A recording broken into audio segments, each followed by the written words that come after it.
going to be president of this country, whether you like it or not, and I will preside over the affairs of this country, including presiding over you. I think you must start adjusting to that reality.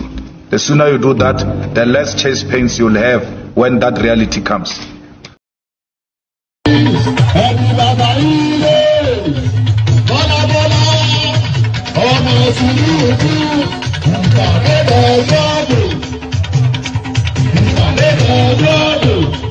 Don't let me leave you.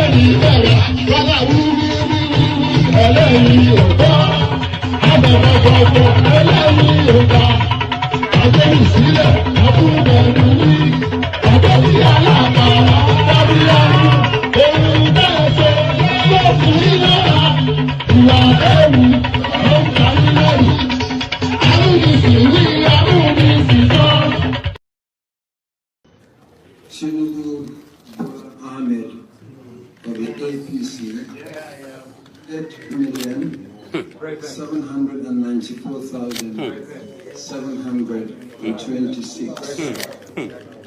Miyadi Peter Nana Chukwudi of Abga, 61,166. Thank you. You have to be fast. Of the APC.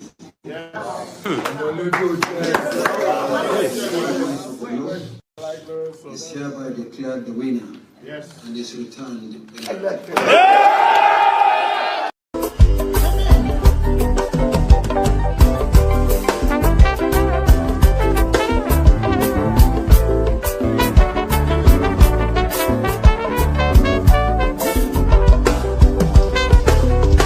I don't suffer, no be small.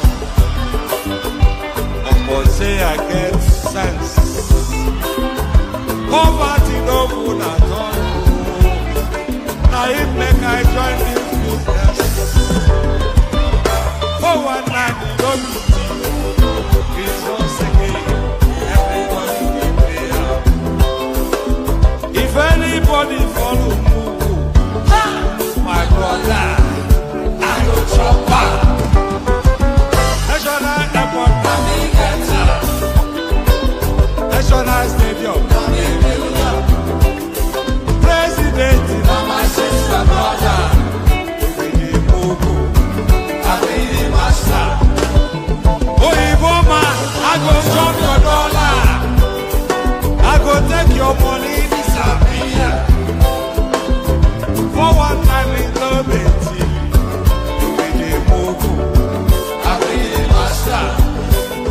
the refinery, navigator, the contract, now you wife.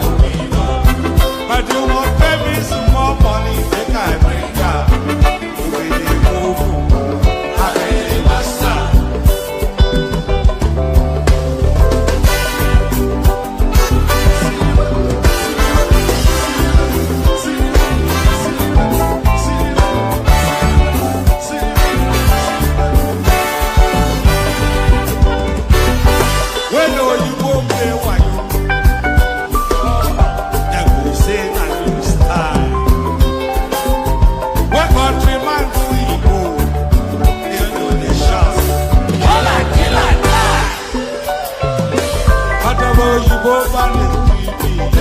I say, I don't see them fire. That's why when they run enter my temple, I will show them fire. National airport, National stadium, President, my sister, brother, you be the Mugu, I be the master. Refinery, the contract that you wife, but you won't pay me some more money than I bring up. I be the master. Let me be the master.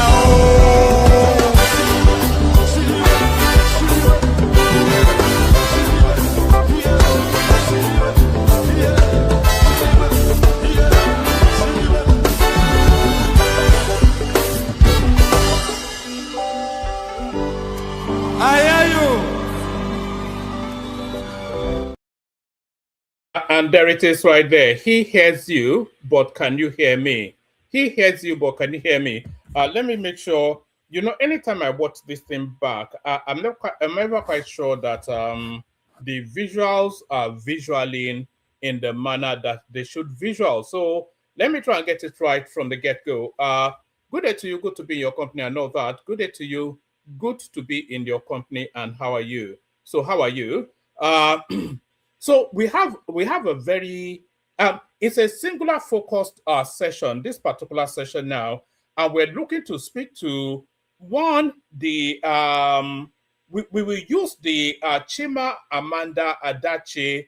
We will use her unfortunate incident to delve into the Nigerian healthcare system and to see really what the fault lines are, what was gotten wrong, and what was gotten right. So we will look at that incident, and there's a slight element of politics into it as well. As tragic as the incident is, there's somewhat of an undercurrent of politicization going on, and we want to go into that space as well and ask if even the loss that so painful, the loss that Chimamanda Adichie, so painful that loss, is it still something that should be leveraged for political purposes? And is there nowhere there is off limits to be politicized?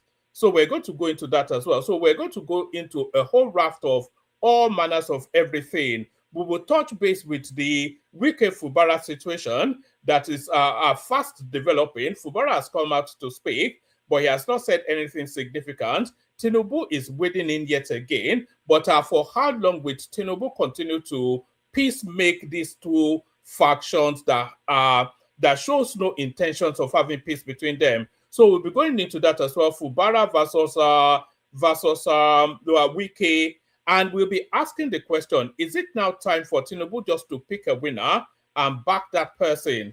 You know, because he can't in perpetuity be asking them to make peace when clearly, patently, the knives are completely sheathed, you know, and the blade is sharp, and these guys are ready to slash each other to pieces. So Tinubu really has two options. He either picks a winner or he just ignores them and lets the blood flow in that particular. So we're going into that space as well. We'll be going into a whole myriad of everything. We'll be going into Kano State politics as well. And we'll be asking, is Kwakwanso still as relevant as it previously was? Or is it living off old glory? Because if you strip Kwakwanso of the influence of the governor of Kano State, if you strip him of having been the puppet master of Kano State House, then what potency does he have?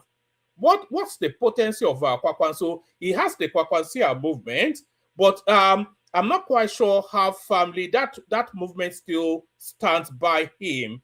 That is really where the question is. How firmly does the Kwakwansia movement still stand by Rabiu Kwakwanso? And if his politics is at odds with their well-being, with their politics, then there's somewhat of there's a chink in there somewhere that is starting to crack into somewhat of a chasm. So we're going to that space as well, go into Kano politics, and we'll be because Ganduje has come back from Dubai. You know, since that Ganduje left Frontline, he has gone to the Middle East. That's where they all live, by the way. Nobody lives in Nigeria. No politician lives in Nigeria. They come to Nigeria to work, and then they go back home to either the Middle East or in Buhari's case, the preference of the Buhari family is the United Kingdom. All of the family lives in the UK. Nobody, no serious person lives in Nigeria. You know, they just go there to take money. It's only barbarians, it's only savages like you people that live in Nigeria. People like us don't live in that place, in a place like that. God forsake. Look at Chimamanda Adichie now. She went on holiday. She went as 5. You know, she has 3 children. Of course, her and her husband as well. So they went as 5, and they are coming back as 4. She has twin boys, which is to back up her daughter. So they went as 5, and they are coming back as 4. So that's why civilized human beings like myself would never live in a place like Nigeria, but barbarians like yourselves can live there. But that's a joke, of course. Good day to you, good to be in your company, and all that. Good day to you, good to be in your company, and how are you? Hope you are having a gloriously wonderful day so far as we launch into yet another weekend. Not another weekend, though. We're coming out of a weekend and launching into a week. So as we launch into another week, but the protocol remains the same. Click on the like button just as soon as I invite you to do so. If you have not already clicked on like, please click on like. If you are not already subscribed, please subscribe. You can see we're looking for 100, not 1, not 10, but 100 new subscribers in the course of this stream. A lofty ambition, you say, but we have well in excess of 1,000 to 1,500 watching us averagely every single stream. So it's not too lofty an ambition. If everybody out of the 1,500 or maybe more people that historically watch the streams, if every one of those people that is not already subscribes, then we will hit the 100 very easily. So if you're not already subscribed, just subscribe. It's just one flick of a lousy button. Do that and have it done with. So all that. So like, share, subscribe. If you want to come and join me on the screen, there's a hyperlink that says StreamYard. That's your ticket to ride. So if you want to ride on the Juggernaut train, that is the one man went to more experience, click on that hyperlink that says StreamYard. It will pop you into a studio space. As soon as I finish doing my opening monologues, then I'll invite your thoughts. So you all know how the system works anyway. I don't really need to introduce how these things work to anybody. If you want to come and talk, click on the hyperlink that says StreamYard and then come up. So we'll be wrapping the conversation essentially and especially around the Chimamanda Adichie narrative. Like, share, and please make sure you're sharing. Share the stream and then tell me in the comment section that you have shared it. Like, share, subscribe. So those first three. Click on the hyperlink that says StreamYard to come and join me on the screen. Super chat towards the stream. And more importantly, say hello in the comment section so I can say hello back to you. You know I have no friends, so you be my friend for the moments that the stream for as long as just the stream lasts. So all that, like, share, subscribe, click on all those things that I've just said. Do all those things. So do all those things. Let's acknowledge first people already in situation as ever and forever. The first hello always from Agbado Omotinobo. There he is right there. Hello, one man. That's from Agbadorian. Good to see you, my man. This is okay now. This saying hello, one man. You may want to tell us where you're joining us from as well, just to know how expansive the reach is of the stream. That's okay now. Saying hello, hello to you, my guy. That is H-E, okay. Singing, it says lovely music.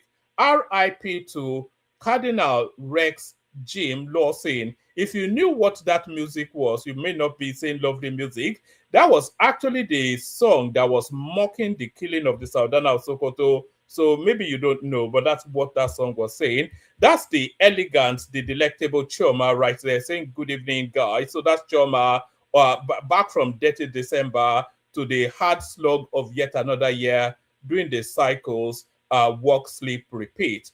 Work, sleep, repeat. AY for real, of course. Everybody's favorite guy. And that is Princess Rosie right there. Greetings to you, my honorable one mind. Good day to you, my liege, my royal highness. So there she is right there. And that is Olatubosun right there. So Olatubosun, good day to you. So say hello in the comment section. Acknowledge your presence. Say hello back. So let's get straight into it. So even Tinubu, your president, he sent out condolences to Chimamanda Adichie. So why did Tinubu send out condolences to Chimamanda Adichie?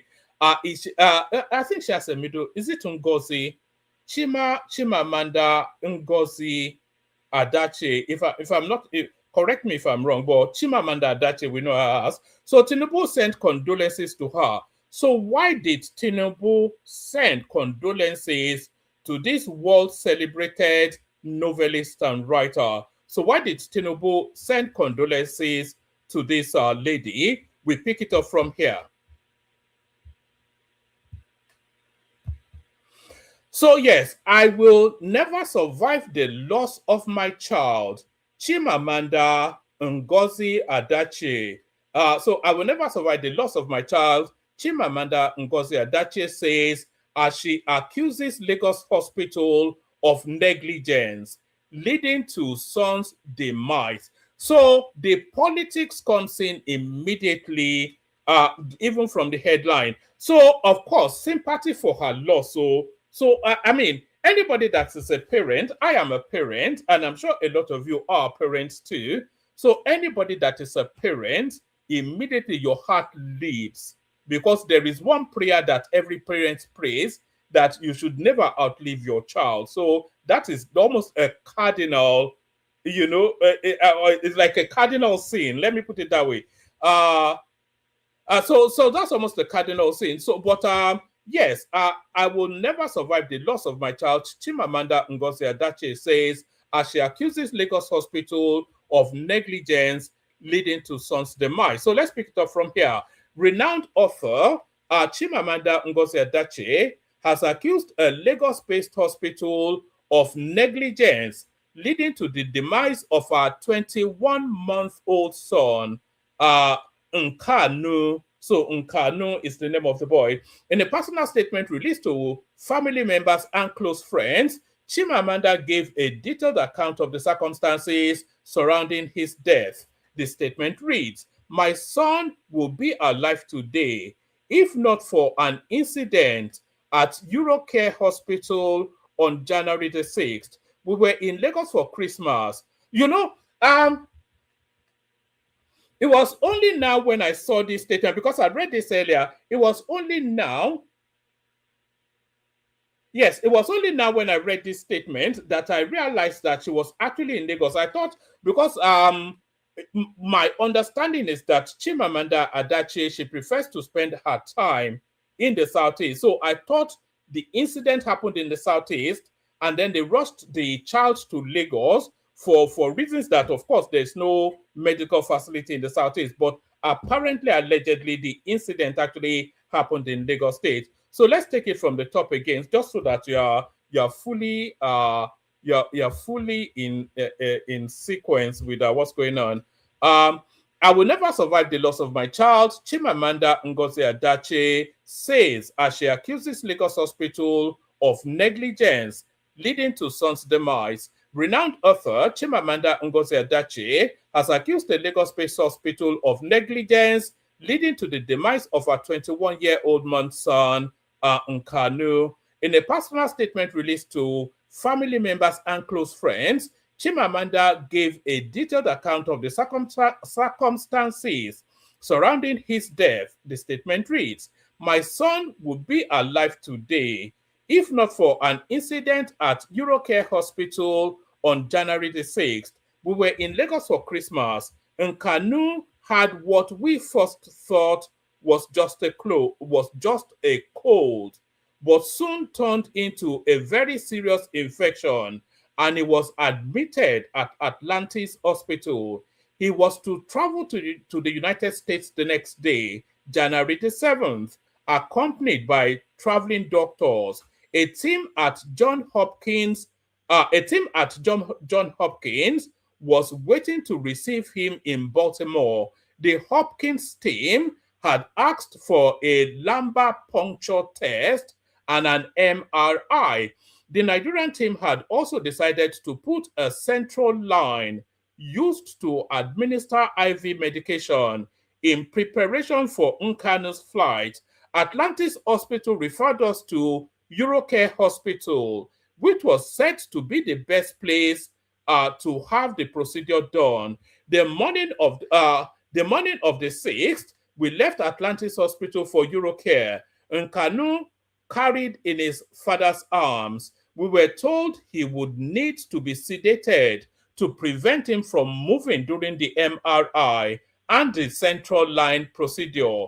I was waiting just outside the theater. I saw people, including Dr. M, rushing into the theater and immediately knew something had happened.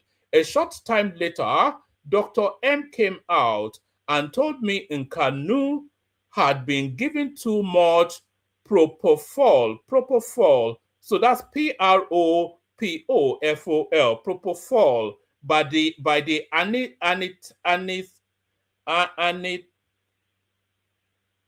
all these long words, all these long medical words. A short time later, Dr. M came out and told me Nkanu had been given too much propofol by the anesthesiologist. Yes, anesthesiologist. Yes, by the anesthesiologist, and had become unresponsive and was quickly resuscitated. But suddenly, Nkanu was on a ventilator. He was intubated, that would be incubated, and placed in the ICU. The next thing I heard was that he had seizures, cardiac arrest. All this had never happened before. Some hours later, Nkanu was gone. It turned out that Nkanu was never monitored after being given too much propofol. The anesthesiologist had just casually carried Nkanu on his shoulder to the theater, so nobody knows when exactly Nkanu became unresponsive. How can you sedate a child and neglect to monitor him? Later, after the central line procedure, the anesthesiologist casually switched off Nkanu's oxygen and again decided to carry him on his shoulders to the ICU. The anesthesiologist was criminally negligent. He was fatally casual and careless with the precious life of a child. No proper protocol was followed. We brought in a child who was unwell but stable and scheduled to travel the next day. We came to conduct basic procedures, and suddenly our beautiful little boy was gone forever. It is like living your worst nightmare.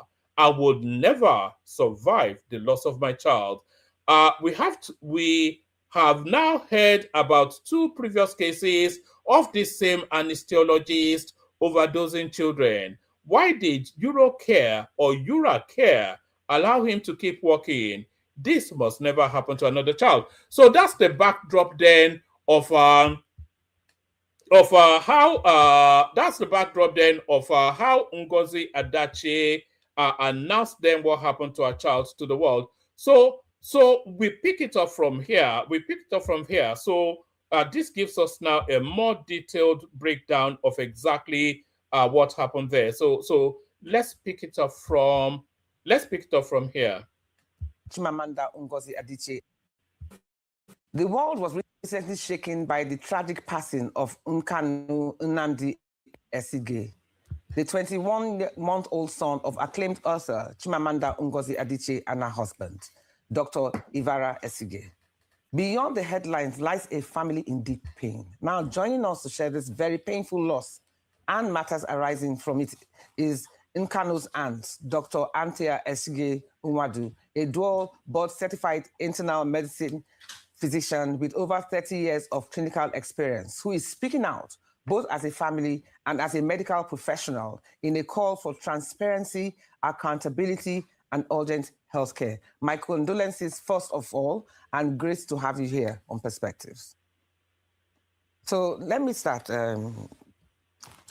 We just heard the shocking news that your nephew's death was due to medical negligence. So please, can you tell us what exactly happened?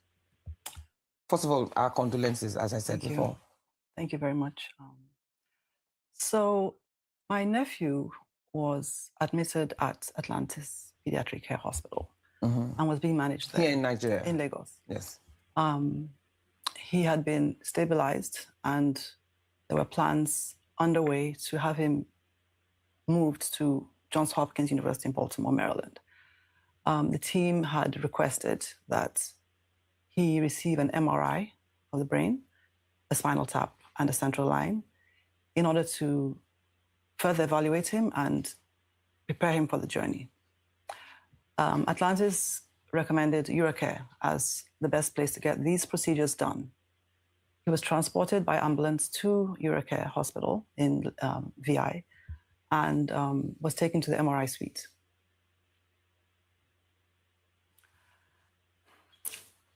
At the MRI suite, he was reported to be restless. And so to do the MRI scan, you do need the patient to be still. So he received IV sedation. He received what? IV, intravenous sedation with propofol. Yes.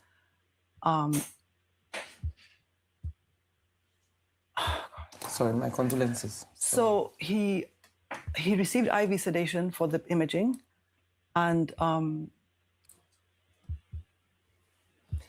there's a part of me that I don't want to be insensitive or anything, but there's a part of me that feels that, because I've watched this previously, there's a part of me that feels that this lady is milking it a little bit. I'm not quite sure what his relationship with the child is. Maybe it's auntie, or that's certainly how she was introduced. But there's a part of me that feels that she's milking it a little bit. It's a bit crying more than the bereaved sort of thing, and just just being heavy laden and just pausing for breath and wanting to be consoled and all that. maybe I'm just too cynical, maybe I'm being a bit unkind, but there's a part of me that feels that this lady is milking it a little bit.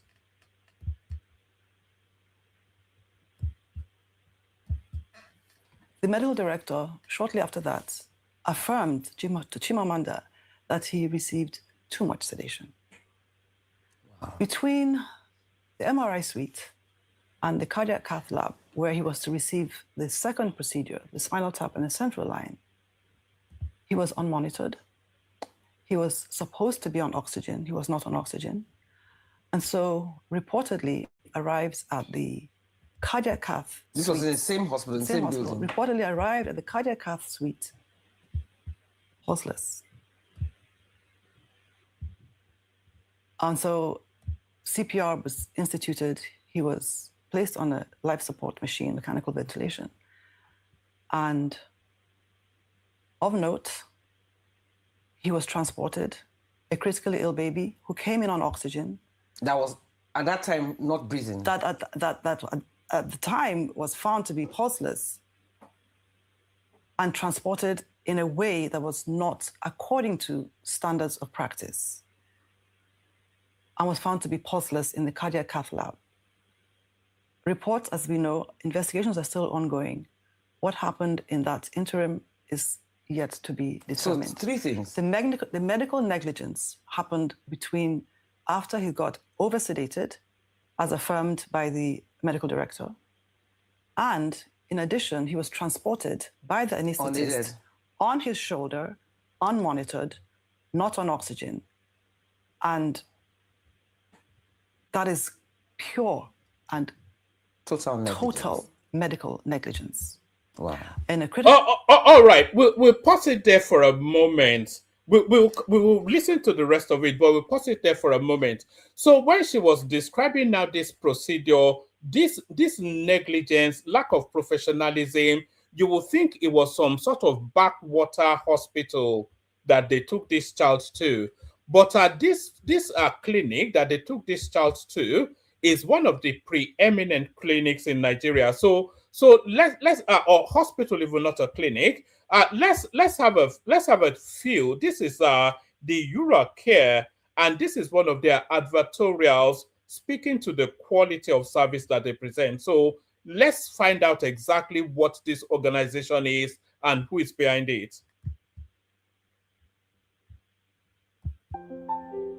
Yeah, but my formula for patient care is really around trying to give the patient what they want. So that becomes the centerpiece for what I do as a surgeon or a clinician.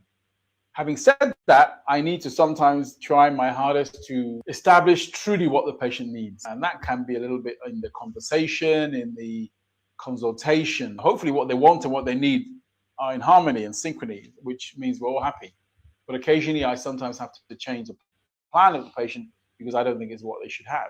The other thing that is really important to me and to my practice, of course, is that patients go through any intervention safely. None of us are magicians, and I understand surgery has risks, and my job is to extract as much information to understand the nature of the patient, any pre-existing conditions, any maybe psycho-emotional restrictions, compliance issues, bad habit issues, substance abuse issues that can help me, obviously. All right, so that's just a flavor of the sort of people that are in charge of that that hospital. So that's just a flavor of the sort of people in charge of that hospital. And that EuroCare hospital is not just a Nigerian hospital, it's an international brand with its roots tracing back all the way to France and its ownership tracing back all the way to Japan. So it's an international brand based in Victoria Island, which is to tell you that it's a high-end brand. Do you understand? And then the patient itself, the boy herself, he is the son of a preeminent Nigerian and an international figure. So those are things that we know as factual. The clinic, the EuroCare hospital, is an international brand geared towards high-end individuals and based at Victoria Island. So that already it gives you a demography already. And then also the personality that they're treating is an internationally renowned author. So if you take those two, it doesn't correlate with what the storyline is. That some ramshackle anesthetist injects the child with too much sedation and then throws him over his shoulders to carry him to theater. It doesn't correlate. It doesn't. There's no. It doesn't synergize with what we know. But let's listen on.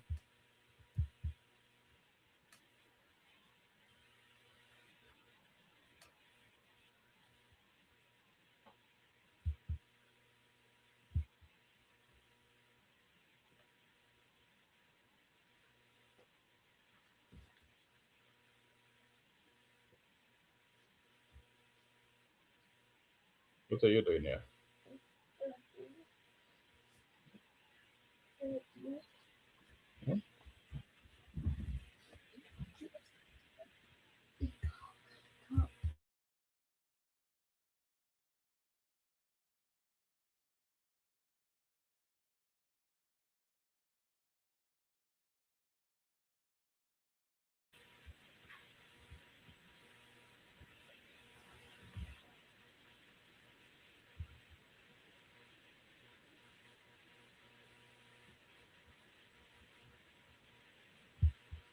So, sorry, no audio.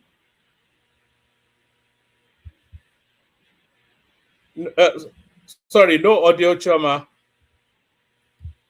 I mean, I can hear you. But you can't hear the woman speaking. Oh no, I can't hear her. All right. Okay. Hold on. All right. All right. It looks as though let me see if I can actually pick it up from somewhere else. Let me try this one.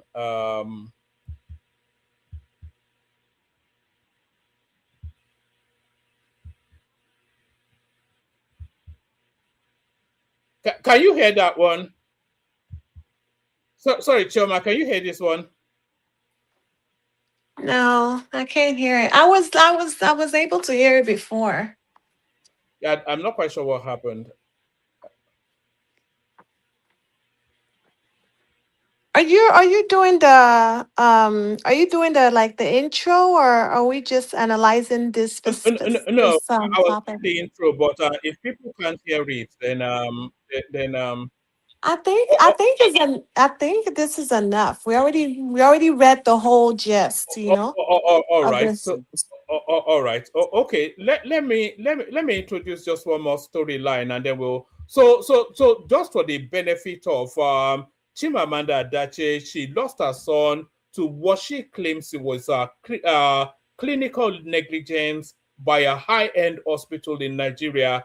But the way she describes the process, I personally felt unconvinced, because you can't have that top tier level of medical care and have them act in the manner that Chimamanda is describing. So there is something off in the narrative. Lagos State has instituted an investigation. The hospital itself, they've not yet come out to give a narration, and we don't yet know the fullness of the story of it. But already people are leveraging it to slaughter the Nigerian healthcare system. So that's the Chimamanda Adichie backstory. Apologies that you couldn't hear any of that anymore. I'm not quite sure that it got stuck in a funk, I suspect. So that gets stuck in a funk. Let's just do this quickly. Kwakwanso's influence overrated in Kano can't affect Tinubu's votes. This is NMPP distancing itself. You know, they tried to suspend Kwakwanso once from that party. All right, National Secretary of the National Secretary of the New Nigeria People's Party, Ogoni Olakosi, that's not a Yoruba name, surely, has declared that the influence of the party's former presidential candidate, Rabiu Kwakwanso, is overrated in Kano State. Olakosi said Kwakwanso's influence as a former governor of Kano State is long gone. stressing that it cannot affect Bola Tinubu's votes from the state in 2027. In a statement he signed on Sunday, Olakosi said the party's ticket is open for 2027, unlike 2023, when Kwakwanso was the sole candidate of the party. He said, anti-party activities by some members of the Kwakwansia movement after the presidential election led to the expulsion of top members, including Kwakwanso, Elder Bubagaladima, and others, which has not been reversed. I did think that they are suspended him. The NNPP tickets for the 2027 elections is open to all members, unlike in 2023, when it was solely given to Kwakwanso.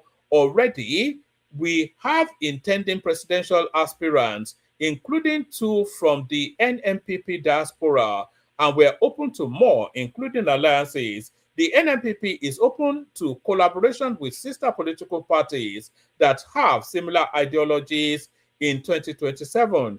Kwakwanso does not have the selling capacity nationwide like President Bola Tinubu, with his alleged 1 million votes in Kano State. Kwakwanso's influence in Kano State is overrated at the moment, because many strategic members of the Kwakwansia movement have already defected to the APC. President Tinubu and the APC's selling point for 2027 is based on performance as the ruling party and not on due influence. Kwakwanso's influence as a former governor of Kano State is long gone and cannot affect Tinubu's vote in Kano 2027. So yes, it looks as though Kwakwanso may have been, it may have somewhat overplayed his hand, I suspect. Let's just get started. I've got Choma here. I've got Prince Daddy here as well. So let's just get started. Kick it off and then we'll see where it lands. Please, people, make sure you are subscribing, you are liking and all that. So Choma, we start it off with you. Good to have you back from your dirty December excesses. Gee. Are you there, Choma? Prince Daddy? All right, this may well be a short-lived session if nobody wants to talk to me. I'm here, but where's Choma? I thought I heard a voice earlier. Yes, I'm here too. Can you guys hear me? Yeah, we can now. We were calling you, but you were somewhat... Hello? Yes, can you hear us? Prince Daddy, can you guys hear me? We can hear you, Choma. Can you not hear us? I can hear you. I'm not one man. Can you hear me? I can hear you. Yeah, Prince. I can hear you perfectly fine. Yes. All right. I think it's one man's connection. I think he's the one messing us up. Can you not hear me? Can nobody hear me? One man, are you there? I am here. One man, I can hear you and I can hear Choma, so I'm not sure. So I think it may well be your system, Choma. All right, this is going well, isn't it? I can't hear one man though. Do you want to go out and come back in? Yeah. Let me type it to her in the comment section. Maybe she'll see it. Go out. And then I think someone in the comment section is saying that there's no audio. So I'm not the only one that cannot hear one man.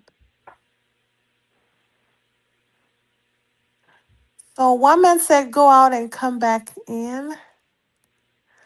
Is he referring to me or himself? Hey, one man. Choma said somebody in the chat said they can't hear. No, that was for the video that was playing earlier on. They couldn't hear that, but I think they can hear me. Let me know in the comment section if you can hear me. If you can hear me, then I think it's Choma stuck in a funk. Oh, okay. Let me go out and come back. All right. Prince, so how much of this Chimamanda Adichie narrative are you following? I know it's not historically your space, but are you following the goings on there? Tragic news, but somewhat turning a bit political. Yeah, I only heard about it from you, one man, from your headline, your caption for the show. Hello, everyone. I guess hello, one man. Yes, hello to you. It's a tragic story, actually. She has a daughter, which she had in 2013. And now she has this now set of twins. So if you look at, she had her daughter in 2016. So if you look at the gap, it's either family planning or they needed some sort of assistance or whatever. But, you know, for 2016, 17, 18, 19. So that's like a 10-year gap. And historically, you have 3-year gaps traditionally. So there was that gap. So now she now has now this set of twin boys. So she's captured everything in one swoop. One, she's gotten the gender balance, and two, she has 2 sets of children, 2 sets of boys to match up with her already daughter, and that's a family completed right there. So now she goes to Lagos for Christmas. This is what she says. And then the boy develops what they thought was a cold. So they went to, of course, Chimamanda Adichie, globally renowned, extremely successful, money no object. So they went to what they hoped was the best possible hospital available in that space in Lagos. They went to a place called Atlantis Hospital. So when they got to that Atlantis Hospital, they did not have all of the necessaries to take care of that boy. So they then referenced them to Eurocare Hospital because the boy needed an MRI scan and then needed some sort of defibrillator or whatever it is. So he needed something placed within him. It's like some form of tube, but they don't have that procedure at Atlantis. So they referenced them to Eurocare Hospital, which they said was the best available in Lagos. So now when they got to that Eurocare Hospital, which the boy started off with what they thought was a cold, by the way. Then they had the panic that he had an infection, took him to that first hospital, which referenced them to this now new hospital. So at this new hospital, then they needed just to do some procedures. They had already alerted their medical, their hospitals in America, Johns Hopkins Hospital, Baltimore, Maryland, that, look, we have an emergency, we'll be flying him out. Of course, they will already have all the medical insurance and all that. So when the Johns Hopkins Hospital, they requested that some preliminaries be done. So they wanted an MRI scan, and then they wanted the guy to be some sort of tube to be placed within the boy, which is just a little procedure, really. So they got to this hospital, and then they said before the MRI scan could take place, they needed to sedate the child. It's not even a boy, it's a child, 21 months old. So they needed to sedate the child, the baby, so that he's not moving around during when they are putting him through the machine.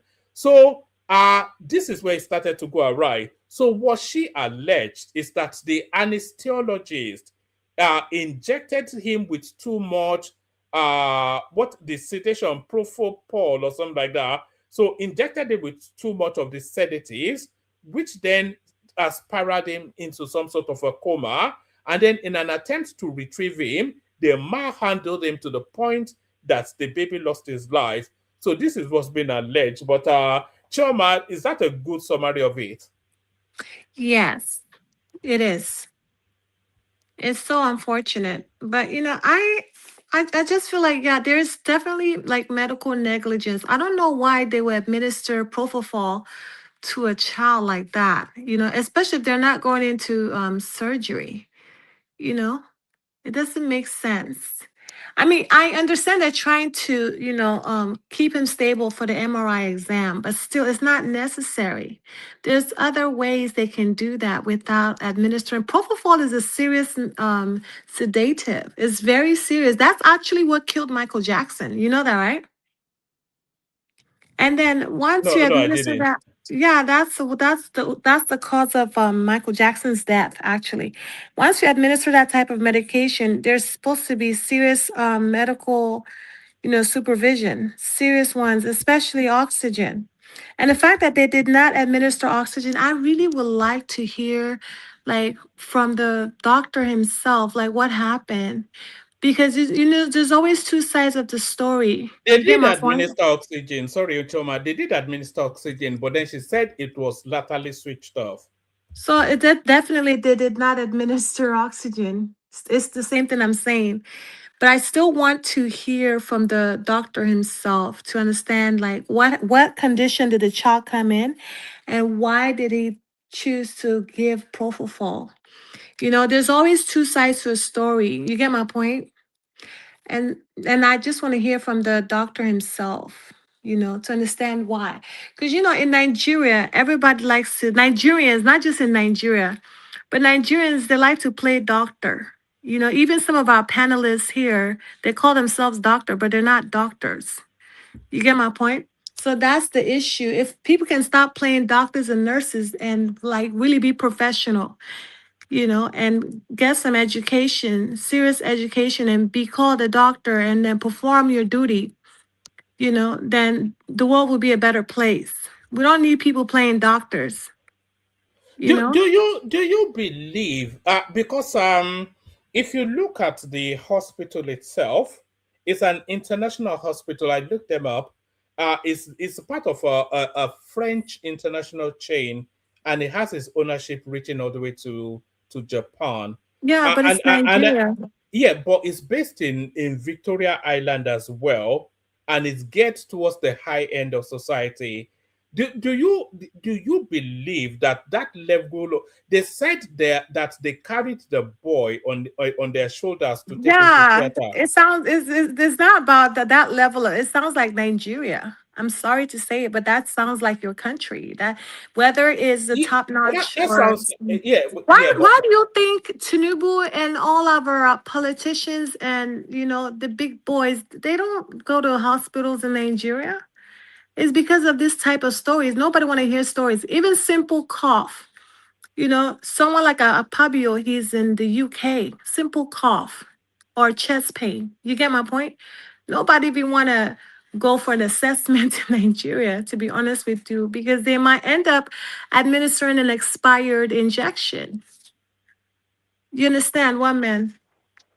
Yes, and these things happen. understand. This is Nigeria. It happens. I'm sorry.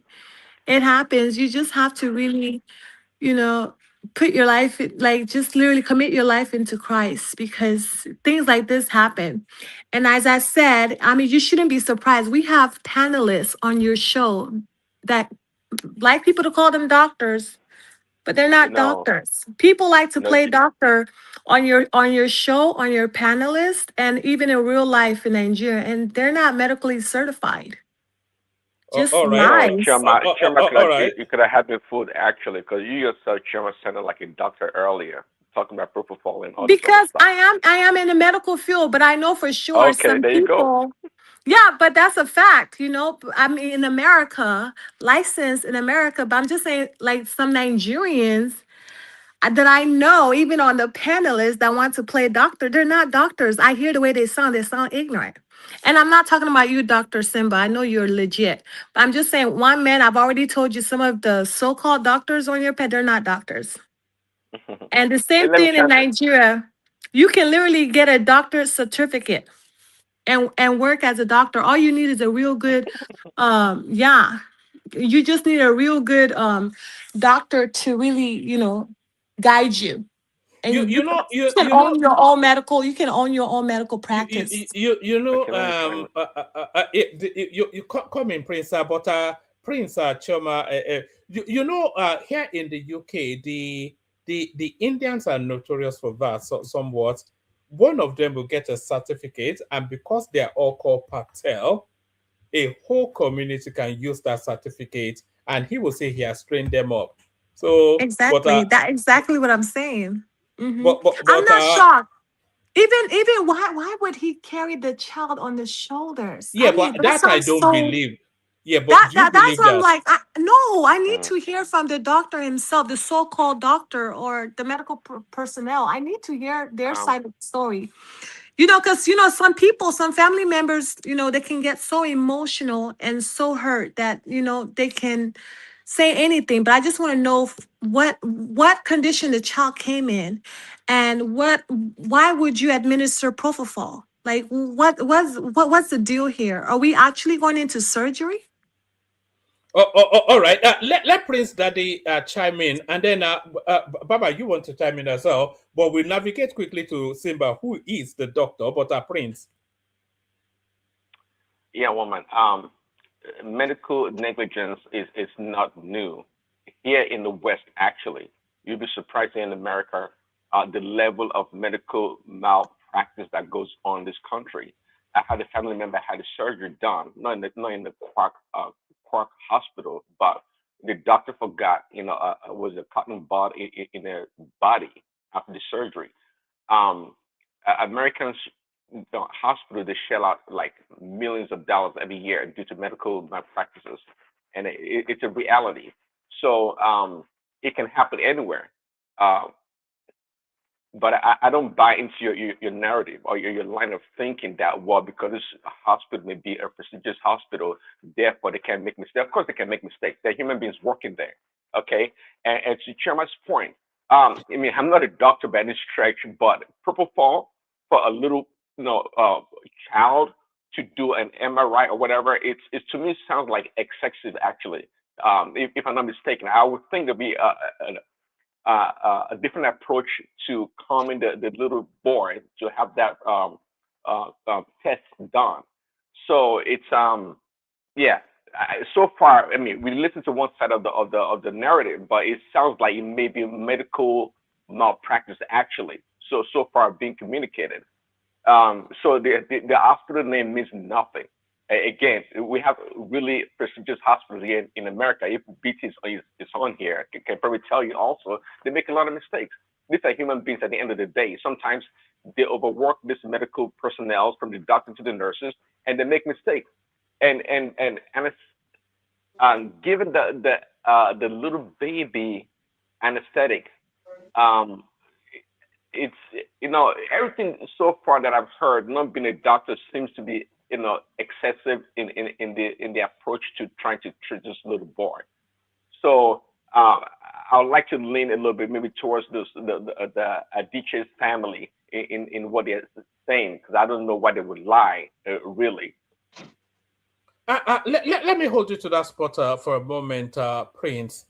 So you are alarmed that Choma is saying propofol is not even something that you should be using to sedate a baby, a 21-month-old baby.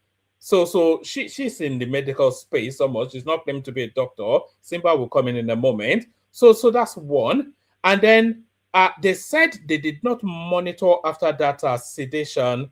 That's two. And then they said they did not give him sufficient oxygen. That's three. And then they said the anesthetist just carried the child casually on his shoulder to take him to theater. That's four. So now look at all of those things, and then look at the quality of the hospital that they're saying that happened in. Does he? Yes, man. I see your point.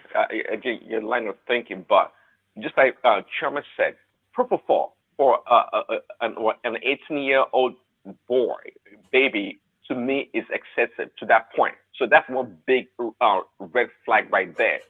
And the notion that there wasn't enough, you see, it doesn't matter what your age is. Just like she said, Michael Jackson died from overdose on propofol. Yeah, that's what he died from. So no matter what your age is, you have to be monitored like really 100% if you are on any such medication. You have to be. So the notion that they would not monitor a little boy, it behooves me. I mean, I'm perplexed for that reason. I hope that was not the case. If that was the case, that's the highest level of malpractice in the medical field. That's crazy. So one man, and they dropped the ball. Forget about the name of the hospital, high-end hospital. They dropped the ball so far. That's what it looks like. And you said it yourself, propofol is a red flag. Not monitoring the little boy is a big red flag. So I mean, I think they're digging themselves into a big hole. Exactly. And they're supposed to have tested his breathing to see if he could even breathe on his own before removing the oxygen. You know, otherwise he will have to stay intubated. You can't just remove oxygen. You can't even breathe on your own on propofol. You get what I'm saying? So you have to test if the patient can breathe on his own before you even put him on regular oxygen. Talk less of removing the oxygen entirely. That's like crazy. I want to hear from the doctor because I don't know. There's always two sides of the story. I want to know really what happened. You know? Yeah, I think at this point, if I may. Propofol, fentanyl, these are really, really classified drugs. You know, it's not to be administered, you know, flippantly. You have to monitor the patients at the highest level with the best medical care possible. So again, I think the hospital may be at fault if that's exactly what happened. All right, let's bring Baba in. If you know that, then surely the doctors would know that. But Baba, what are you making? There's no all I have to logical say consistency at this point is that I think we should all just be very calm, like the two panelists had said. Emotions run high at this point, particularly from the points of the parents, because the doctor who spoke, Dr. Esege Nwandu, that's the sister of Chimamanda's husband, and she's also a medical officer. You see, when this kind of thing happens, we parents, we rage. You understand? We don't even know what we are saying. You understand? I mean, I'm just 8 months ago, I lost a 43-year-old son, a very bright star. I lost him to cancer of the liver. You understand? And I still rage against all the hospitals, all the misadvice, from Abuja Best Hospital to Uracare, where he comes, because they are well equipped in Uracare. He came 3 times from Abuja to do a special scan. I can't remember now, except I go through my WhatsApp. Something scan. That's the only hospital that has it in Nigeria. It costs about, I think, about 3 million. 3 million actually for that scan, which they always refer him to, before we became fed up. But then he went to India because the American hospital demands, before we can arrange the papers and everything for his visa, was just cumbersome. And we were running against time because he was also misdiagnosed for a very long time in the Abuja Specialist Hospital. It's sad. I mean, I know I can understand Chimamanda's situation. I rage, and if I must confess, even there is a special, what do they call them? This cancer doctor. I want to kill her. I plan in my head, and there's nothing. It's just a painful thing. But then when you start to calm down, and the pain is never less, but it locks in the background, because it's something you think of every moment of your life. Like you said, losing a child is not something, though mine was even an adult child. You understand? And I think, because the story from the family, like the story you will hear from me from the beginning against yours. So is it the time that before he even went to India? Because he flew to India twice for cyber knife surgery, non-invasive surgery. he went to do this I'm just confused now because it's something I do enjoy saying, but I've said I will share my experience maybe 1 year later from now so that people can learn. The most expensive hospital, where they have to take a sample of his liver, and they took that sample and they kept him in the hospital, and we were monitoring him from America here because the sister also is in medical line, and he was complaining that he's hungry. And I said, where's the doctor? You didn't tell them you're hungry?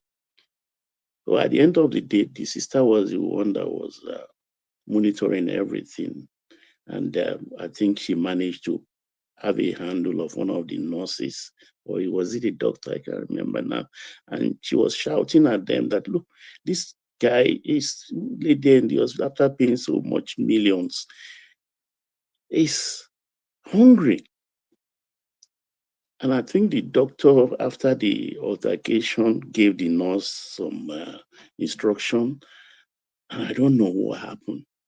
They brought him, according to him, they brought him jollof rice. He took just one spoon before he could swallow it. He lost consciousness because somebody they cut his liver. So they took a sample. So he's not supposed to take anything peppery. So an expensive hospital hired an inadequate nurse. These are the kind of things you experience. But I think the Esege family should just keep calm and less fool, because the story they are saying too is incoherent, just like I'm incoherent even now, 8 months later. It doesn't add up, because the doctor, Chimamanda said, came to her. No doctor will just come to you and talk about propofol immediately and open up to you as to what exactly is happening. No, they will not do that. They will just only maybe keep you reassured, run away from you, and continue whatever they are doing to resuscitate the patients. That's their standard procedure. They will be avoiding you. But she said the doctor talked about propofol and everything. Like the guy gave him an overdose of propofol. No, I don't. I think I just want to keep it to incoherence, because I don't wish it for my enemy to lost a child. I don't wish it for my enemy. The pain, you choke when you even want to cry. I think Simba can help us in this. I can understand their pain. I'm so sorry for your Yes, loss, hold Baba. on, Choma. Thank you, Baba, and stay with us. I was aware at the time, as you know, Baba. You know, but obviously, it's not something I would say publicly. I didn't know you were quite ready to share it. It was a big loss, but I just understand her because I've read all accounts, several accounts on the issue, and I sympathize with her. And like she said, how can she live? For me, my experience, I don't fear death anymore. I just don't care. I don't care because it's difficult. The situation. I can understand what he's going through, because I born, even as I'm speaking, I'm burning all over. So it's not a very pleasant experience. So I just want everybody to keep calm until the true stories start coming out, because we will hear the true story of things, because they said they were supposed to take the guy to John Hopkins. The following day, they were supposed to run a line. How MRI came into the picture, I do not know. because if it's air ambulance they are using or regular flight, it's still maximum 10 hours. It will be in John Hopkins, and they can do all the MRI, everything in one fell swoop. I do not. So let's just wait and don't let us rush to judgment. That's all I have to say. Thank God that a doctor is among the panelists, so he can help us shed some light into it. All right, thank you, Baba. There's still a few questions about, but sorry, Choma, I think I got into you there, Choma. Oh, is she there? All right. Simba, yes, this is your space. There's a lot of things that doesn't. Of course, the loss of the child overrides everything else, but there's a lot of things that is not, that doesn't cohere. That doesn't align in logical consistency. They said the child started off with what they suspected was a cold, and then from that cold, suspect then an infection, and then from a cold and an infection to an MRI scan. So now, I have no medical training. All I know is that you take Panadol for a headache. That's the extent of my medical understanding. But I understand enough that an MRI scan is to scan the brain for activity. So I don't see the correlation between a cold and an infection and an MRI scan.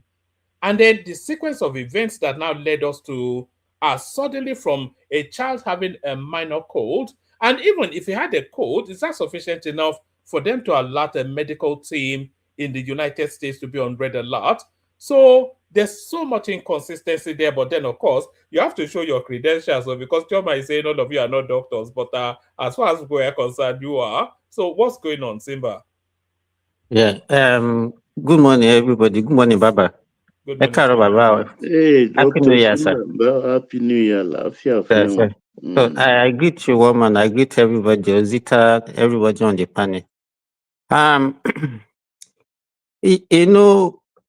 Well, I have a lot of experience when it comes to this kind of a situation. And, when a life is involved, a lot of emotion comes in, and you hear the story that you normally hear from the parent. This is the kind of story that you normally hear from the parent, because parents doesn't want to take. Let me actually commiserate with the family of Chimamanda Adichie for the loss of, because losing a child is actually very, very gruesome situation, and I won't blame them for actually saying whatever they are saying, because the loss of a child is actually very, very, very difficult to bear.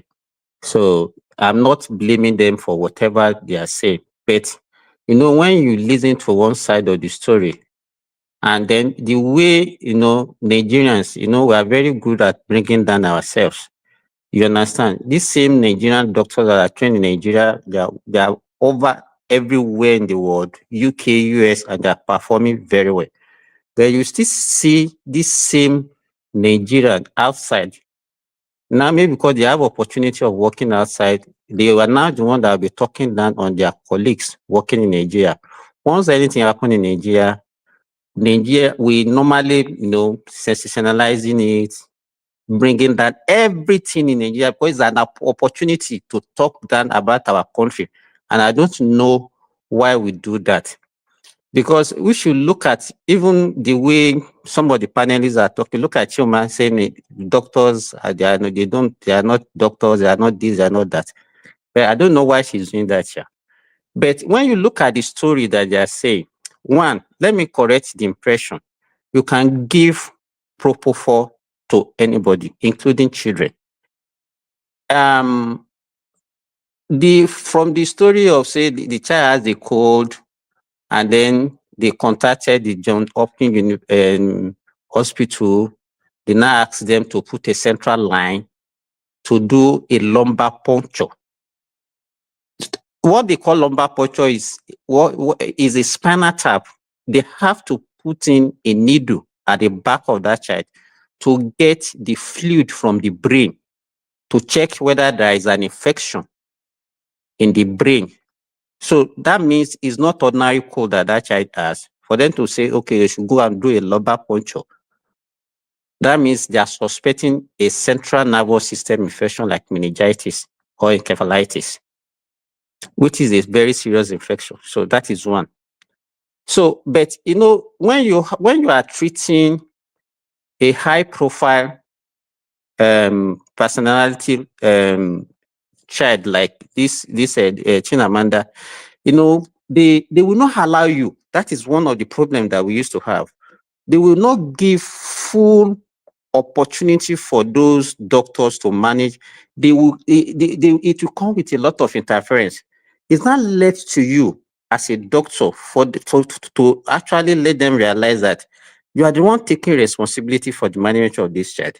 They should give you time, give you that opportunity to take full control of that management, because they will be calling doctors, because now these people actually, they don't have belief in the health system in the first place. That is the background. So whatever you are doing, they are suspecting you, they are watching you. And for them, because it's not, from what they said, it's not the doctor managing that child in that hospital that actually requested for that procedure. It was the doctors in Johns Hopkins University. They don't have the opportunity of seeing this child. They don't even know what is happening. Giving them story, okay, this is what they are thinking, is even from you as a doctor seeing and evaluating a child and take a decision on yourself.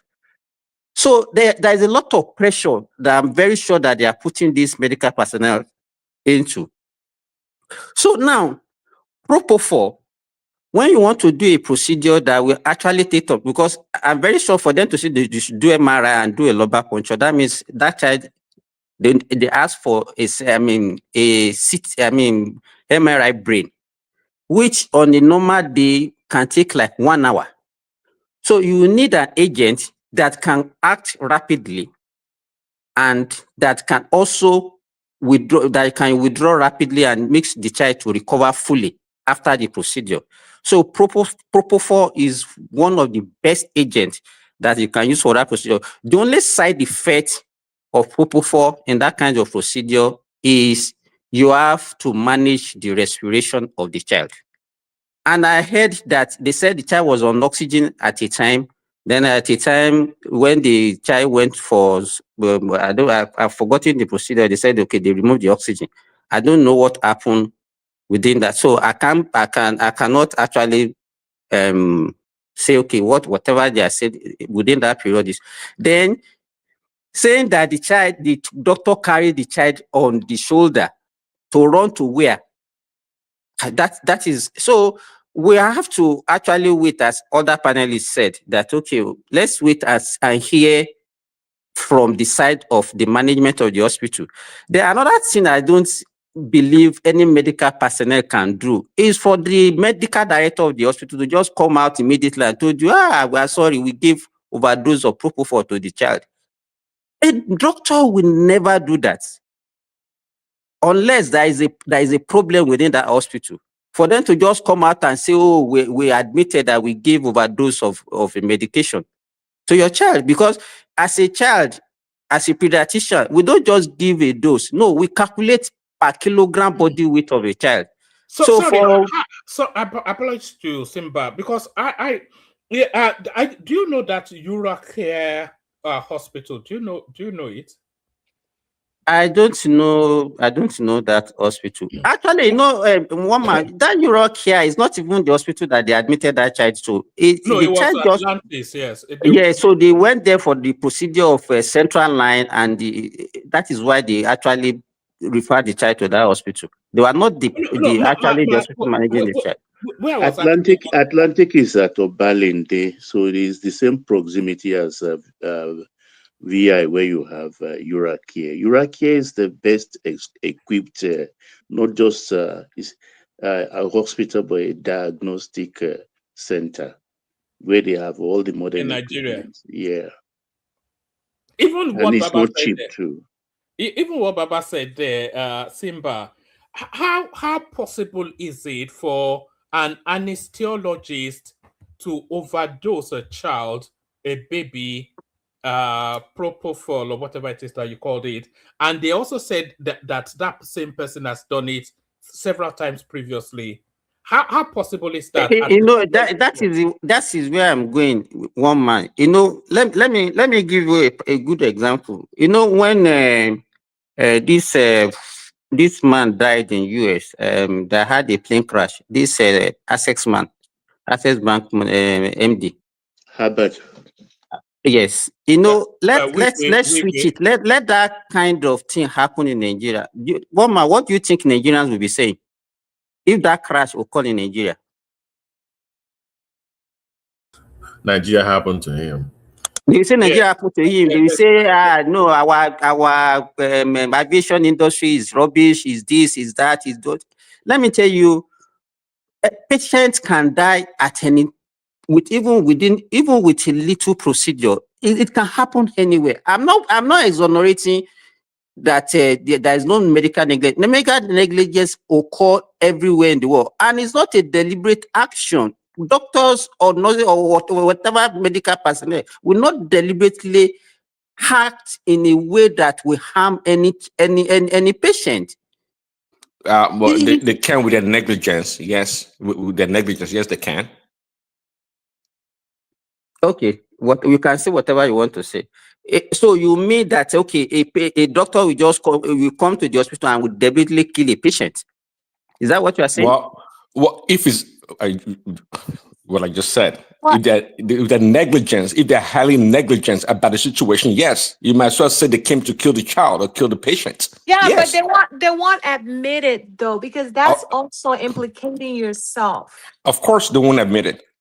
So, so if Simba, just like the preamble for my conversation, I said in America, there's so much medical malfeasance or medical, issue here that people get pied left and right. Here in America, with all the facilities that they have, so it's not an issue that they don't make mistakes. We know the medical facilities and the personnel that make mistakes all the time. Hey, but you know the difference now. Simba, okay, let me make you laugh, Simba. Look, when you are in this kind of situation as a parent, you watch every nuance, sentence. Do you know the doctor was talking, and when my son was having swollen stomach, you know how it is, so they have to take a lot of fluid every 2 to 3, 4 days, and she said, is part of the palliative. We have that palliative. I went mad, livid, even though I knew it doesn't stand a chance anymore. That's why I flew him home when he started vomiting blood after one of the chemo sessions. Just use a doctor using palliative alone for months. I was repeating that. That's just to tell you how we feel as parents. So carry on. Sorry about that, doctor.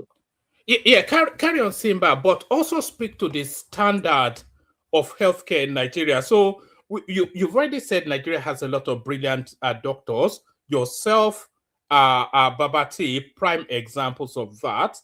But does the system actually support excellence? And does proper procedure, is there a standardized procedure that is enforced by some sort of authority because it should be a heavily controlled environment, and the level of casualness being described by the Adichie family is just it's totally unacceptable. So what checks and balances is there for this anesthetist to be pumping a 21-month-old baby with excessive what's going on? What's the standard for your profession? There's no standard. I'm sure they don't have board of medical. How can you say that? How can you say that? They do have one. One man, I can be a doctor. I promise you. All I need is just a license, and I need Dr. Simba to guide me. I can open my own practice today and call myself Dr. Chi. It's not possible. You can be doing it legally, and then when you are caught, then you face the music. Stop saying what you are saying now. It's not possible. One man, though. This is reality. This is Nigeria. Anybody can play doctor. All I need is Dr. Simba behind my back to guide me, and I'm good. Yeah, You no, can Simba, before you hide answer the under question, somebody. to woman's question, to woman's question. See, Exactly, under you. you know, we have two parts in the medical, I guess 3 parts, and when it comes to medical institutions, right? You have the personnel. If they're well-trained, qualified personnel, then you have the hospital itself and its administration. Now, the hospital, if it's well-equipped, now the reason why a place like England or London in America will get a pass is because people believe that they have the facilities and they have the equipment, you know, to address situation when things go wrong. There's no, I mean, just like Dr. Simba said, no, they have well-qualified Nigerian doctors. My brother just had a heart operation done like a week or so ago there in Nigeria. They had to open his heart, you know, to do a whole bunch of stuff, and it was successful. It was a successful operation. But again, when people look down on Nigerian healthcare system, it has to do more so, if you ask me, with the availability of equipment and resources to take care of patients, apart from the doctor qualification itself. So Dr. Simba can speak on that. Yes, I totally agree with you, Prince Zaddy. If you are talking about the equipment, facilities, we are nowhere to be found, because you know I think I've said it on this platform before. Health is very, very expensive. Healthcare is very, very, very expensive. So if you can't put us in the same pedestal with what is obtainable in UK, in US. Look at, okay, let me give you, for example, I work here in Saudi Arabia. The healthcare budget of the whole Saudi Arabia for healthcare only is more than the whole budget of Nigeria, federal and state combined. You understand? So we cannot take, nobody can defend that. We lack facilities to actually give the best quality healthcare to our people. We don't have that facilities. So, and without the facilities, a lot of things could go wrong. So there's no doubt about that. There is no facility. We don't have enough facilities to do that. But you know, with the kind of highbrow hospital that they went to, I expect that, I think they will do the best for, I mean, to save that child. There's a lot of things that are not adding up in the story. There's a lot of things that are not adding up.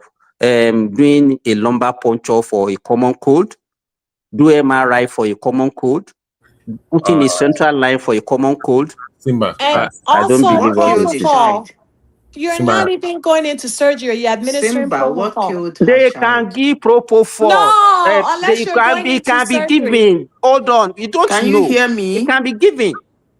Not just anyhow. No. What do you mean by anyhow? What do you For mean by anyhow? You are not simple there. MRI. No, there's other Yes, in ways. fact, it's the best. It's the best you can give. It's the one of the best agents that you can give. You are not an anesthetist. You know, Kolata actually just confirmed that by text that you can administer propofol. But the question is, like you said, Not for MRI. it's the problem is that there's other you said ways. for a common cold, and they have to do all this procedure. That's the problem. That's why I think propofol is excessive. Have any experience in the medical field. You know, that suggestion is not actually coming from the hospital. It's coming from John Hopkins. Not the propofol.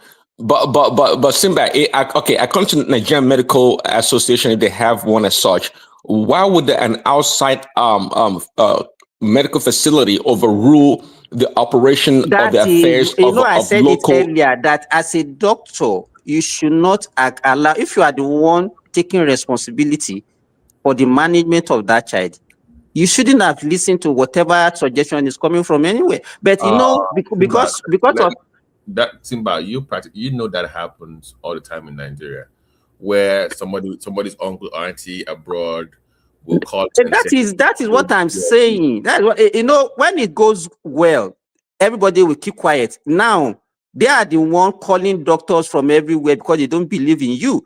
And now if you don't listen to them, if it goes wrong, is a problem. They will say, they call them, we even advise them to do this, they didn't do it. Now it went wrong now.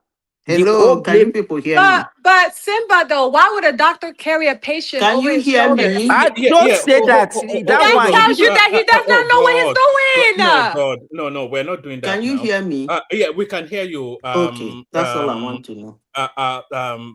Zita. So yes, carry on with your thoughts, Simba, and then we'll bring Zita in. Biti is here as well. Choma, when you are talking earlier, you also say it's a one-sided story that you have listened to now. Why are you not acting on it and start beating yourself as if? Why do you believe that? No, I agree with you. I just want to hear from the horse's mouth. I want to hear from the doctor. One man can wait give now. So why are you still emphasizing it? Something that you have to wait and listen to what they will say. Hospital has not released any statement. No, because you're arguing on the point that they're reaching out to people, doctors from Johns Hopkins. And I'm like, yeah, because he probably doesn't know what he's doing anyway. But I still want to hear from him, being that he's a medical professional. I want to hear like his own take on it. Okay, so just wait. All right, Simba. Yeah, I'm gonna wait. Another thing that puzzled me somewhat is the way that Madam Zita, you were gonna say something. No.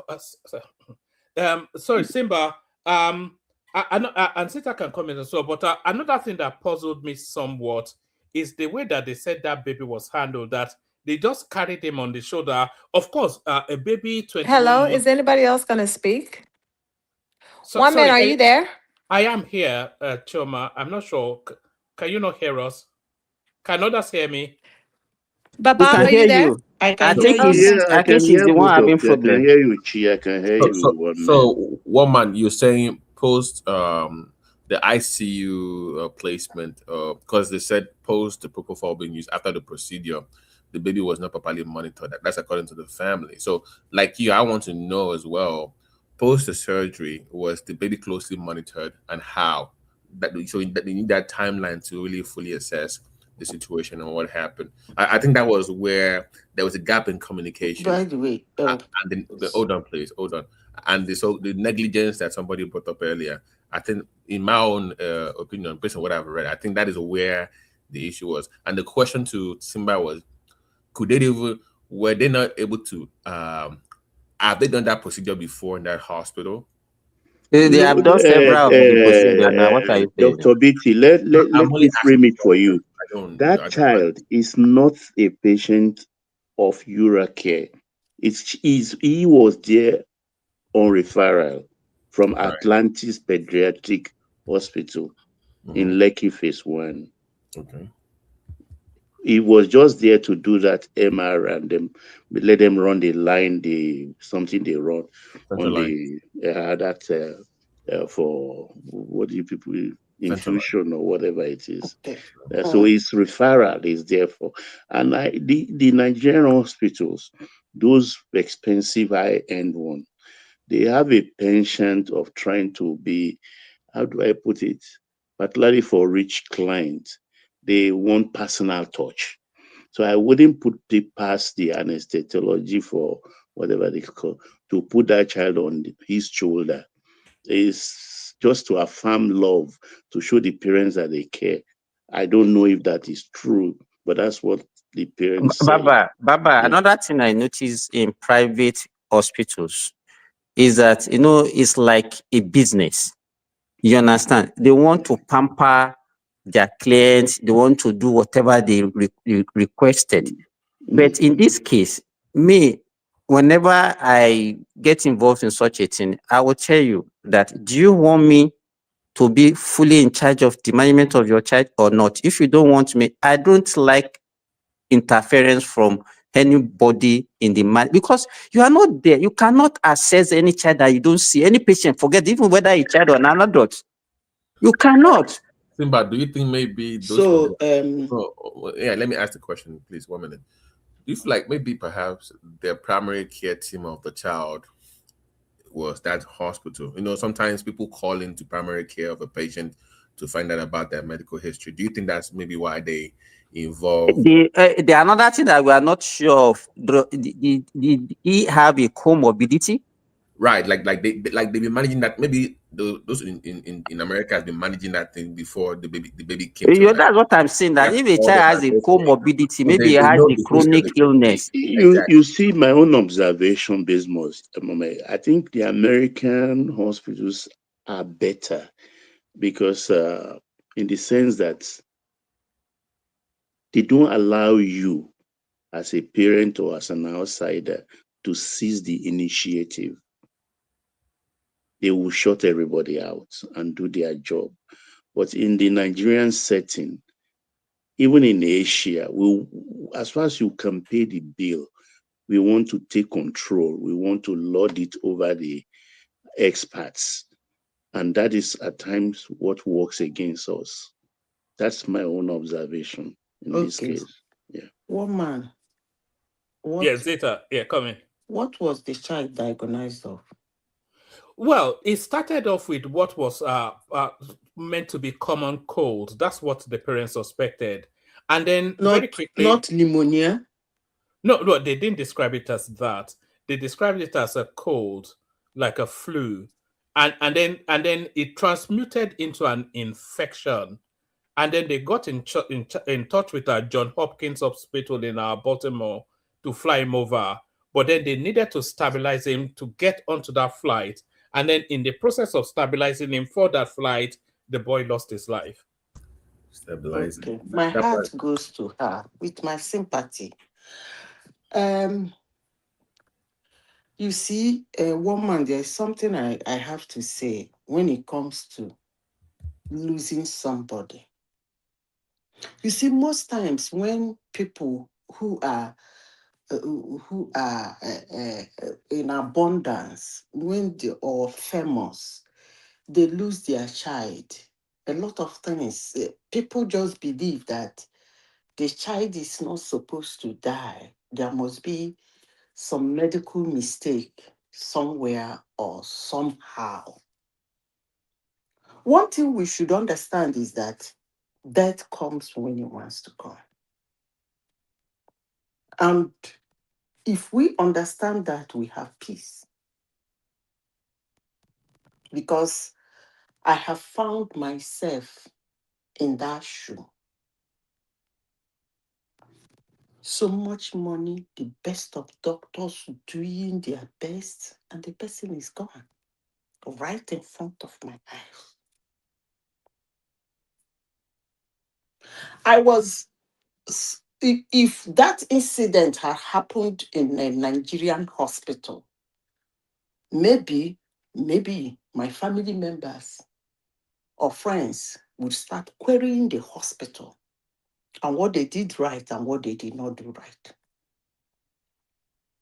But because it happened in a very big hospital where I came with my friends who are doctors, they watch right in front of their eyes.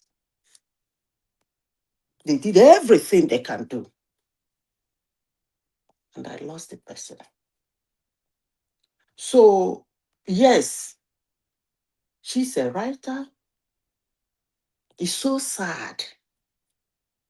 It's disheartening for somebody to lose a child. We all agree that it is not okay. But if I want to look at what happened to the child and how the child died, I should be looking from the parents' angle, from home. It's a child. You see, when a woman is a very busy person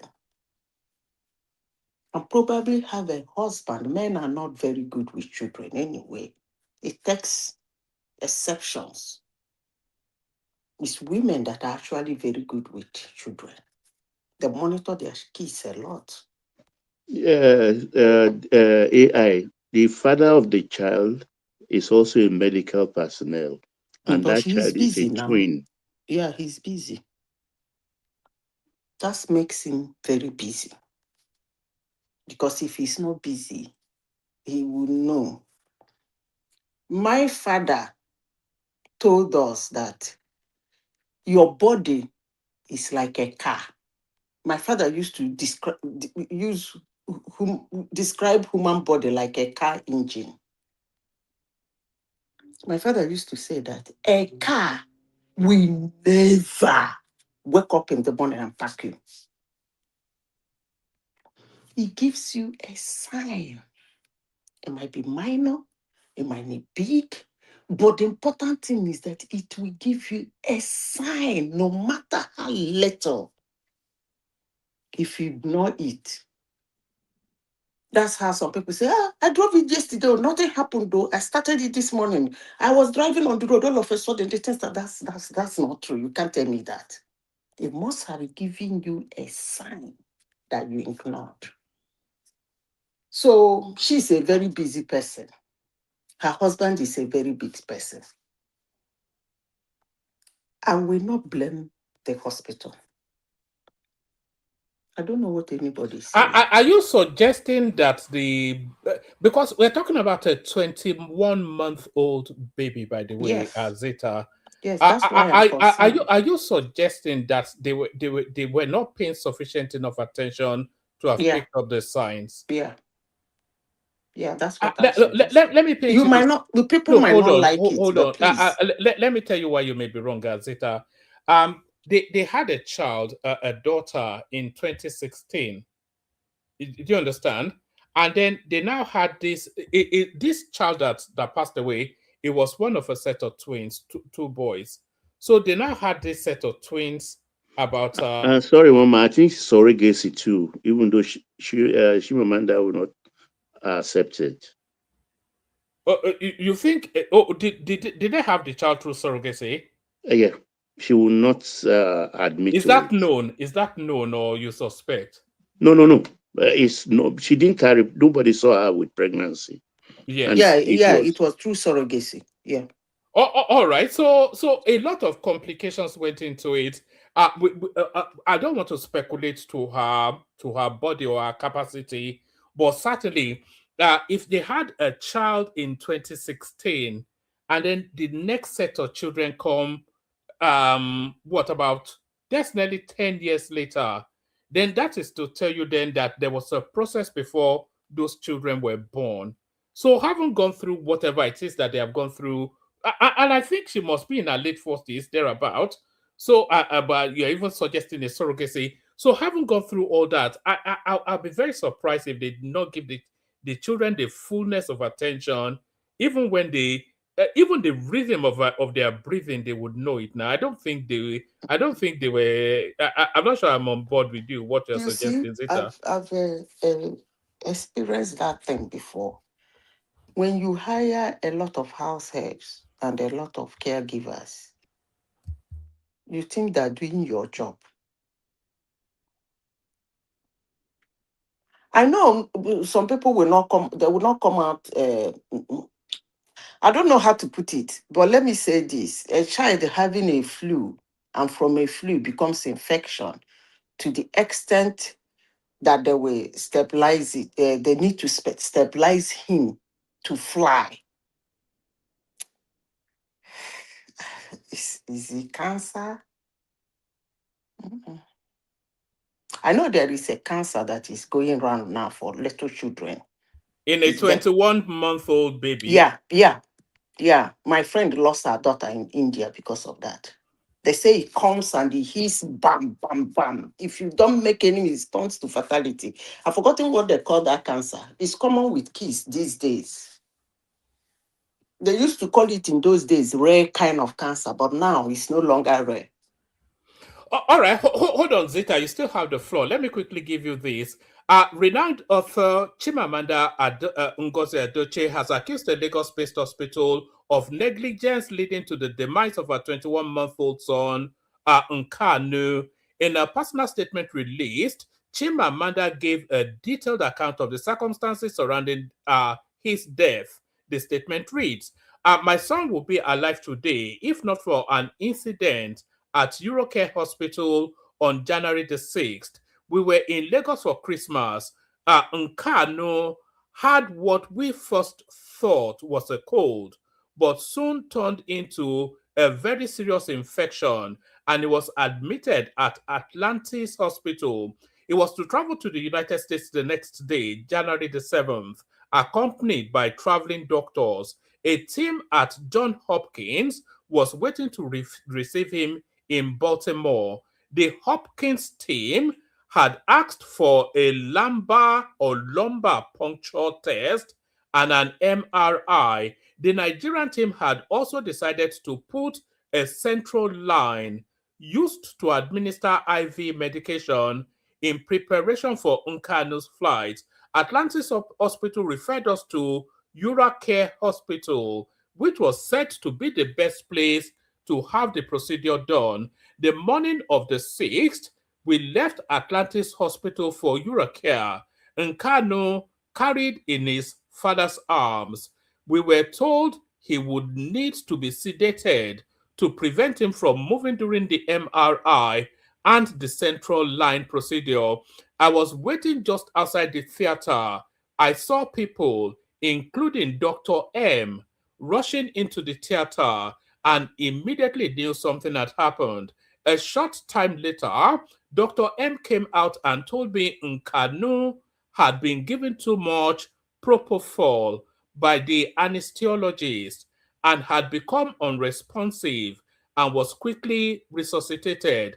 But suddenly, Nkanu was on a ventilator.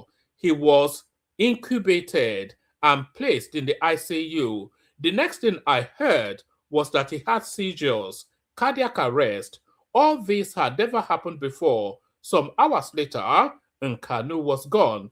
It turned out that Nkanu was never monitored after being given too much propofol.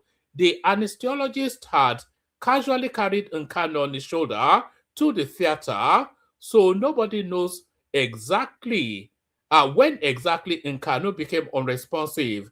How can you sedate a child and neglect to monitor him? Later, after the central line procedure, the anesthesiologist casually switched off Nkanu's oxygen and again decided to carry him on his shoulder to the ICU. The anesthesiologist was criminally negligent. He was fatally casual and careless with the precious life of a child. No proper protocol was followed. We brought in a child that was unwell but stable and scheduled to travel the next day. We came to conduct basic procedures, and suddenly our beautiful little boy was gone forever. It is like living your worst nightmare. I would never survive the loss of my child. We have now heard about 2 previous cases of the same anesthesiologist overdosing children. Why did Uracare allow him to keep working? This must never happen to another child. So that's what the Chimamanda is putting out into the space.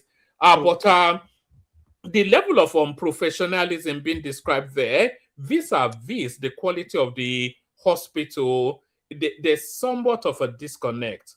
There is a lot of disconnect in the story she was telling anyway, but my heart goes to her. Nobody can forget the death of a child. Nobody. Anytime a woman remembers it, you will feel totally very sad, no matter what. That being said, you guys said the husband was a medical doctor. He's a medical doctor. He's a medical doctor. So at one point, did the man not monitor his child and what they were giving to his child? Huh? Hello? They didn't even talk about the man's presence at the hospital, by the way, because it's Chimamanda recited.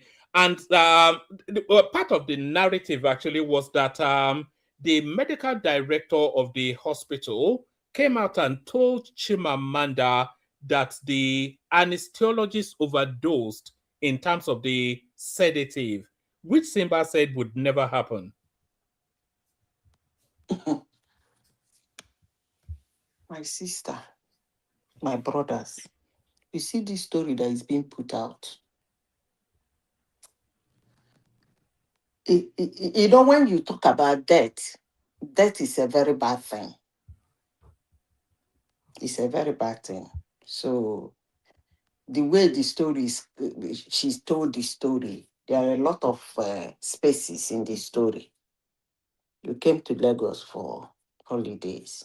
Did you come alone with your husband? The child was rushed to the hospital. They referred you to another hospital. How did you transport the child to that hospital? Who was there that a doctor will overdose a child? That is even the annoying part of this gist. What kind of a doctor that overdoses a child? You know, Zita, Zita, I didn't want to break you up, but I'm with you also with, this is not just it's not, I didn't go to a general hospital now. It's an hospital in Victoria Island gets towards the top echelons of society. And it's not.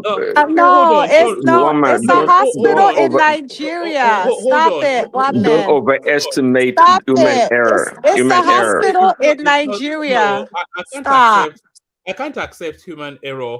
It's not also. It's not also the son of Baba Sule, the meat seller. Yes. It is the son of an internationally renowned Now, author, somebody that is always on CNN. Yeah. Because they know the quality of the person they are treating, Bam. and then some anesthesiologists will just Overdose a child. and then they will just throw the child on their shoulder and be dancing to the child. I mean, Okay, That's what I was trying to tell I don't understand you. Hello, one One man. second. I don't understand your There narrative. are 5 stages of grief. Woman, we all went through. She's going through the 4th phase. Look, the 5 stages are I think denial, anger, bargaining, depression, and acceptance. So That I think they're in the depression state might 4th be the stage worst, at the so. moment. That's the 5 stages of grief. One man. I can understand. My condolences to you, Baba. Thank you very much. Thank you. So, Baba, but my one man, condolences. I heard as I what was happened to saying, you. so one man, right? I told you this is Nigeria. Stop making it like the hospital's a big deal. Chioma, Because, huh? there are things you say that, yes, there might be medical errors, but overdosing a child? That's what exactly. A lot of people play doctors in that country. I know what I'm saying. Honestly, sincerely speaking, if a doctor do not know something as little as the dose, come on now. Well, it's not okay. Let me chime in. Let me chime in. No, one man, you guys you're stretching me too much. Why do you put so much freaking confidence in a freaking human being? Like they can't make mistake. Of course, an anesthesiologist is not a doctor per se. Okay, they are their own specialized area. It's a technician, medical technician. That's probably the proper word. That's their specialism now. That's their specialism. Yes. So and just any like Dr. Simba wouldn't administer the job of an anesthesiologist. He wouldn't do that. But the point here is that look, why are you guys talking like human beings don't make a freaking mistake? What does it even matter if the hospital was here in America, the best hospital in the world? Does it matter? Like humans don't make mistakes. You guys bugging my mind saying that. Actually, I would like to hear from the hospital. Me too. Honestly, I want her to sue them, and let's hear from the hospital because. Yeah, humans make mistakes. But if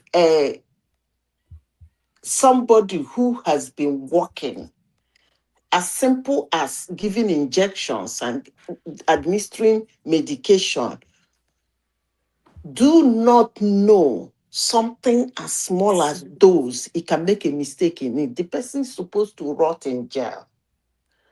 At that point, that is not supposed to be a mistake.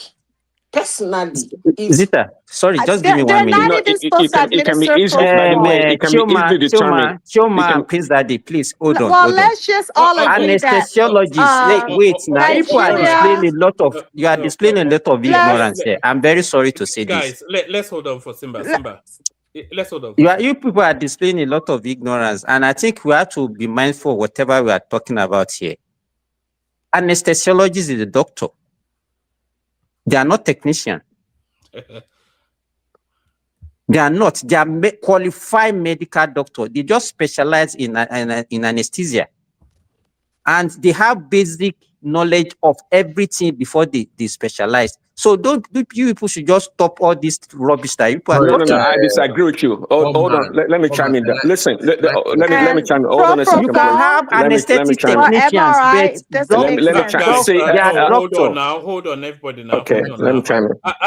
Let's Simba make that point, and then I think you want to push back against it, but I'm not sure on what authority you are pushing back, unless you have the credentials to match Simba. But Simba.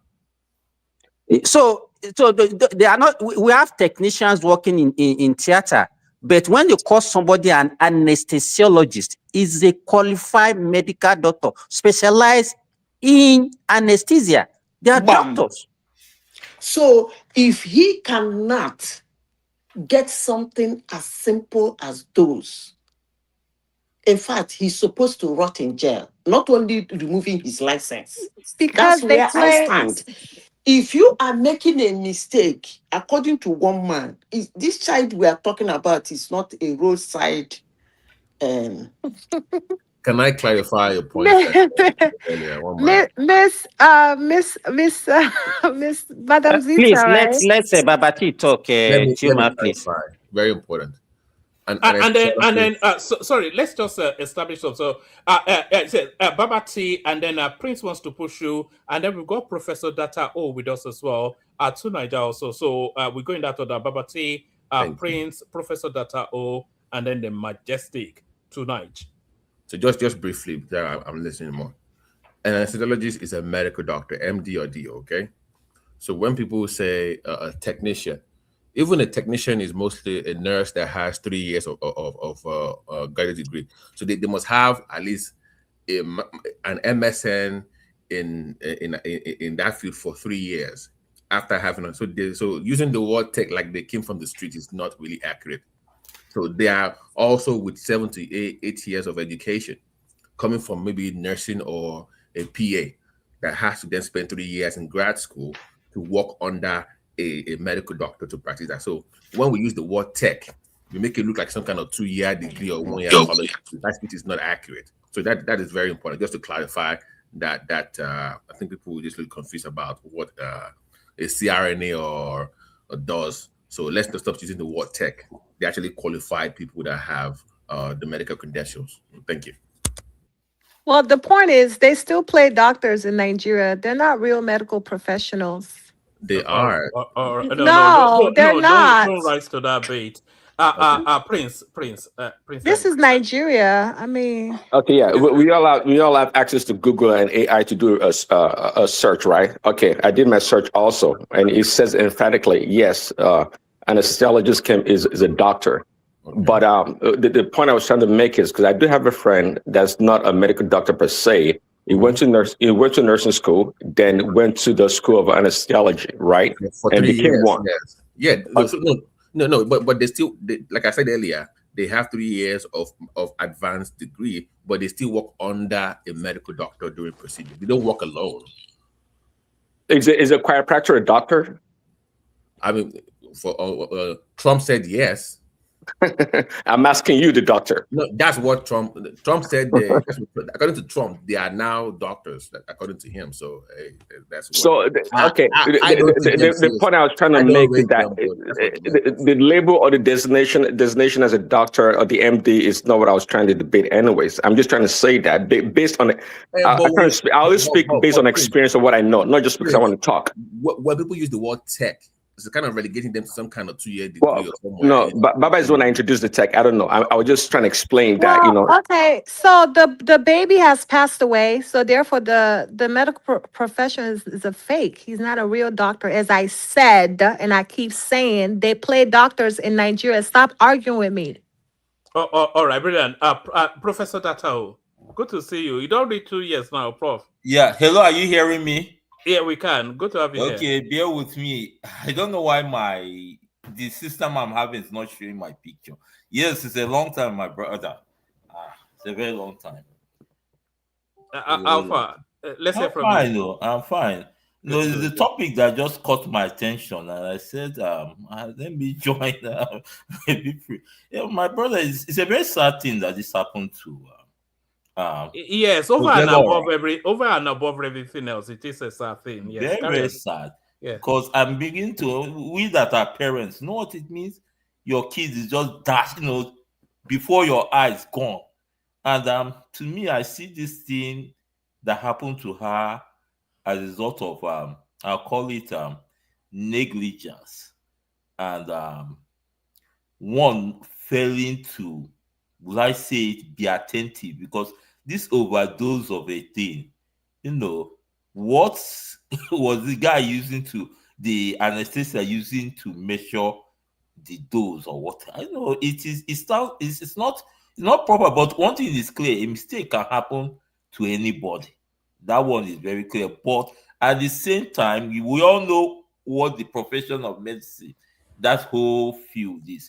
In that field, errors are not tolerated that much.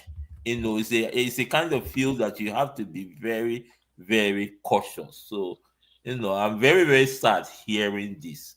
I'm very sad because me as a parent, before your eyes, just coming for holidays, and this will happen. We all heard what happened to Tony Joshua.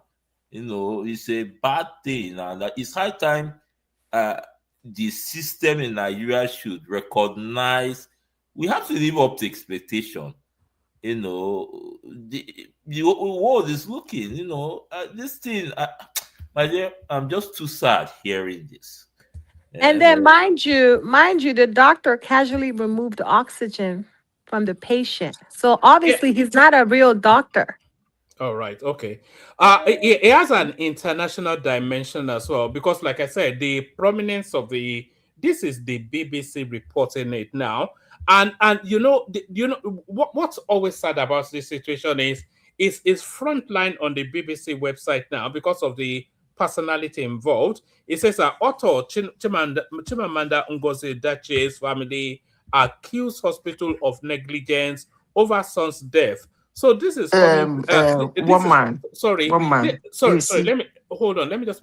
This is coming quickly off the heels of the Anthony Joshua situation. So this is two heavy hit bad news coming out of Nigeria, that Lagos space over that Christmas period. So they won't follow through this story because the BBC moves on after this story. But then this story is now in the global consciousness as a reference for the Nigerian medical system. So this is the impact that things like this can have. Sorry, carry on, Zita. Yeah. You see, one man. You see this thing BBC wrote now. That's actually what I was avoiding. I have this thing of if something happened, our institutions are being destroyed. Most of Nigerian doctors that are overseas today working, and they're extremely good. They studied medicine in Nigeria. They didn't study medicine overseas. So having a situation, an autopsy has not come out.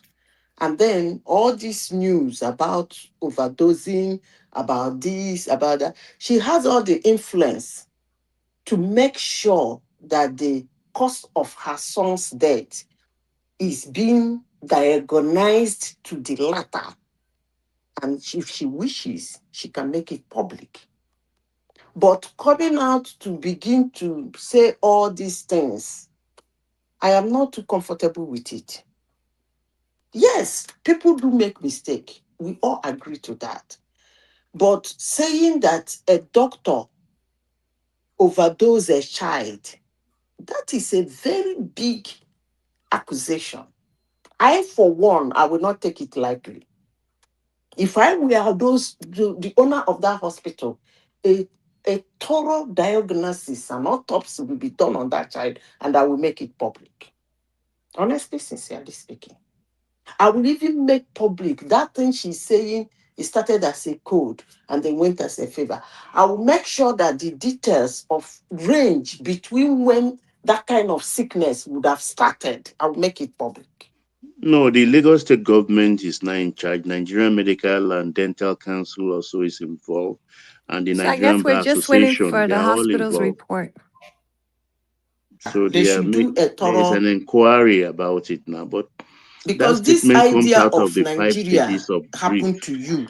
She's gone through the denial Well, it stage. This is the happened, did anger it not? stage, actually. Yeah, It don't but happen. Exactly. actually, It happened. yeah, The but actually, Nigerian let me tell you, sorry Zita, did Nigerian happen to you marketplace?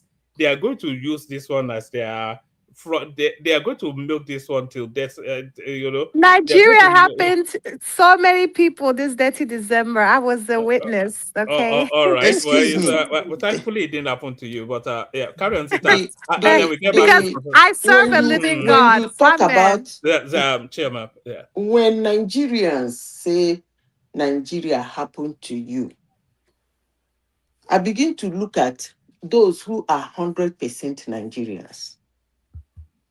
When I mean 100% Nigerians, they have never gone overseas to acquire any form of knowledge or any form of anything. They are born, bred, and made in Nigeria. Dangote is the one we know, but there are a lot of them like that. So when people say Nigeria happened to you, I begin to look at the people that say Nigeria happened to. Those people, most of them are not 100% Nigerian. Like this lady now. Dangote is 100% Nigeria. Nigeria happened to him. And he's the richest man in the world. We shouldn't be doing this. It's actually with her vast knowledge. I would have thought that she would have come out to say, I'm not comfortable of what happened to my child, but I wait for the autopsy. This is actually Zita, grief no get level. Oh. Hey, I'm Baba, telling Baba, you. but when you are Baba, grieving now, you should bring Baba, let inside me say house. this. Sorry, let me say this. Yes, we've already empathized with the family, but I think what they are trying to do, they are politicizing this issue. You know, that's the one that really struck me. They are politicizing it That already. is exactly what I'm talking about. It's politics. Forget about grief or whatever we are saying. They are already politicizing it.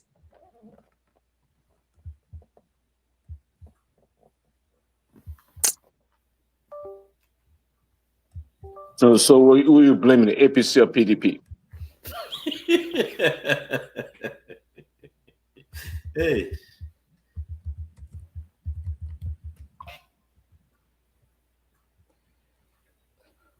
Anyone there? It's gone silent. Well, one man, you need to stop know who muting they me. go It's blame. not even They don't funny. go blame anybody, but na talk when they talk, say it don't happen to her. Huh? Waiting at Chimamanda do people, they will talk, say it don't happen to her. You know, she grew up in Enugu, but it's just a pity. We go blame the system for Nigeria. Now whom I go and now waiting I go talk, because the system for Nigeria, I think, you know, they should leave up things. We just see what happened to Anthony Joshua. Imagine. Is there any other topic, woman? They just begin the show, snap and pick. Or does To Nigeria have anything to contribute to this topic? Greetings, one man. Thank you for having me, and greetings all the panelists, the chat, and obviously the viewers. For what I can, for just glimpsing the headlines and the accusations going around, it's not a secret that the Nigerian healthcare system is on its knees and not fit for purpose. But it doesn't necessarily mean this case is not a tragic mishap. Mishaps happen everywhere, and I think maybe there shouldn't be that much of a rush to judgment. I don't know how somebody can be aware. I don't know when it happened exactly. So how can somebody be aware of brain injury from lack of oxygen even before autopsy is carried out. So there's quite a lot of areas that I'm not aware of. So, and tragedies happen even here in the UK. It's funny because there was an accident in the UK that resulted in 4 loss of life just today in the headlines. And when stuff happens in Nigeria, they make it look like because it's Nigeria, it's something different. So that there's an aspect of that, but we also know Nigeria is a little bit dysfunctional in so many ways. And I don't know why some people, if somebody wants to highlight something, they start saying they want to politicize it. Yes, it's politics. If somebody is running the country and the country is not performing very well, you better be ready to take an element of blame to it, because if the country is performing well, he will get the credit too. That is what it is. That's what being a leader in a country does to anyone. So I don't know why some people jump to defend and say they're politicizing. I don't want to be brutal, but he would have flown the shy to Anambra.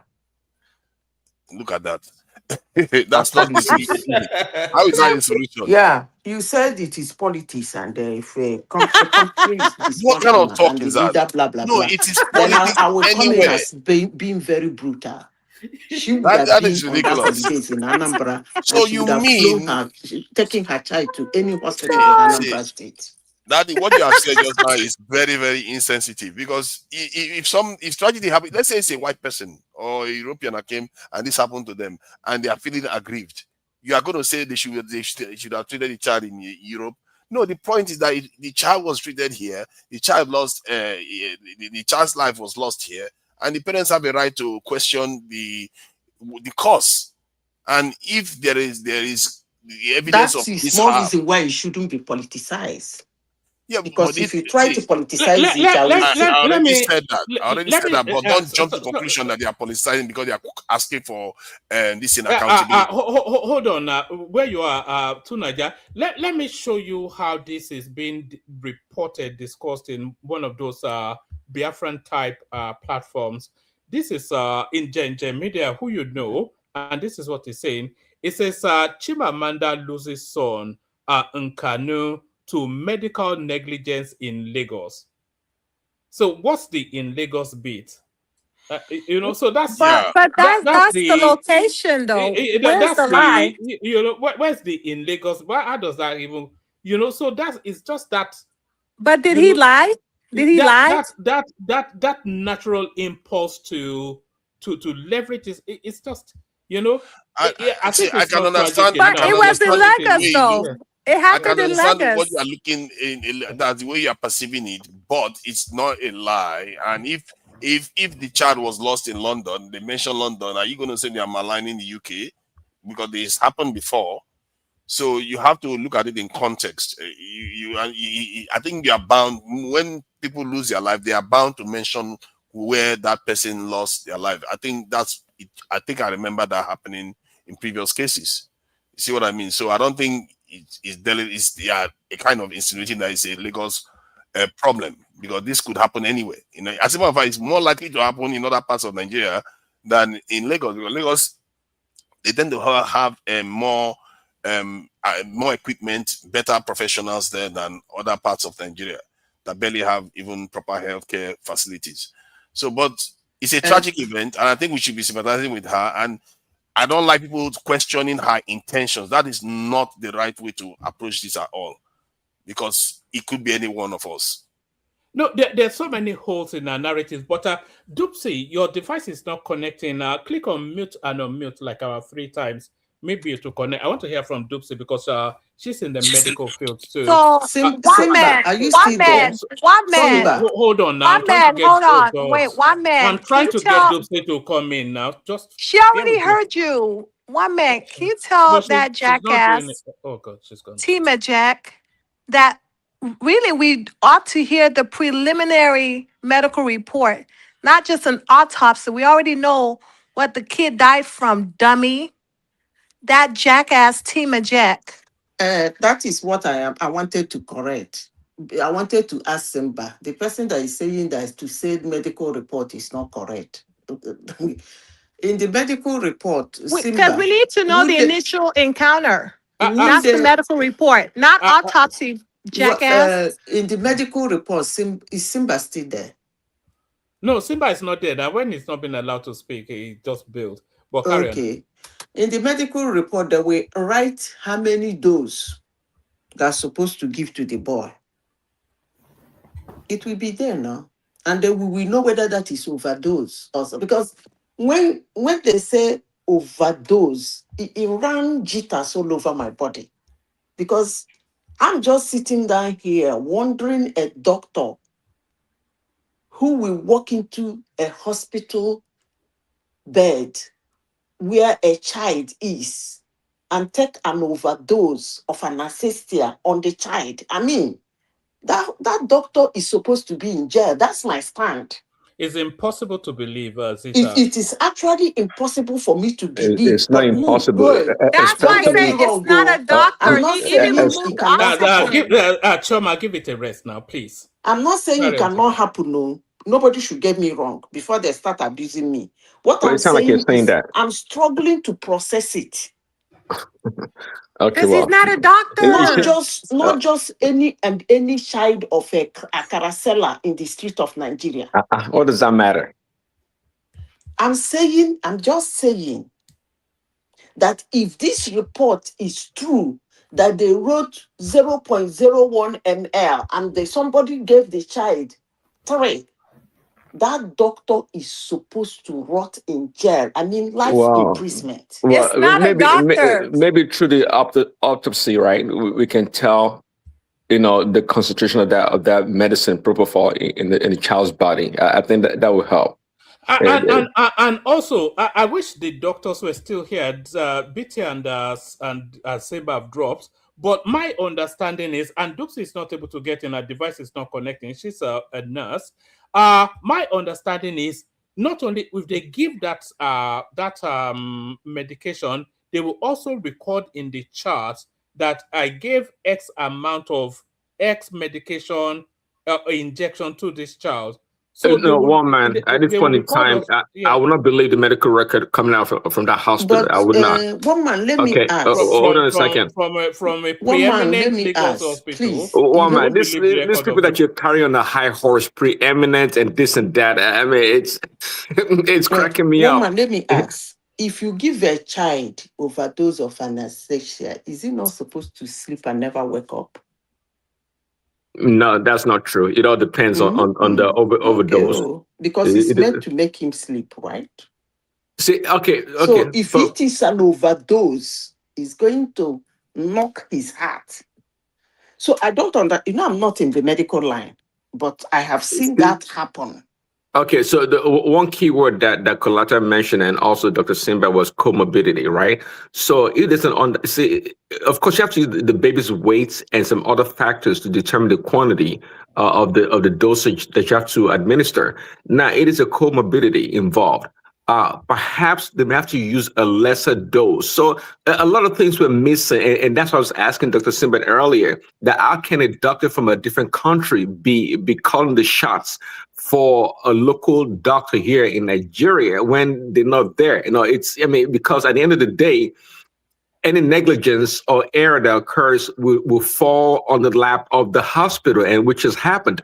So there's some missing parts to it. At the same time, the notion that they can't make mistakes because it's preeminent hospital and all this stuff, is for the birds. I think you should quit saying that. All right. So sorry.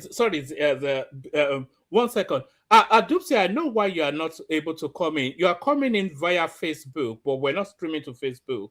So that seems to be what seems to be. So if you're able to come in via YouTube, then maybe you'll be able to get in. I can see your thing is on our Facebook. Sorry, Zita. One man, you see, what I was trying to say is that when you have a sickness that is called, you people should not get me wrong, go. I'm somebody who query everything. That's my lifestyle. But don't get me wrong. If you have a sickness that is called minor cold to infection, it gets to the extent of a hospital not be able to manage it to refer you to another hospital. It is a serious health. That's all I can say. It's not a minor. What all happened right. to that child is not minor. All right. Over and above everything, a 21-month-old baby just passed away. So that is never a good thing. So I think on that we all agree. But I think maybe she should have kept us. Her cousin or whatever. She's been straddling all the news platforms, doing all this grieving something. Heavy laden voice, paused sentences. Oh, do you need a tissue and all that? So they've been doing all of that all over the media space, and then they are now launching at the space, asking that. Of course, there's a lawsuit coming, but the hospital is actually in a difficult space. They can't come out to defend themselves aggressively, but just because of the nature of the incident. But then, of course, they cannot let this lady damage the hospital as well. But thankfully, Lagos State has stepped in. So if Lagos State carries out the investigation, then they can And if I were the hospital, they should make it public. They have to now for the whatever is the finding should be made public. It would destroy that if this goes on that hospital's name. That hospital is destroyed now. It's already destroyed. It's already destroyed. One man. The news is all over the world. Wama, can I come in, please, so that I just quickly... Yeah, come in. Good to see you, Isaac. Yeah, come in, Isaac. Yeah, Isaac. Wama, first of all, make I first give my condolence to the bereaved, the child. It's very painful. And so that which I want to talk, maybe people don't call me misinterpret and say, why this guy not just get any feeling. I get feeling for the child. I get feeling for the mother. You don't suppose lost any pikin. That one aside. If there's anything I can do, make I bring that child come back, I go do it. So that people where I want to talk to, they go no say, this person will talk so not be say, he just come, say he no value life. But I'm so annoyed that, come, we are the important to each other.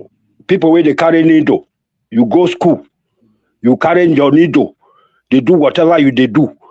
People will not still go school, where they do it and do all of us, they're very important to each other. That toilet where you this shit put.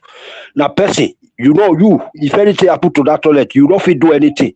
Somebody go come, you go come fix that toilet for you. So that person, they're very important to you. You carry needle, you be doctor, you be lawyer, whatever you be, you carry that your needle. That person will come fix your toilet. If they sick, you go still go give her the injection. So make nobody, they use one country, they destroy the other, or use the other country, they destroy the other. The way they said they don't already tell you what it be. One man they explain these things since they listen. And really, the truth be say, the story never clear. The mother say he stand for outside, the doctors they run up and down, run here, run there, they look there. Then somebody come, and one of the doctors just come, say, we don't give overdose to your pikin. Who will do that one to start with? Doctor make that kind of mistake, because you meet mama. We don't give overdose to your pikin. Oh. Hey, then the other one just carry the pikin for shoulder, run, pass. The story never clear. So begin condemn your country. When story never clear. My own business. Wait, make I talk. I beg. No, I beg, because they come out now. I only listen. I know they always come. Make I talk. Come. She get money where carry that pikin, go US. Make them not do any examination for Nigeria, because they will still spoil them. Even though any result will be, they'll say a lie. Me carry and go US, make them go find where to kill that pikin. You understand? They say that cold. Now, I grow a small pikin, I can't grow rich, I get children. You say an ordinary cold. Why you should come be all this complicated, put needle for him back, go remove fuse, go do this one. They even call America, they search for there, they wait for the child. Let me say no be ordinary cold. So the story never clear. So Nigerians, more tranquilo, more relax, I beg. Not spoil your country because of this one. I know say one doctor did Dr. Simba, they say he don't drop. He said the only budget they put for their medical district for there. He covered your country of your country. So you already know what your country be. You understand? That hospital we did there. So I know say some people did there, they survive. They will still survive so good. For Spain where they here, about 5 people this week, Nigerians, then die. And they hear say Spain are one of the best medical district. Five Nigerians, 2 Igbos, 2 then die. But we know say their hospital is one of the best here. You understand? That person died. Not come me say Spain hospital now, he don't die. You understand?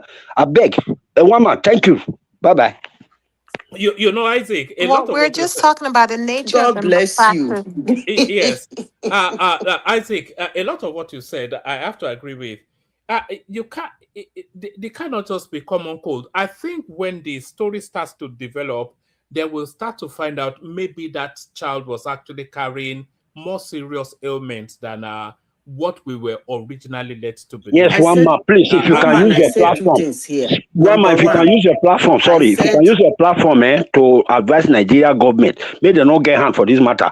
The money day, if the woman don't want to spend the money, may Nigeria government carry that side, go America, may they do all their autopsy for that side. Any result with them bring, I believe Nigerians go believe her. Thank you. Yes, I think Lagos State is already taking charge of the situation anyway. They're going to, what I said it here, that what killed that child is not ordinary the way they put it. Honestly, sincerely speaking, it's not ordinary. It's not just a May. It started as a May code.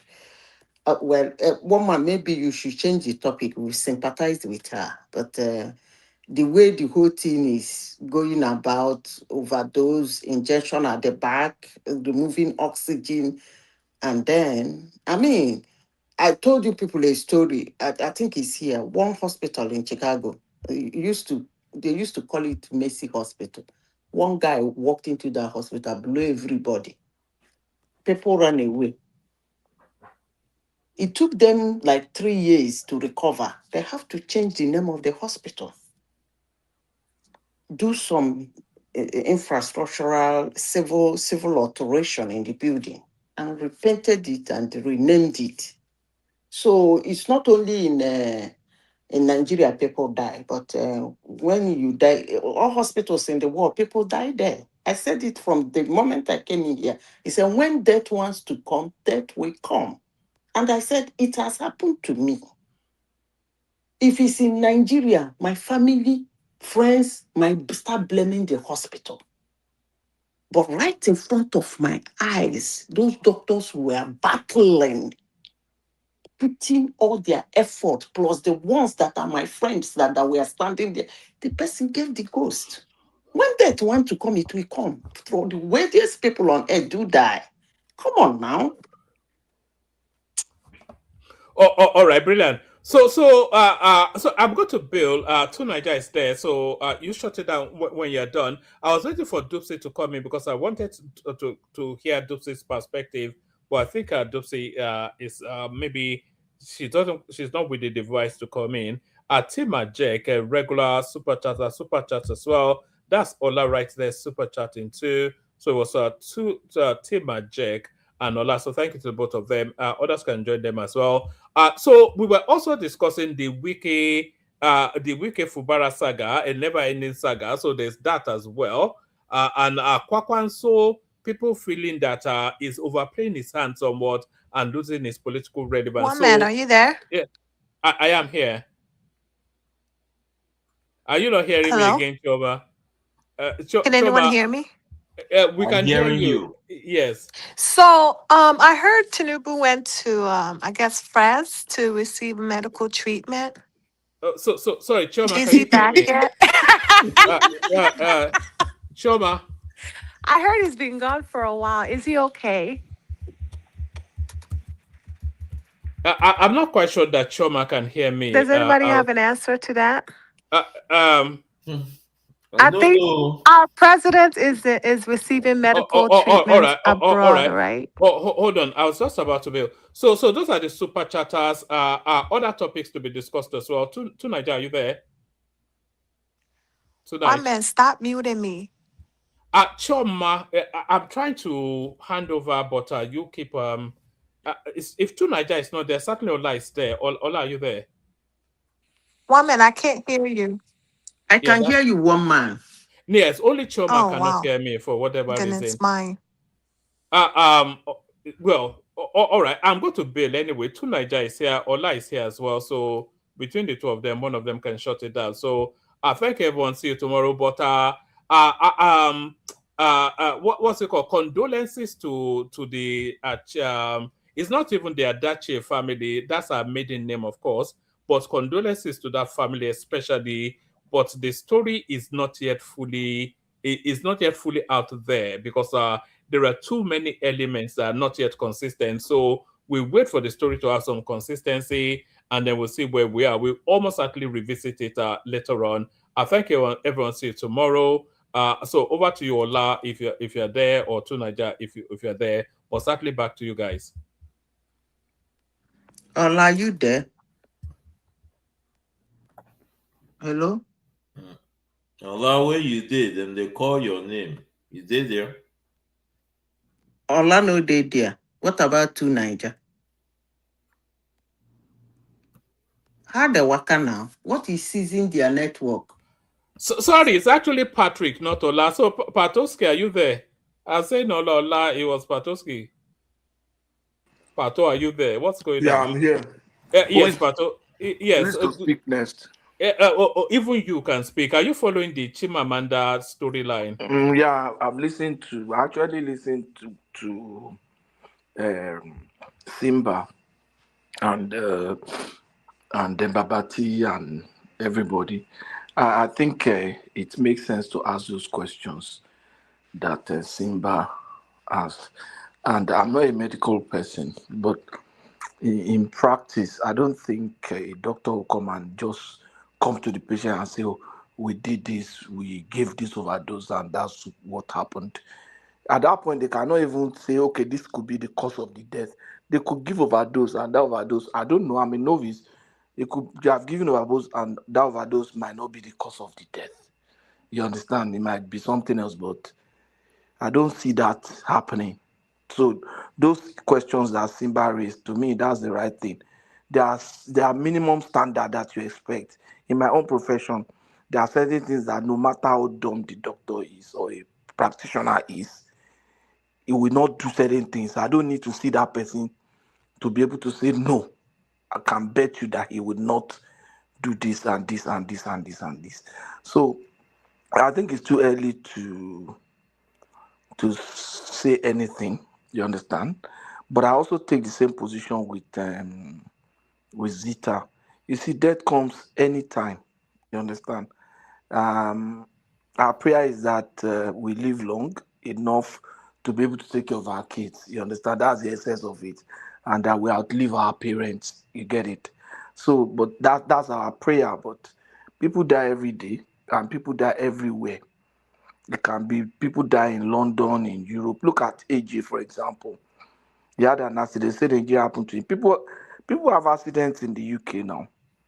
In Canada here, in the US, cars, the number of accidents that happens in the US on daily basis, I'm sure is higher than what happens in Nigeria. You understand? Relative to the number of cars that are out there, and if you look at it. So people, their auto crashes and even plane crash and everything, will say, oh, Nigeria has happened to you. That's what Nigeria happened to AJ. That because the guy ran their vehicle ran into a truck. And people say, why is the truck there? Yeah, there are times trucks break down and they clear off the road in places. That's why it's an accident. It's not something that is planned. You understand? It's something that nobody expect would happen. You understand? So that's the logic. The only argument I see there, if it's a truck, was there the truck driver, did they put the signs? Did they put, you understand, all those the triangle and other stuff? Yeah, to me, that's where we can begin to start asking questions. But to me, that might not be Nigeria. That might be the driver who is negligent and didn't put the sign and everything, and it will become a problem of Nigeria if after a road safety person passes it and sees it and does not insist that they should did not insist that they should put the triangle and signs and be redirecting vehicles in that place. But it's not everything that I just say, oh, the country has happened, Nigeria, this and that. Just because some people hate their country so badly. Some people, I don't know how people live with that kind of hatred. You hate your country, you hate your neighbor, you hate your this, you hate other tribe, you hate. The only people that you don't hate is yourself and people outside your country. You even hate them, it's just that you don't express it. Because you can these people have hatred that's permitted everything, every aspect of their lives. And before you know it, they start hating their wives and children because it becomes second nature. And they are so negative at everything, and they blame everybody for everything apart from themselves. The country is so bad now because of leader, because of tribal people, because of no, but they are not part of the reason why the country is bad. Whereas they will go there and sell fake drugs, they will go there and sell fake medication rather, they will go there and sell fake products, they will look for way to cut corners, they will, you understand, adulteration stuff. No, but they are not seeing themselves as contributing to the failure of the country or anything. You understand? So Pato, can I add to that fake medication? Because 3 days ago in Nigeria, we lost an 11-year-old child, and it was traced to they bought a fake inhaler. So the inhaler he was using in Nigeria was found out to be fake, and it killed him. So so it's gone that bad where it's concerning when you are losing pediatrics to this kind of madness. Is that Prince Daddy? Sorry, Baba T. Yes, sir. Baba T. You see, fine. It might be, it might not be. So where that news came from, you have to investigate it very well. No, this to really know that it was a fake inhaler. That's what they, because some people are because right now me I know they believe anything when Nigerians they talk. I know they believe. So you don't believe that no fake medications? No, because I know there are fake medications, but that very particular person where he come from Europe, he buy inhaler for Europe. They use no. It's not Europe. This one is they live in Nigeria. Okay, they live in Nigeria. It's not Europe. It's Nigeria. I'm talking about Nigeria now. Where and then one thing. Let me tell you one thing too. Sorry. Let me tell you one thing. You see that inhaler you are talking about, there will be some sort of authentic places like shops that he will go and buy the original. He will refuse to go there. He will cut corners to go and maybe buy somewhere. Then you will not be blaming Nigeria. You understand? There are people like that. They don't want to do the right thing. You will know that this shop is where they sell that thing, that you will get the real thing. But maybe because of the price or whatever, then you will want to go and start up from Inewi. Yeah, but you understand? I'm saying that the government. Why do we have those things in the market anyway in the first place? I know you're saying about pricing, but that shouldn't even be available to the public to even price at a cheap rate in the first place. It shouldn't be available in the market. So that's my point. Not that because somebody decided to go buy cheap or fake medication. Why are those medications available in the market in the first place? You know Nigeria now snake knife food there. So any forest where you enter, say snake food. You go dey careful. You understand? You yourself, you go dey careful. All this fake medicine. Another person is accusing the hospital, though, that that's what I said. Even in America, I said if it is an overdose, the child will not work. A lady is accusing that same hospital. That happens everywhere in the world. If you go to any review page of any hospital, you're going to see the same complaint about medical neglect. That's nothing new. But what I want to know is because the baby is about 22 months old, so it's not even 2 years old yet. And to Simba's point, when he was there earlier, they probably had a comorbidity. So, and if you have any respiratory comorbidity, that means your level of care at the ICU has to be very, very high. So do they have, because even within the ICU space or SICU space, they have pediatric SICU for pediatrics away from the general ICU population. So do they have any space for pediatrics to cater for people with comorbidities in that hospital? That's the question, because that is a very special case when you have comorbidities as a pediatric patient. So did they have that? So what do you mean? What do you mean by comorbidity? Like if they have any. So, by the way, when we are there, refer to that kind of No, hospital. hold on now. Let me respond to what. So if you have a pre-existing medical issue that has to do with respiratory issues, for example, as a child, so that means that when they treat you, that has to be put into consideration. That means you need special attention away from your regular MICU or regular SICUs. So in that hospital, do they have a pediatric ICU separate that can cater for that kind of comorbidity? Is the question, and I think not. I don't think they couldn't handle that situation post that medical procedure. That is my own opinion. Okay, just going on a link. I think that was the mistake, that they could not handle that particular comorbidity post treatment. What I want to ask you, from the narration of the lady, do you think that sickness of that little child was a mere code? No, obviously not. There was more going on with the child. So we can go on and say we don't. There's no way it's just a cold. And you put in a central line in. That central line, was it placed properly? Because if you don't place a central line properly, it can lead to blood clot and it can kill the patient. So I want to know who put that line in. When you put the line in, did you scan to see that it was properly placed? Did you assess?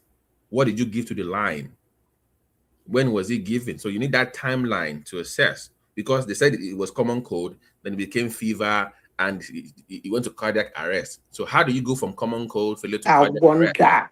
So BT, so you suggesting perhaps there could have been some human error in the process, correct?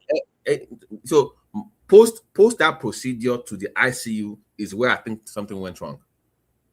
Because you can't go from common cold like that to just cardiac arrest. For you to go to cardiac arrest, that means a lot has gone on with you within 24 hours. It was even up to 24 hours, but I don't know how long it was. So that timeline is too, for within that one, that to just go from cold to just cardiac arrest. I mean, that means no, he said it from cold to infection. So I'm saying that even from infection to that means you became septic. Where I practice, okay, if you become septic, AI, your lab comes up and you become septic. If nobody does any documentation within 10 minutes, they will call a code on that person just for being septic alone. They will say, "Oh, that person is septic. Go there." They will call overhead, like, "Is that person?" Because to my point, that baby was septic. So if you had common cold and you had fever and you had infection, that means for you to have a cardiac arrest, you became septic. So what happened to that baby for being septic to having a cardiac arrest? Why nobody was? So the baby was, in my opinion, was not monitored for that time period. Where was the mother?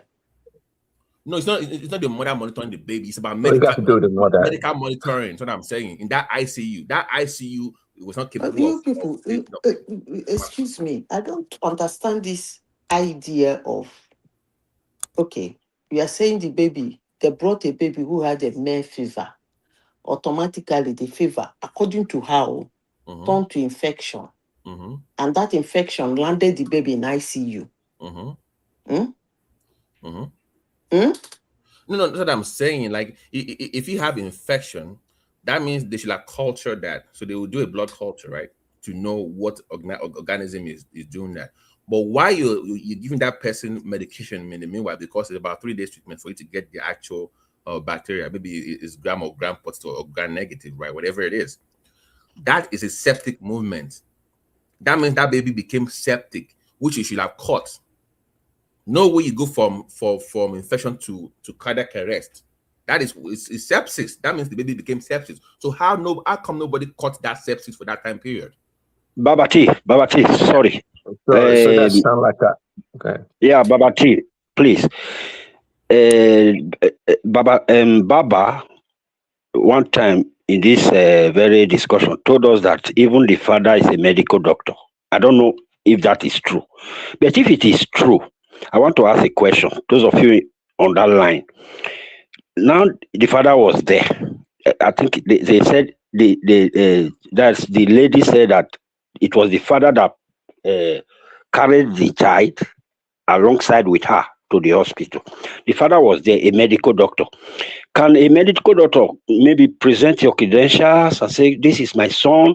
Would they give him permission, like maybe can I be permitted to be close to him? Like other, see, they already saw his ID and all that. Can they give him that permission? Like, okay, you can stay here, you can be here. Can they?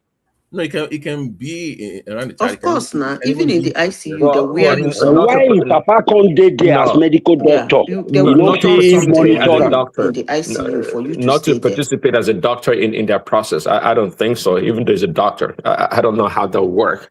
Yeah, it can contribute, but it cannot be in charge of the care. It can say, okay, maybe this and that. It can give suggestions, but it cannot be part of, like the way you describe it. It cannot call them and start telling them do this and what do to that. do. Yeah. Yeah. Okay, to your submission earlier, BT. So if that child or anyone was determined to be septic, right? Obviously, we're talking about a bacterial infection. So if they do the test, is it the next thing would be to administer antibiotic to the child? Correct. No, even once you culture them because they were showing signs, you should have started antibiotics already.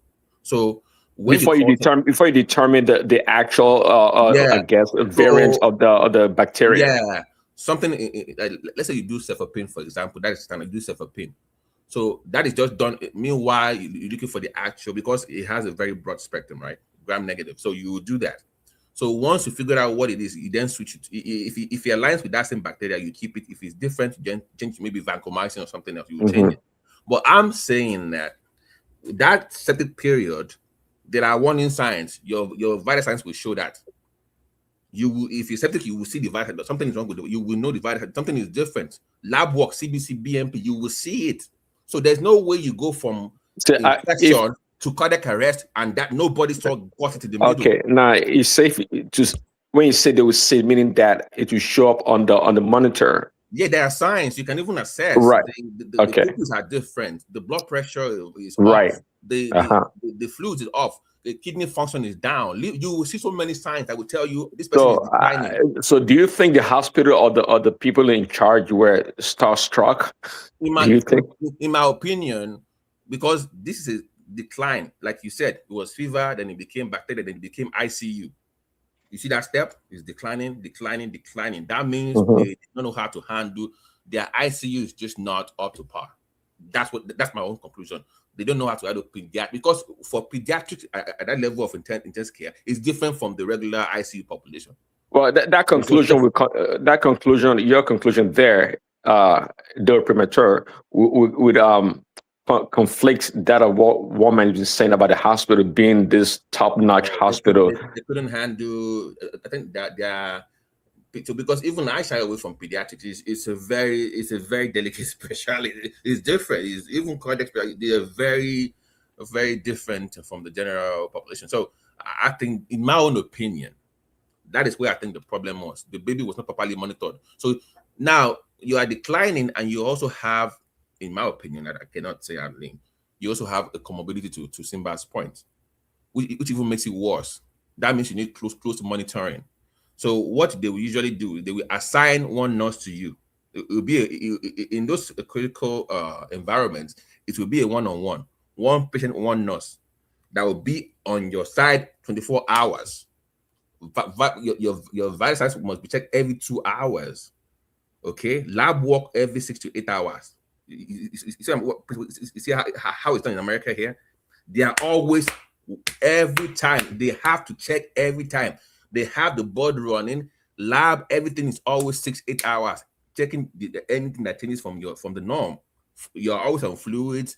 We must know your intake and outtake, your kidney function, everything is being watched 24 hours. It is intensive care.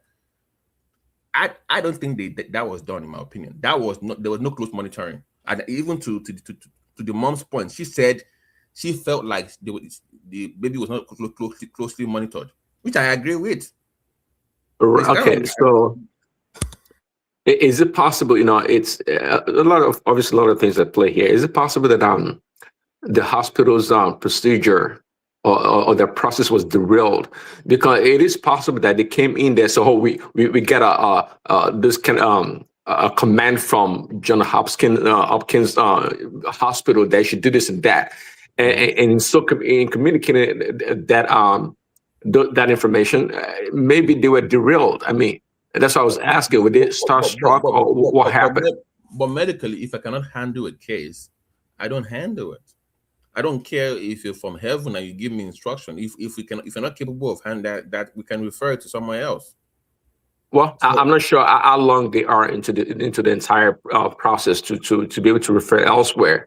But we're talking about here in Nigeria. I mean, you're not talking like in America, right? So, but again, if it's a top-notch hospital, then they should have their own standard procedure, and they should know what they can handle. But to my earlier point, Prince, I think they did everything right except to monitor the patient. That is where I think, to your point, the negligence is. That ICU is, to me, it's a red flag. Yeah, it is. At the end of the day, it is highly unfortunate, to lose a child. So, yeah, I mean, of course, we have to wait for the other side of the narrative. But you would think by now the hospital will come out. Can I add a point too? Because here, if you scan any medication in a hospital, they can track the batch where it came from. Sure. Yeah, the NDC code. So how do we even know what was given to that is even original? It's not even fake. Well, again, to that level of a hospital, what we call it, that type of hospital with the level of clientele that go there, you would think that they are up to date in terms of their drug supply chain monitoring. Also, that they don't administer fake drugs or expired medication. So, because one man really give this hospital a high mark in every area. So you expect them to perform at the highest level. And that's why I'm saying that regardless of how important or known the hospital is, people do make mistakes. I mean, we're human being at the end of the day. I agree. So my two concerns are the ICU stay and whoever put that central line in, because that is a very high risk thing to introduce bacterial infection into a child. If they didn't wash their hand or they didn't clean up or do something, you might quickly introduce bacteria into that boy's heart. So those would be two things that I will investigate. They can they can always swap that area and test that line. If that line is positive, that's what we call it a CLAPC. So if it's a CLAPC, then I know that is what killed that child. Because you can literally test that line for bacteria. If that line has it, then you know where that came from. And if that happens in hospitals, the difference is that, once again, Prince, it happens in America to where you have a land that is infected, but they catch it early.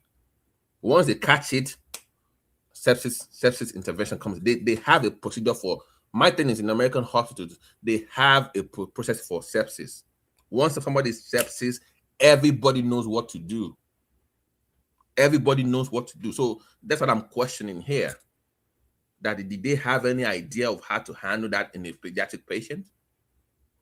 I'm just asking the question, okay? I'm not rushing to conclusion, but it raises more questions now about what really transpired in that ICU.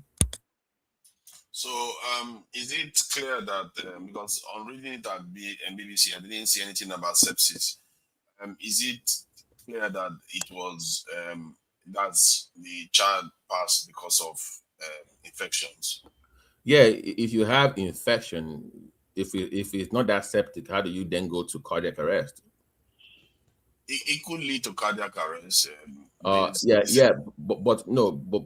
get the cardiac, that means that infection must have spread all over your system to affect your heart to the point where it dies off.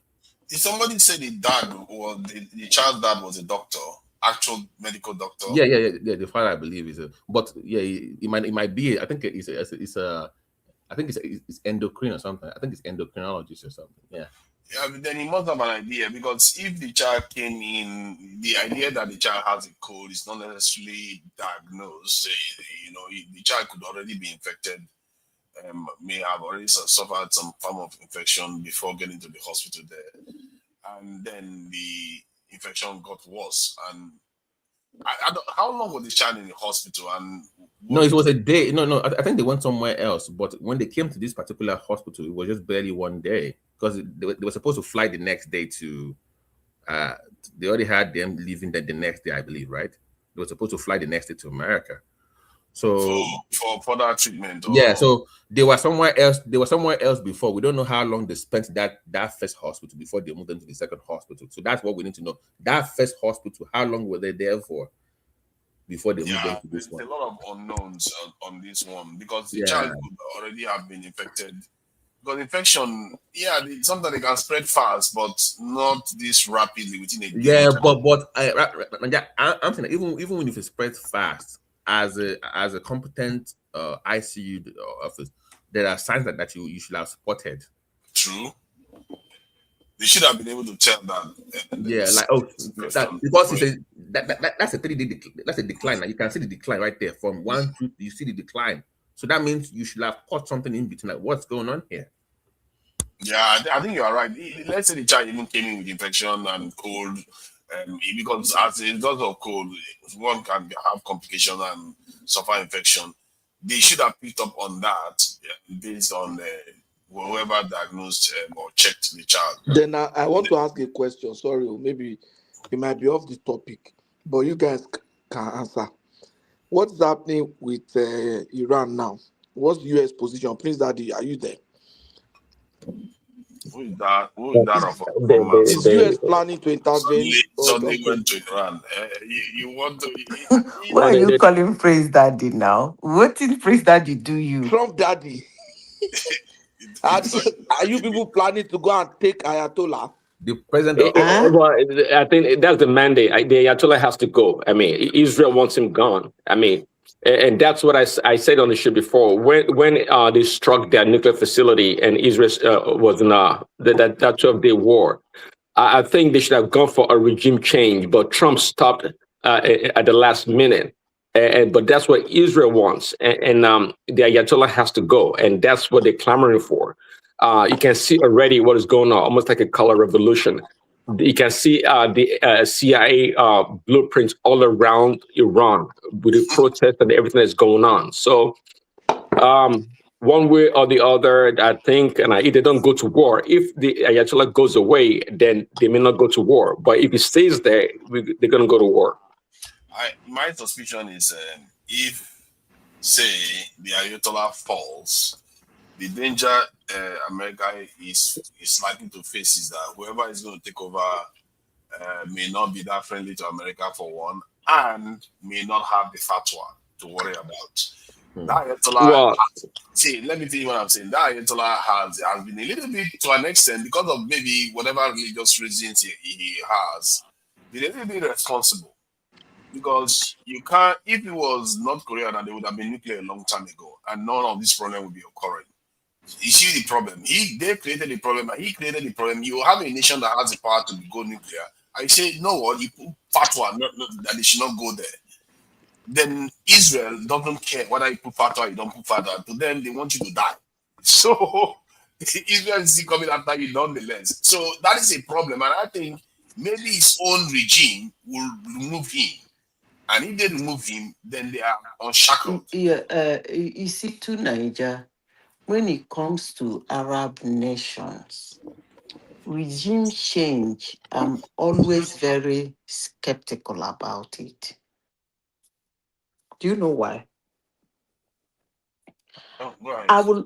I always prefer them to be the one to change their regime. If you come from outside and do one or two things that make their regime or enable them to fight their regime.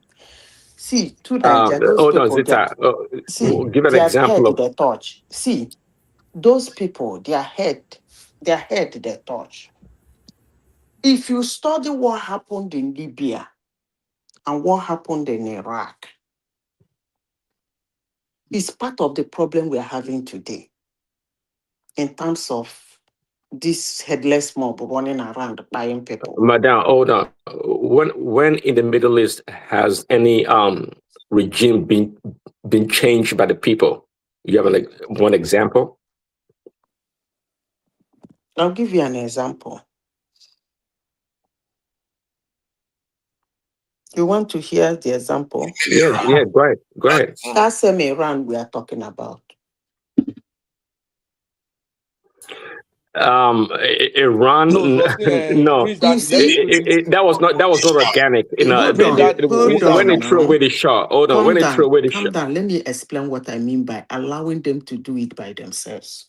Okay, go ahead. You see, if you somehow like that Ayutala now, he has not announced his replacement. The country is in shambles. He is the only one for now that had paracetamol for the headache of the headless mob. If you remove him, whisk him out, those people will go wide. You people are not understanding. That was what happened in Libya. That's what happened in Iraq. And that's the same thing that is happening in Syria now. Yeah, madam, but the regime change was not organic. Libya was absolutely not organic. It was not by the people. It was all orchestrated from the outside by the CIA. We all know that. It's well documented. But the point here, when it comes to Iran, see, the Ayatollah Khamenei, right, is just a figure. So who is going to take over from him? Well, we're going to leave that to Israel because you know for sure the IRG, the Iran Revolutionary Guard, are the ones in charge of Iran. They are the ones that run every. And who owns the RIC? It's the military. That's the military. The IRG is the military. It's the guy that commands. No, the Ayatollah. No, that's what it looks like. But at the end of the day, the power really falls in the hands of the IRG. Okay. But again, see, I don't know. Said it's the military, so they remove Ayatollah, they pick a military man. No, they're not going to pick the military. That's something they run the country. But now there's a clamor for Pahlavi, the former Iranian president, or the son of the former Iranian president, to come back. Please, please. Can I chip in something? Sorry. You see, what Prince Daddy is trying to say is this: if we say you are waiting for a regime change that is going to come from the people, that's going to be easy if the current leader is not a brutal dictator.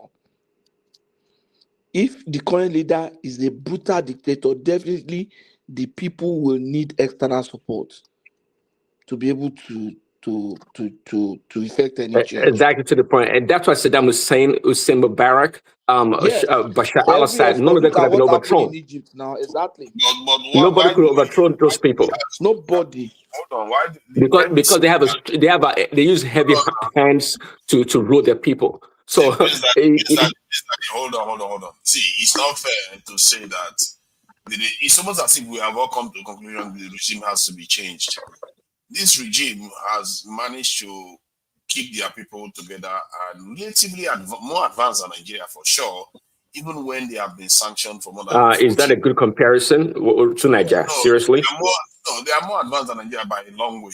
But is Nigeria a good comparison? Come on now. Okay. What would be a good comparison? What would be a good comparison? Countries. They are more advanced than many European. Not European countries. Middle Eastern countries too. So because they generate more electricity, they have nuclear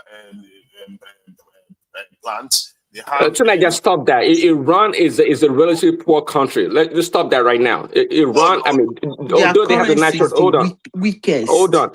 They have the natural resources. Let me tell you, they spend a lot of money on the military, and they get a lot of help from Russia and whatnot and China. But relatively to their currency, the level of corruption. Now, if you want to make a comparison, that's a good place to make a comparison. The corruption in Iran is even greater than that of Nigeria. If you want to put it that way, I can agree with you. How is it that they are richer than Nigeria, even when they have been sanctioned for almost 50 years? Well, that's what I'm saying. Well, all those factors affect the economy, and for them to have a good standard of living, the Iranian people, on average, are suffering. They don't have a good economy. The economy is in shambles. You can't pretend and see the country is under sanction and you expect it to be rich. The reason why, if that sanction didn't exist, they will be just as rich as any other nation in that Middle East. Well, that's a good argument to make, but we're talking about what's on the ground right now. We're talking about the reality of the Iranian people. Blaming the victim in terms of, because they didn't perform, you are blaming the victim for it because America did this thing. But you No, don't say the question is to Nigeria to ask you is that why are they being sanctioned? Because they are not friendly to the West. Because of the high-handedness of the regime. No, regime. Because the West, they didn't want to cooperate with the West. They preferred the Soviet Union. No, the Iran is the number one sponsor of terrorism in the world. That's ridiculous. No, so you just watch them and leave that to continue? They are victims of terrorism too. They were just attacked the other day. That's a good point. That's a good point. I can take that point, but at the same time, from Hezbollah to even Hamas and all these other terrorist groups, they have their funding and resources from Iran. Okay. They are not the same as normal terrorist group. Their focus is on a specific mission. Like in the case of Hezbollah, it's about Israel. In the case of Hamas, it's about Israel. They don't go anywhere else. They don't go anywhere else. No. You think Hezbollah? What about the Houthis? What about the Houthis in Yemen? In Lebanon? What about the Houthis in Yemen? What about the Christians in Lebanon? Anywhere else. They're just in Yemen. That's my point. They're just in Yemen, focusing on the goal. They are militants. I don't know why every time anybody opposes the West. Okay, listen. The Ayatollah and Iranian regime, they use their proxies in these terrorist organizations to fear monger amongst the Middle Eastern people. Even Saudi Arabia is scared of them. So too, I won't say Turkey is scared of them. Yes, but they terrorize these smaller countries, and that's why they rather form a pact with the United States. But nonetheless, those who want Ayatollah gone. Those I think. Let me see. Hold on, tonight. Let me drop this. See, I don't know. Hold on. See, when it comes to Iranian people, the Iranian people are smart and they're quite advanced as a people. Let me tell you. I think at this point in time, the Iranian people, as a people, forget about the Western world, what they want. They are tired of the Ayatollah Khomeini. They don't want them anymore. They are. They don't want them anymore. They want to be a free society, a free people. They want to interact with the West. They want to do business with the rest of the world. They don't want this stuff anymore. They don't want it. Tunaja, my operator, are you going to invite me in as somebody who, one, hasn't spoken, two, is a newcomer to this station? Because I've rejected this station for many years for good reason. Are you going to introduce me just like the guy introduced you? I didn't know you are returning listening. Okay, go ahead. You want to say something? Bro, you should introduce me now. I thought you have been here before now. How can you think of as one of the people that? No, bros. No, you have never seen me here. And the way I look at you, I see you as skylighting on another channel when you are a serious guy on a major channel. Anyway, ladies and gentlemen, I greet you all blessings of the new year and all the rest of that good stuff. I want to speak, and how I'm going to speak isn't going to be easy for anybody's ears. Tunaja would know that. Firstly, I've been listening for a long time, since one man was still monitoring. And I'm following Tunaja from another station. I saw when he came on. The thing is, wait, before I say that, my condolences for the first subject I came across when you were speaking. Chimamanda's experience right now, if you think about what this woman is feeling, only God knows. But it's too much to speak about such a subject, especially when so much is unknown. And I've learned a lot from the speakers here who have spoken on this subject already, because I saw the news, I didn't inquire. It's too much for me. The amount of bad news that has taken place in the 11 days of this year. That's what I have to say about Chimamanda. I'm happy you have verged to a new subject, and the subject of Iran. Iran is very much like Nigeria. some of the way you guys are speaking, for me, is obtuse. I was at school with many, many, many Iranians and Arabs as a whole. Iranians are not Arabs, underlined. The history of Iran is a serious history. Serious history. They're Persians, they're not Arabs. I said that. That's what I said. Please, madam. Please, madam. Saying it. Please, madam. Let me just land No, I'm just concurring what you said. Shebe, don't do that, please. I'm okay in holding my own Who ground. is speaking? Who is speaking? Jagu, my name. Please look at it. Jagu by behavior. So please allow me to speak. I'm not interjecting you. Thank you, ma'am. I would like to. So why the trouble? Against. I would like to carry on, please, madam, without too much interruption. No, I'm not interjecting you. So why the flare up and warnings? You are speaking to, please, madam, don't allow us to fight. We are newcomers. Who is fighting with you? You are. Now let's end For that. what? Why would I fight with you? I have no idea. I don't understand. Why would I fight with you? Madam Zita, please let him just finish his submission so that you can speak if you have something. I'm not speaking anything. He can go ahead. Thank you all. Thank you very much. Thank you. As I was saying, the history of Iran, as it is known today, the Persians before, and so many other names that they have had over the years, is a serious history that is world respected. The beginning of Iran, as we see it, was a lesson to the whole world, especially developing countries, most especially. The trickery that the West, both England and the US, played with Mossadegh, the first prime minister of that country, was a shame on the US and the West in the bullying, terrorism, and single-mindedness that they disrupted that country for the last God knows how many years.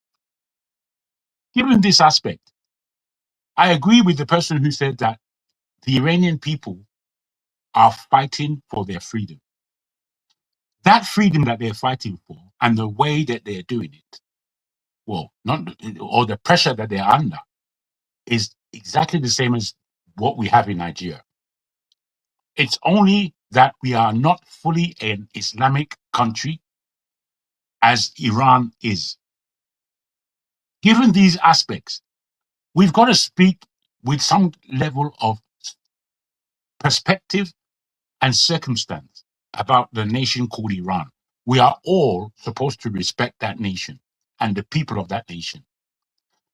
I would tell you that it is not the West that should dare to say that they are going to be the ones who operate a new regime in that country in front of all our eyes.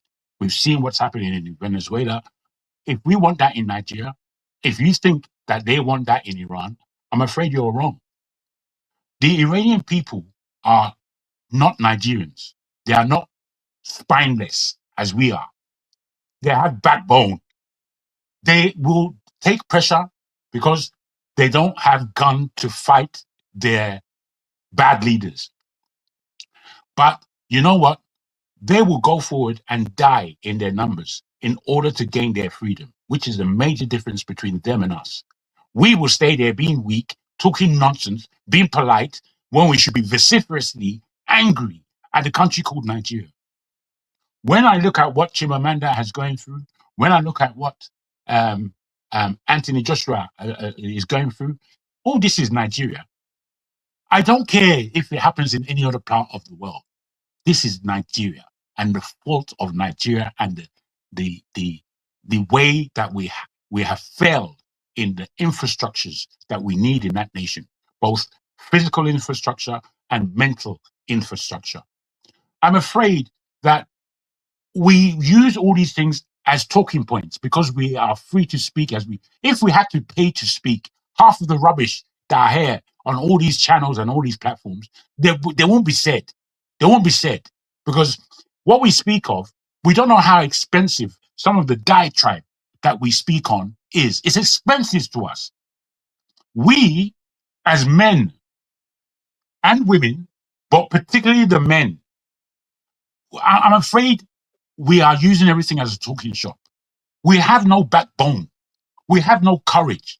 We have no fortitude. And this is our major problem, which is why we can castigate and talk about any other issue like we know what we're talking about. We have no idea. If people are fighting for their lives and we have news of it, we should be really, if we're speaking about Iran and any other nation, we should be really looking at the aspects that are going on and championing the people of that nation to rise, to rise, to rise. Because in this world today, as we are becoming a global village, my brother, we are all each other's keepers, or we are all each other's keepers. And the more we talk rubbish about each other, the more we go backwards. I'm annoyed, extremely annoyed at the lack of urgency we as Nigerians show. We as Africans show no urgency in the fact that the world is spinning and we are sleeping. In real terms, what is happening in West Africa right now, where we have the AES countries who are back in their stance? But no, we're not doing that. What we're doing is looking how we can, in Tinubu's terms, invade the country when he was head of ECOWAS. That was his brainchild, or the brainchild of his operators in France and wherever else in the world. We've got to take serious note of what's going on around the world, especially of those of us in the diaspora, especially those of us who reckon that we are educated people. We need our energies to act like a laser beam. Before we get there, we have to find agreement. Where we have no agreement, believe me, nothing is going to happen. My belief, as I would end, is that 2027, the elections should be annulled by the people. We should not go into any election in order to receive the same rubbish that we have received for the last 10 years, coming into 11 years. We shouldn't allow Tinubu to finish his terms, and we should make sure that a 2-year interim is put in place for us to, as Nigerians, to discuss the horror of a state that we've achieved in the last God knows how many years, 60 odd years. The horror of nonsense that we want to give and offer to our children. Who wants to give this nonsense as an inheritance to our children? My brothers and my sisters, I will thank you for giving me your time. I will end there. Thank you. Madam Zidan, you wanted to say something? I never wanted to say something. I heard when he said he's special. I now said yes.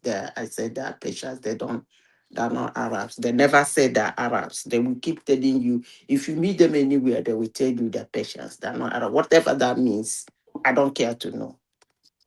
Now, secondly, to Niger, I never knew this platform is now for activism. But let me register my voice. Now I know where the anger is coming from. I want to re-register my voice again in what I said. Number one, what I said is that when death wants to kill, it will kill. I'm talking about back to Chimamanda's case. When death wants to take anybody, it will take anybody. That is number one thing I said. Whether you are in what's that? The best hospital in the world, Simo, the one that uses robot, takes somewhere in California. Whether you are there or whether you are in Nigeria, when death wants to take somebody, it will take somebody. That's the first thing I said. The second thing I said is that a case, a medical condition that has to be referred is no longer a mere code. It's a very serious medical condition.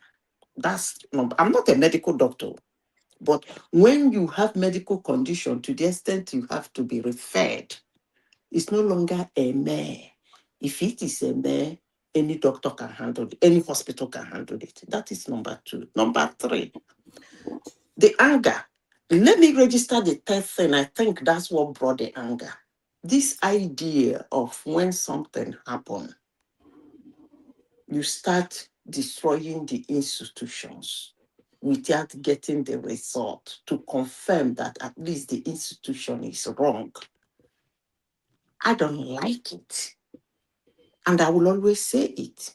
Why will I say that? Because 80%, let me not say 90%, but let me say 80% of medical doctors in diaspora from Nigeria are Nigerian trained. They went to medical school in Nigeria. So, in all, I'm not saying there might not be a mistake. And as I said, if a doctor will not know something as small as a dose, then that doctor should rot in hell, not even in prison, in hell. I rest my case. Now back to Iran. Prince, that what I was saying is that those people, their head no correct. If you monitor them, you will know that they actually do need a strong handle. I'm telling you, look at what is happening in Nigeria. Look at what they are doing in Nigeria. They really need a strong hand. But I'm not saying a strong hand in buying protesters and hanging people and things like that. But then they really need somebody who can put his feet down. That guy you are calling that ran away to United States, I don't think he has the capacity and capability to handle Iran. That's all I have to say.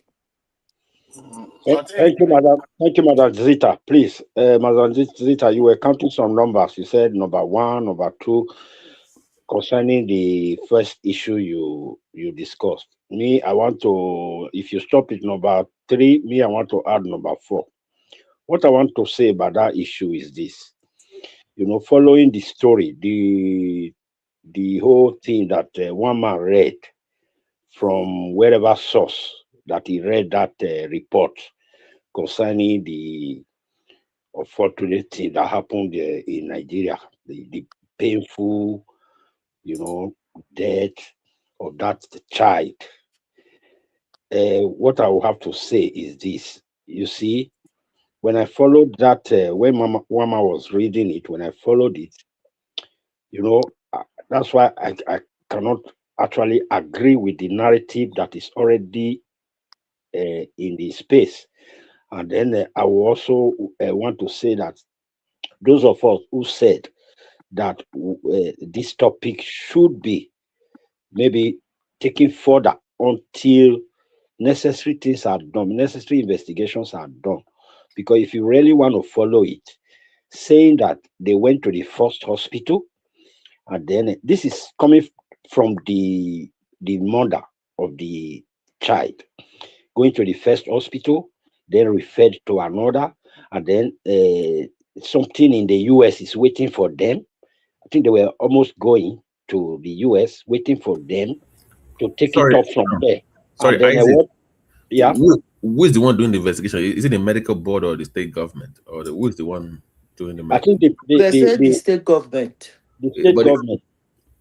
But so, I don't really want the state government to do it. It should be the medical board, right? In Nigeria. No, I want them to take it abroad. The medical board. Okay, the medical board as not the hospital, but the medical because board. They can come in and on behalf of the state and then do the investigation on behalf of the state. Or I don't know how it works in Nigeria, or who does what, or I don't know if it's a criminal. Yeah, well, let me just conclude my point. You see, with all these stories, it was like, let's quickly.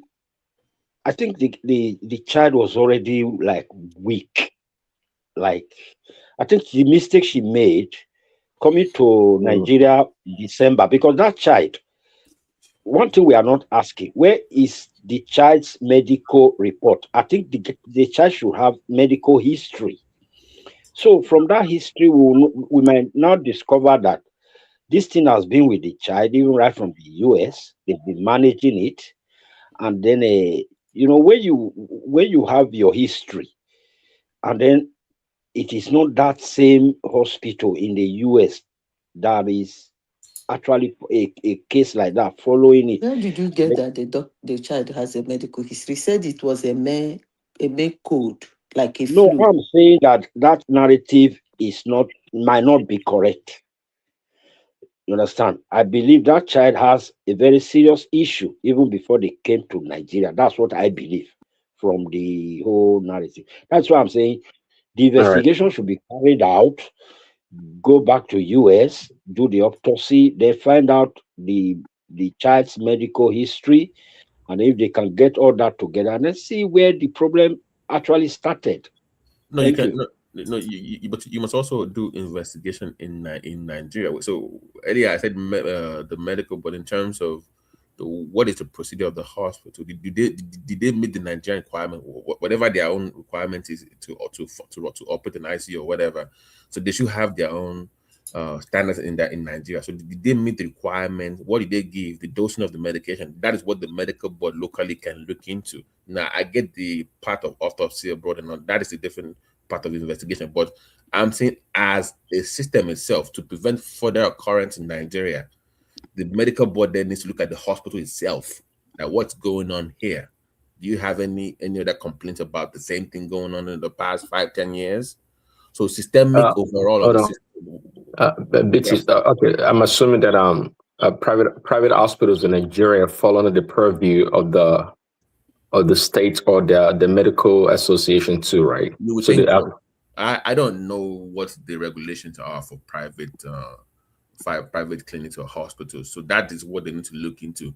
Or that even helps, in certain environments. This kind of things also helps for them to look at what the law and the rules says and to update the rules. So if something is missing here, we can then require that. Okay, right. Maybe set a new benchmark. Yeah, moving on forward, you must have A, B, C, or D. That is what helps the industry go. But I hope Nigeria takes that into account, that you must improve your system and you must learn from this. But you need the medical board to come in and thoroughly look at the system to see if they do their own due diligence to save the child. If not, the system has to be overhaul for all private hospitals, also the public ones as well. Yeah, okay, let me quick question for Mr. Jagun before not to go tangentially. But Mr. Jagun, are you anti-democracy by any chance? Well, I was expecting that. What kind of question is that? Okay. No, it's okay. It's okay. Allow me to Because of his position now, it should be asked. He should answer. Okay. No, I can answer, please. I'm not anti-democracy. When I look at the politics of the world and the history of politics, it's very difficult to find a better way of managing governance. Having said that, it is not beyond the people to have a mindfulness that nothing is perfect, and least of all, democracy. I will put it to you that democracy at one time was probably, in the history that we know of, was probably a sanctified way of governance. However, the democracy that we have today, as is being shown, if you tell yourself the truth, is fake. The governments in this UK that I'm in, they are chosen and selected before any election is whether you believe it or not. I know because we come from Nigeria, and Nigeria is a very desperate place, desperate arena. Getting out of Nigeria, escaping from Nigeria is everybody's dream because of the level that we act. But because we can come to the West and switch on the light and the light actually comes on, that is not the be all and end all. We give too much reverence to the West in Africa, particularly in Nigeria. And I put it to you that whilst democracy is arguably the best way of governance that we see, away from socialism, communism, and all the rest of it, the capitalist regime with which we live under is not sustainable. I don't know if that answers your question. Regarding Iran, I think sometimes some people can be a little bit harsh because it's not an overt, Western democratic system. One, it's not hereditary, if I'm not mistaken, and there are elections are held in the country, and it's not as I know they've changed presidents for sure. Ahmadinejad is not there anymore. So they do have a churn of a representative system as a kind of way of governance. It's just that they are very anti-Israel ideologically. Their religious aspect is very, very anti-Israel. They don't believe in the fact that Israel can just come and take land, and that is at the core of their real problem. But to Nigeria, you didn't allow him to answer all his questions now. You know the reason why why Trump But Daddy he spoke about No, hold on. The reason why Trump Daddy asked that question was that because he was asking Nigerians to truncate the current democratic process of Nigeria. A democratically elected government, we should not allow them to finish. We should just stop them midway. What kind of anarchical thinking? That person speaking, is he a Nigerian? I don't think so. I don't know. Is the Nigerian because that name is Nigerian name. See, the only reason why you are protecting the Nigerian system now is hold on. Let him respond. Let Jago respond. Let Jago respond. Can you let me talk? Come on. Nigerian democracy. Hold on. Let me finish talking. Not to finish. We should just throw him out. You know what? Let me see. Let me mute him because you have to let people talk too. See, the idea that you are defending democracy now, most of you are very, very hypocritical because if you saw your man in office now, maybe it was Buhari in office, you are not going to be this defensive of democracy. This is kind of behavior we have all the time.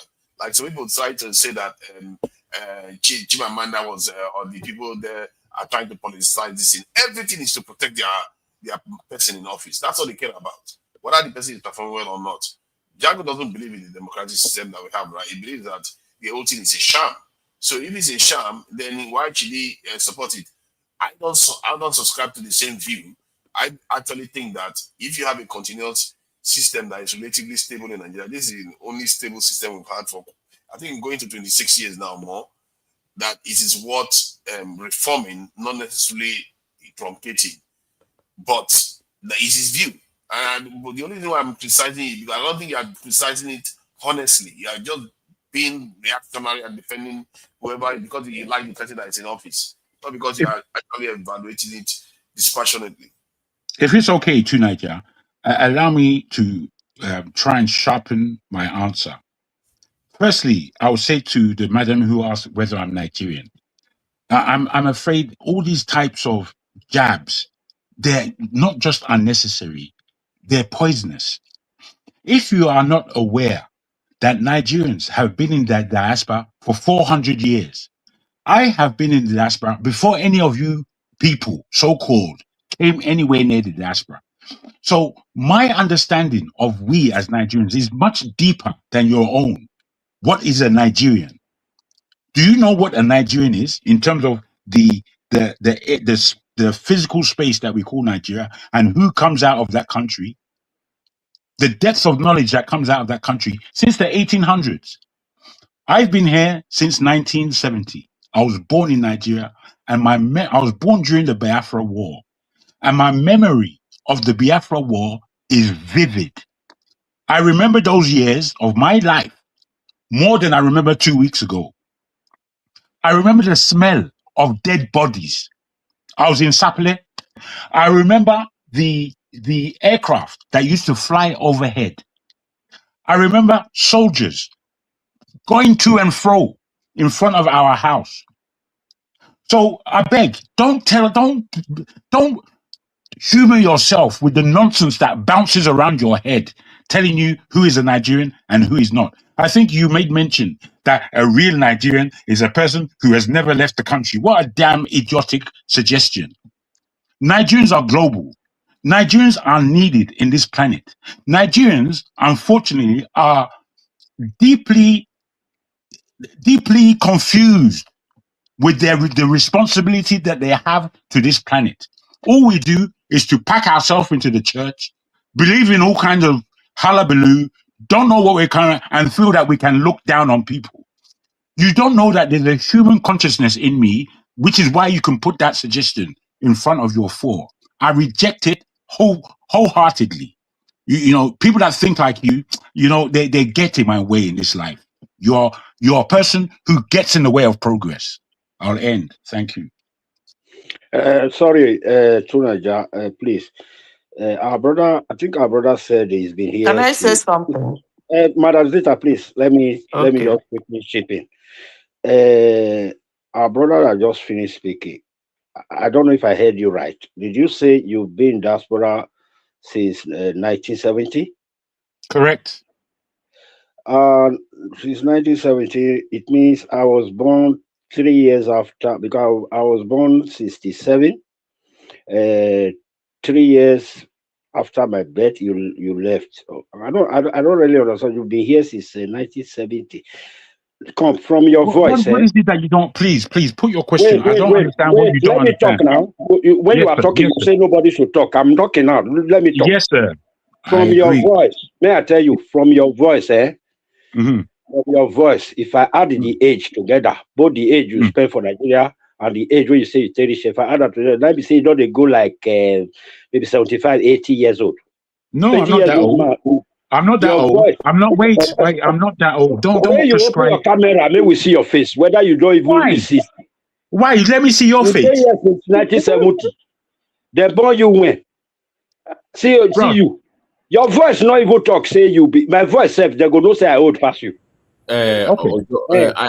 Isaac, let's not go that route of a. It's a really strange argument. You are a doctor now. You are a doctor. If people they talk, you know say the age where they now.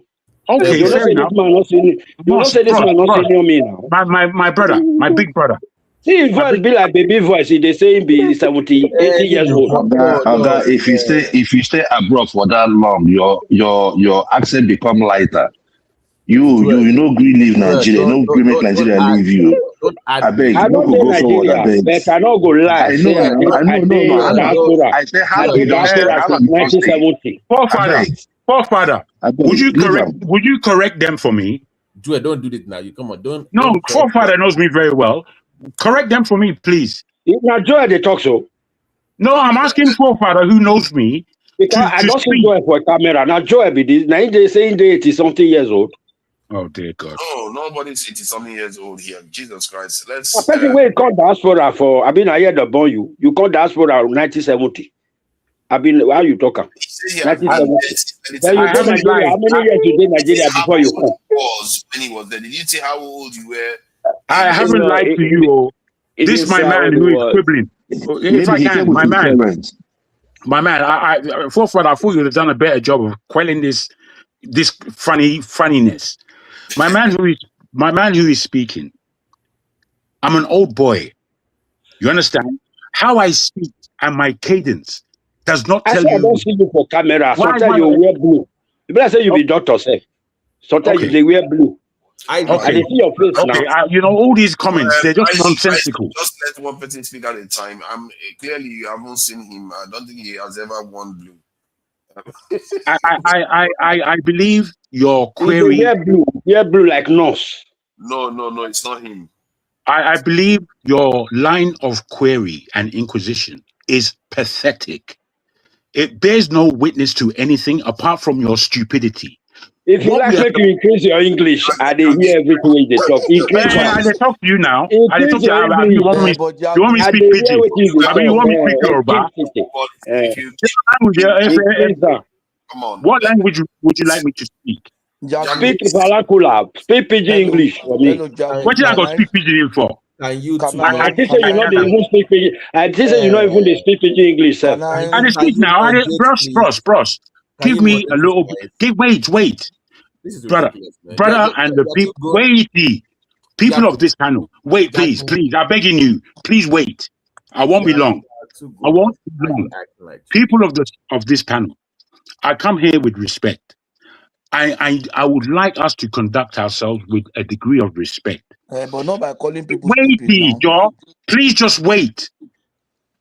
the way that we are communicating with each other, the person speaking is telling me that I am lying about my age or I'm lying about who I am as a Nigerian.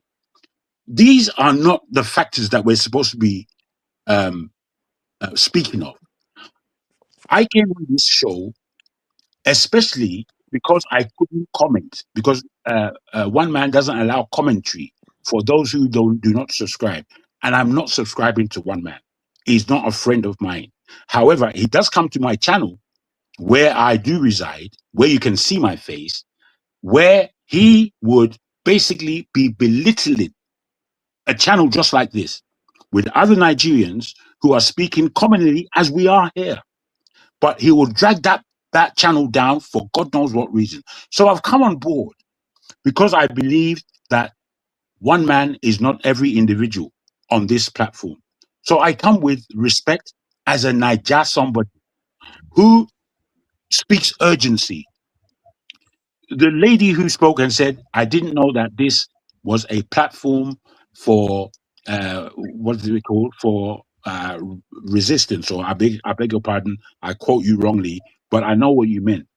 And whilst it is not that it's a talking shop indeed, I believe that we as Nigerians who care about Nigeria have a responsibility to speak. Most of them don't. Most of them don't. Well, I have to say it like this. We need to speak truth to the condition that we are in, not just in Nigeria, but globally. Because you see, the trauma that Nigerians are under worldwide, not in Nigeria alone, no, Nigeria will follow you as a Nigerian wherever it is you're going.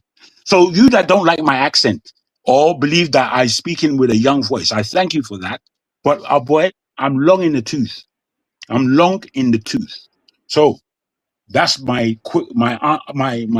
statement to suggest legitimacy to say what I have to say. Please, can I ask you, please, where is President Tinubu?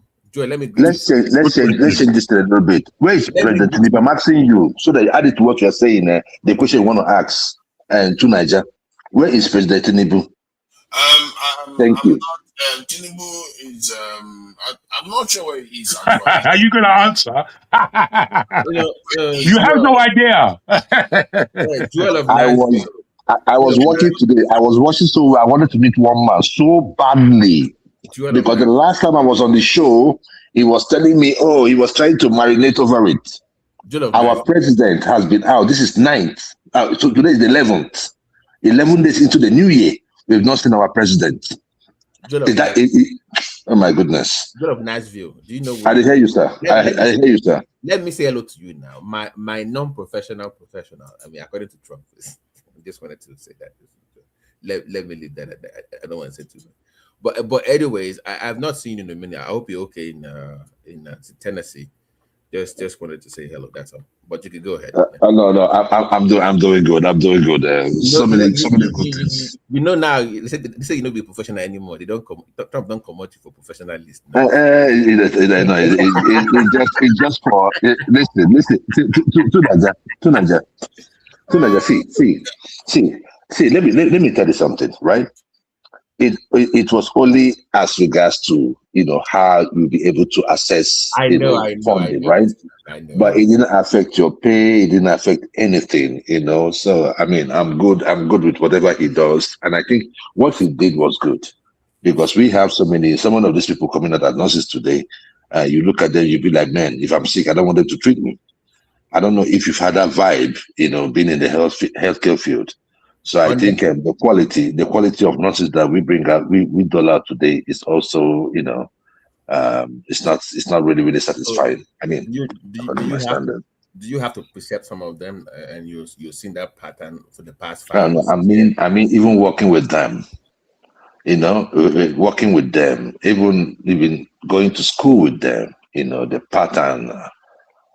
Sometimes we think say Odu, not do for Nigeria. They also do Odu here.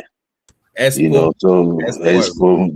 Now they do Expo for here now, and everything is just like on the computer, on the internet, So, but I mean, at the end of the day, I always believed in something.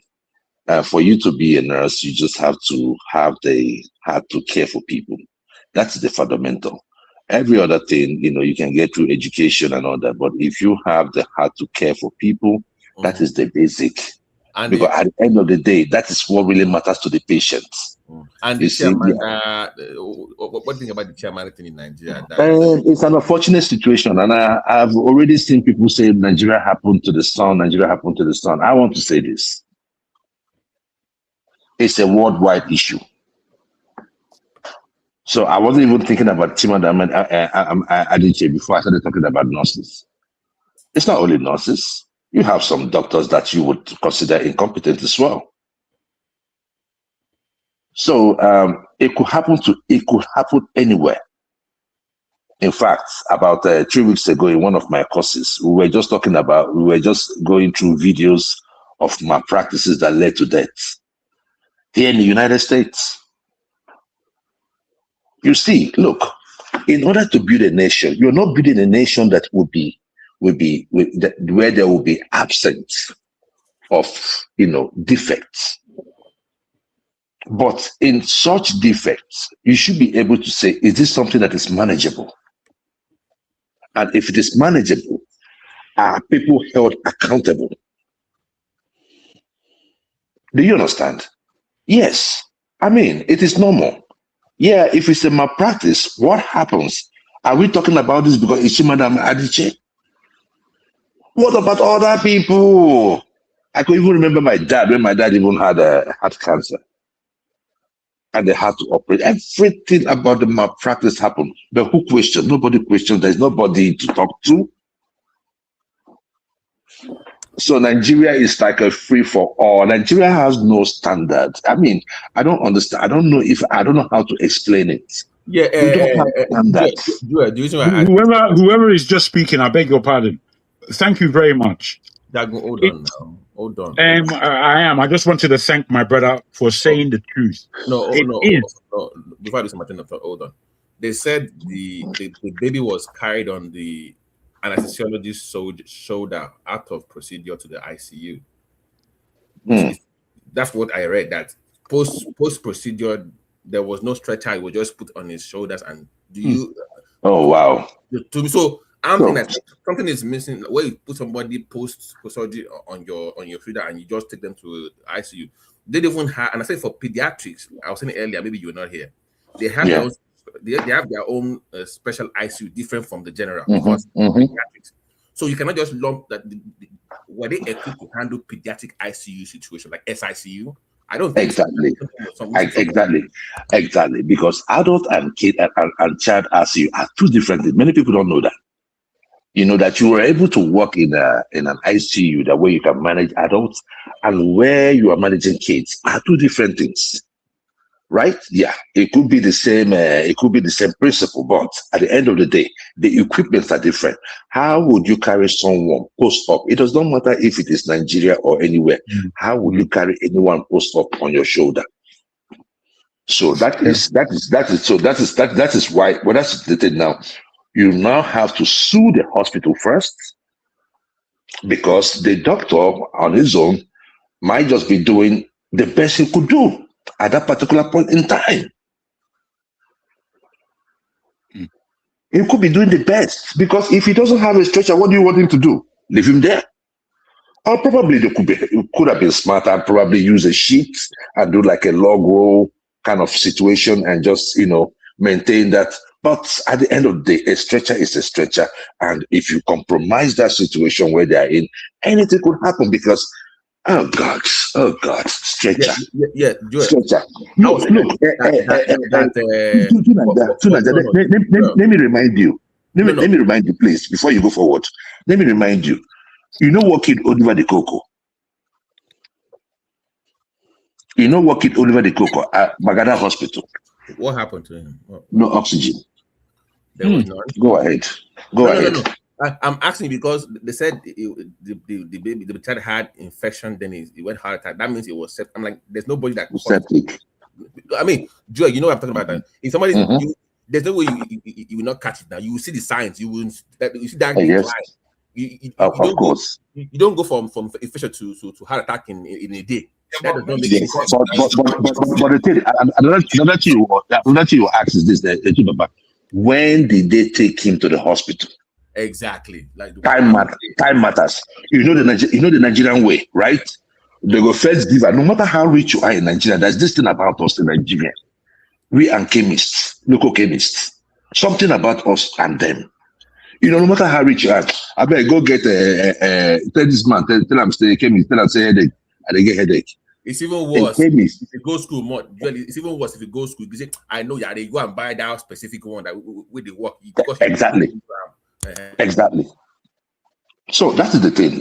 At what time did they take him to the hospital? And if it was late, we can blame the hospital now. We know the stretcher thing. By the way, Joel, that was the second hospital. It was somewhere and it was referred to that the one where he died. As a specialist now. The hospital not get stretcher. We are just concluding now. Say they not get stretcher. No, why are we behaving like this? Isaac, the how come that caliber of woman? I be not be the person where they discuss the matter, so not being they discuss this kind of woman. They talk the hospital where they carry go. You say you not get stretcher. No, we didn't say that. The woman said when the know that there is no stretcher. That's what the woman said. Now, so we're not the one saying that. She said that our own child was carried on the shoulder. That is what she said, not what we are saying. The more that they tell you, say now what happened, you ask again. So to Niger, see, if there is one area, I would like to work in, it's in the Ministry of Health. Because I believe to Niger, most of these things can be tackled. It's not rocket science. Most of these things can be tackled. You see, the lack of inspection in our public life. There is no inspection. None. Look at the goods. Look at the prices of goods in the market. You see, it goes from immediately they say they put fuel, 10 naira on fuel. You see, the prices of everything will go 20. Nobody is there to say no. Even price gouging. Even we do it. Go up. You know what I'm saying? I think we have engaged in these micro corrupt practices or practices that are not standard for far too long, and this is all the results we are getting. What is actually alarming is the amount of people that have lost their life due to oxygen not being available, because I gather that this case has that oxygen element too. Oliver the Coke oxygen. I know somebody that lost their life last year due to the fact that they didn't have oxygen nearby. Exactly. And these are the people you know. Tunaja, let me say this. You know, I was recently in hospital last year in May, and I was there for 2.5 weeks in London. And although my situation was quite critical, it didn't stop me from observing what was going on around me. Do you know about 6 times every day the cleaner would come, somebody would come and spray the whole place, and the way that they were operating in a local hospital, these aren't any big hospital I'm speaking about. I asked them, why are you doing this? They said that a lot of germs are collected and people die in the hospital because of the germs in the hospital. Imagine the amount of germs that are going around in any hospital. If you are not, as my man said, inspecting and being really pedantic, if you like, about the cleanliness of a place called hospital, then you failed. You have failed. 2 of my aunties, who should very well be alive, my mum's sisters, both of them at different points of time went to hospital for minor issues. They came out dead. My auntie has a life. Wait, if I can just land.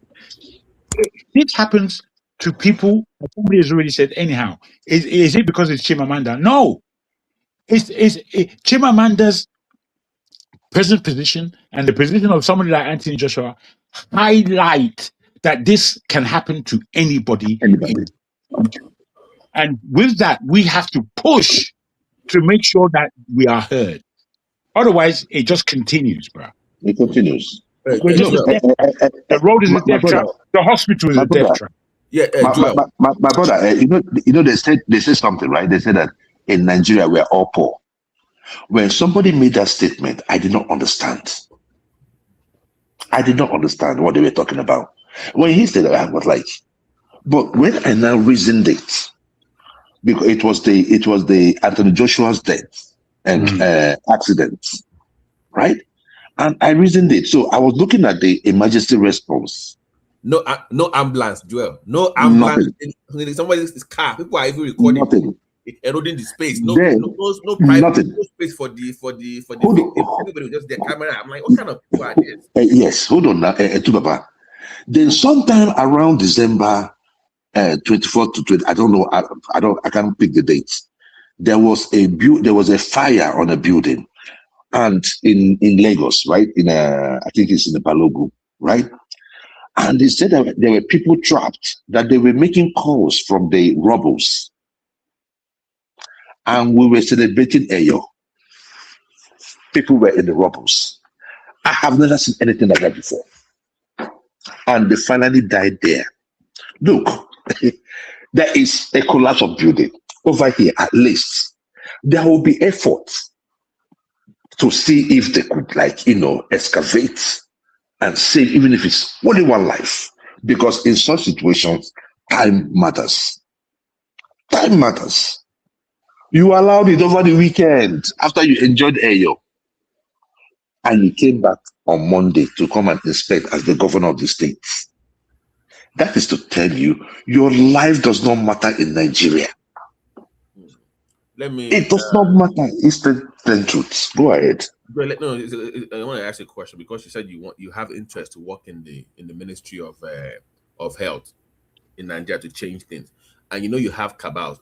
For example, look at what, like somebody said in the comments, what daughter went to, even with NAFDAC.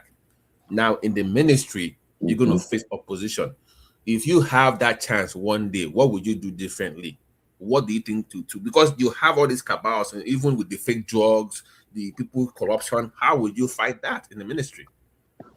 You see, first and foremost, I always believe by leading by example. That is first.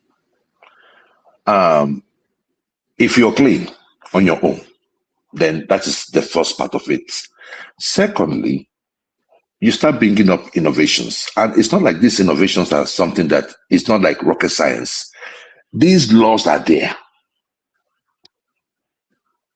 Those innovations you're talking about, you'll be surprised. If you go to the books of Nigeria, all these public policies, you will see beautiful, beautiful, beautiful things. Nobody is pursuing them. So what I will do is that in relation to my belief and how I feel the health system should work, I will go about digging those laws and making sure that I push it. Then that is a service. If at the end of the day, I am making those points and for some reason the president has my support or the president supports me, then probably I'll do it on a larger scale. If this cabal goes to the president and say, hey, Mr. President, this man is stopping us, and it's a corrupt system like we have today, and the man says I should leave, I'll leave. Can I ask, are you a doctor, Mr. Jewel? No, I'm a nurse. I'm a nurse. I see. Please continue. You understand? So that's what I can do. In public life, it's service. If you offer your service and the people says no, it's public. I go back to my private practice. All I can do is in my own private practice, I will make sure I do things right. Yeah, if you come here, you gotta do it right. That is what I can do in my own little cocoon. Because Joel, for people like us that I think I've said it on the platform before, where we gave some from America, all these pumps in America that hospitals now that they want to dump. So we had got orders for them to be some form of donation to African hospitals. They love what So I got some, and my friend got some beds in New York. We ship it to my to my hometown to all these small clinics. You know, they were using that gravity flow drips now. So I'm like, okay, for helping, let's just get you there. Do you know when we gave it to them? When we flew back, they sold all those pumps to private hospitals. Okay. They took it out. I'm like, it's for them. They sold it. Mm-hmm. So how can I help? Even on your own, when you're helping, they frustrate your efforts. Yes. So to Baba, you see, you have to look at it this way. You see, that is why when we come out here to talk sometimes, people don't really understand. You see, we have to separate the funding of the federal, state, and local governments. Let us have a functional local government, because most of these things we are talking about are the functions of the local government. They are closer to those environments. They are closer to those local hospitals. They will be able to inspect it. They will be able to say, okay, this is what our rules are. This, but our local government is practically dead, or at the mercy of the state governor. So sometimes the state governor say, okay, we'll take 5 million. This, you say? So if let's say we have true LG council autonomy, you exactly. You might run as an LG local government chairman and then do what you want to do as your exactly. So a local government chairman can do a lot. As long as you don't go in there, looking for the next position. I would have just thought that public office in Nigeria should just be 5 years single term for everybody. After 5 years, get out. Because you see, I would have said, oh, we did experience. But you see, the psyche of the black man is different. It's not like that of the white people. There's something inherently wrong with us. We hate ourselves. You understand what I'm saying? Oh no, I am not. I am saying it. Look at everywhere. Look at every black country. Bro, Tell me which one that you I realize. go even deeper than you. I call us stupid. That's what I call us all. Anyway, continue. I'm just laughing. No worries. You understand me? If you say, okay, all right, okay, come to the blacks in America. Go to the hood. Go and look at their life. Absolutely. Go to the city that they are running. Because these are cities where the funding comes to them, they manage it and everything. Go there. You see that corruption. Look at what is going on in Minnesota. And these are like nothing compared to what billions of dollars. Billions. You understand what I'm saying? So somebody was telling me, I had a Somali friend, and he was telling me, but you guys ought to start. I said, I cannot stand with you on that nonsense.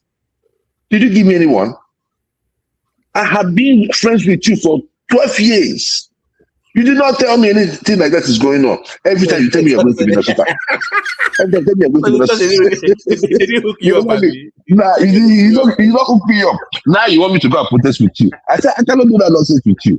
What nonsense? Every time this guy will tell me they go Minnesota. I'm going to Minnesota. What happened? That's where my people are. This and that. You come back every year, you go buy new car. You come back, you get better car. You understand what I'm saying? These guys were making a killing. And somebody brought something. A friend of mine brought something today. He said, like, to your point about black people, he said even Nigerians, we are big enough to actually have political influence in some cities. In some cities, yeah. We don't even talk to each other. We don't even know the power of numbers. No. Do you know why that thing came out like that? Why, ma? That's Happy New Year, by the way. Something. Happy New Year, by the way. Happy New Year. No, we sing the other day now. Oh, okay, that's true. Okay, we said this year. Okay, go ahead. It's Dojo. I know Dojo? Now. I know now. I know. The guy just connect all the network or jam them together. If I tell you people a story, that story I will tell it when you go offline. That Doge did a lot of things in the United States. If you see the do you know those boys we are driving Bethany?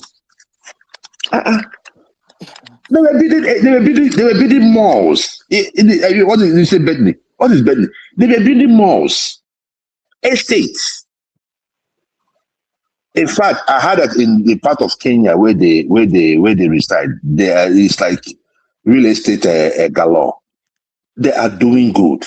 They stole that money, and But my own thing is this: if you are in problem and you don't have a house, and I let you into my house and you stole from me, that's the way I see it. You understand me? At least I'm not saying okay, if something come up, make you no take, but at least Zulu so it's still small. But that's happened to You Nigeria. understand me? Remember the early 2000s with home health with Nigerians in Dallas. They had their own share too now of this nonsense now. So But it was you see, I am not you see, that of the Nigerians, right? Two different issues. Like that of the Nigerians, I would be like, hey, you catch them, put them in jail. That's the basic for me. If you do the crime, do the time. I am not trying to say this one is better than the other one. Right? Now, the one in Dallas happened. I get it. But when you put it on a scale, the amount of money, it's not comparable. It's not comparable. It is not comparable. So yeah, I wish you luck on your political journey. Honestly, if you run for, hopefully Tinubu, I know you can get this true LG autonomy thing, because I think many people like us can afford to fund local campaigns at that level. I think we can finance local government. He only has 1 year. He only has 1 year to do that. He must, as I said it, he must give me two things within this remaining 1 year: true LG autonomy and state police. If not, don't talk to me. I don't hear anything. You must be no. Whether he does it or he doesn't, he's living in a year's time. Go on. With so there is no ADC for ADC. Are you ADC now? Where are you, Joel? Are you ADC now? Well, I will answer you. I will ask. I'm in Nigeria, so I'm going to answer you with another question. Where is Peter Obi? I don't know. I mean, you tell me. If you know where Peter B is, then that's where I am. Maybe he might leave for AM people tomorrow. We know the guy just. I will follow him there. If Peter B goes, if Peter B joins Christmas party, I will follow him to Christmas party. Look, let me tell you something. See, to Niger, there is something that happens whenever you meet somebody that you feel that cares. You see, it's not that Peter B is so extraordinary, but amongst all the politicians I've seen, he is the one that has shown me that I care. So you don't mind, you don't like you said, you will go anywhere. But how did you feel about him joining those people in the ADC? Because remember I asked you, I said it was a bridge to the new Nigeria. That was your response. It was a bridge. Yeah. So how do you feel about then going back to those same couple of people that I felt like it had something new going on. Like there was no need for him to join those people, in my opinion. But how did you feel about that? How did you feel about it? Yeah, I felt good about it. Really? Do you know why? Yes. Do you know why? I've always known something in Nigeria. The character of the nation is always determined by the character of the president. Quote me anywhere. Look at Trump today. Look at what Trump is doing in the United States. Every election promises, every promise he made in his election, he accomplished it within 5 months. In fact, he extended to 9 months because he had to do the other one. 9 months. He did everything that he said he was going to do. Maduro, Biden came out and put 15 million bounty. They increased it to 25 million. Then that increased it to 50 million. Trump went in, got him and out. Cheap operation compared to the way we normally do occupation. Occupation costs money, right? But you see what he did in Iran? Hit out. I get that, Joel. I get that, but I'm saying that there seems to be this opposition within the ADC towards the obedient entering. You know, the Labour was not that as strong politically, but the ADC is kind of resisting that movement coming into the ADC. Is what I'm. No, they can't resist the movement because that is their artery. You cannot. I am just being honest with you.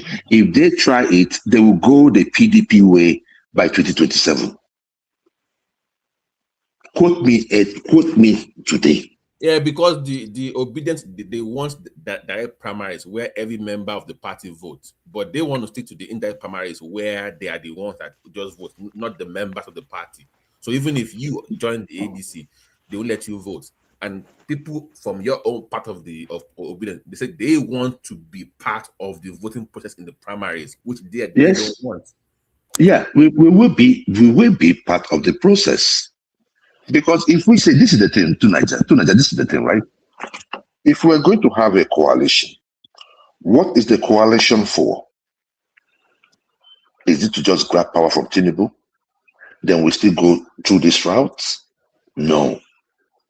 We cannot go through, we are tired. What we are looking at is how do we change Nigeria? And you know, sometimes people say, oh, why disobedience? Why disobedience? Why the obedience? Obedience are everywhere. Even in the APC that you are in, there are obedience in there. Jewel, sir. Why? If you believe that you love Nigeria, you want Nigeria to progress, you are automatically obedient.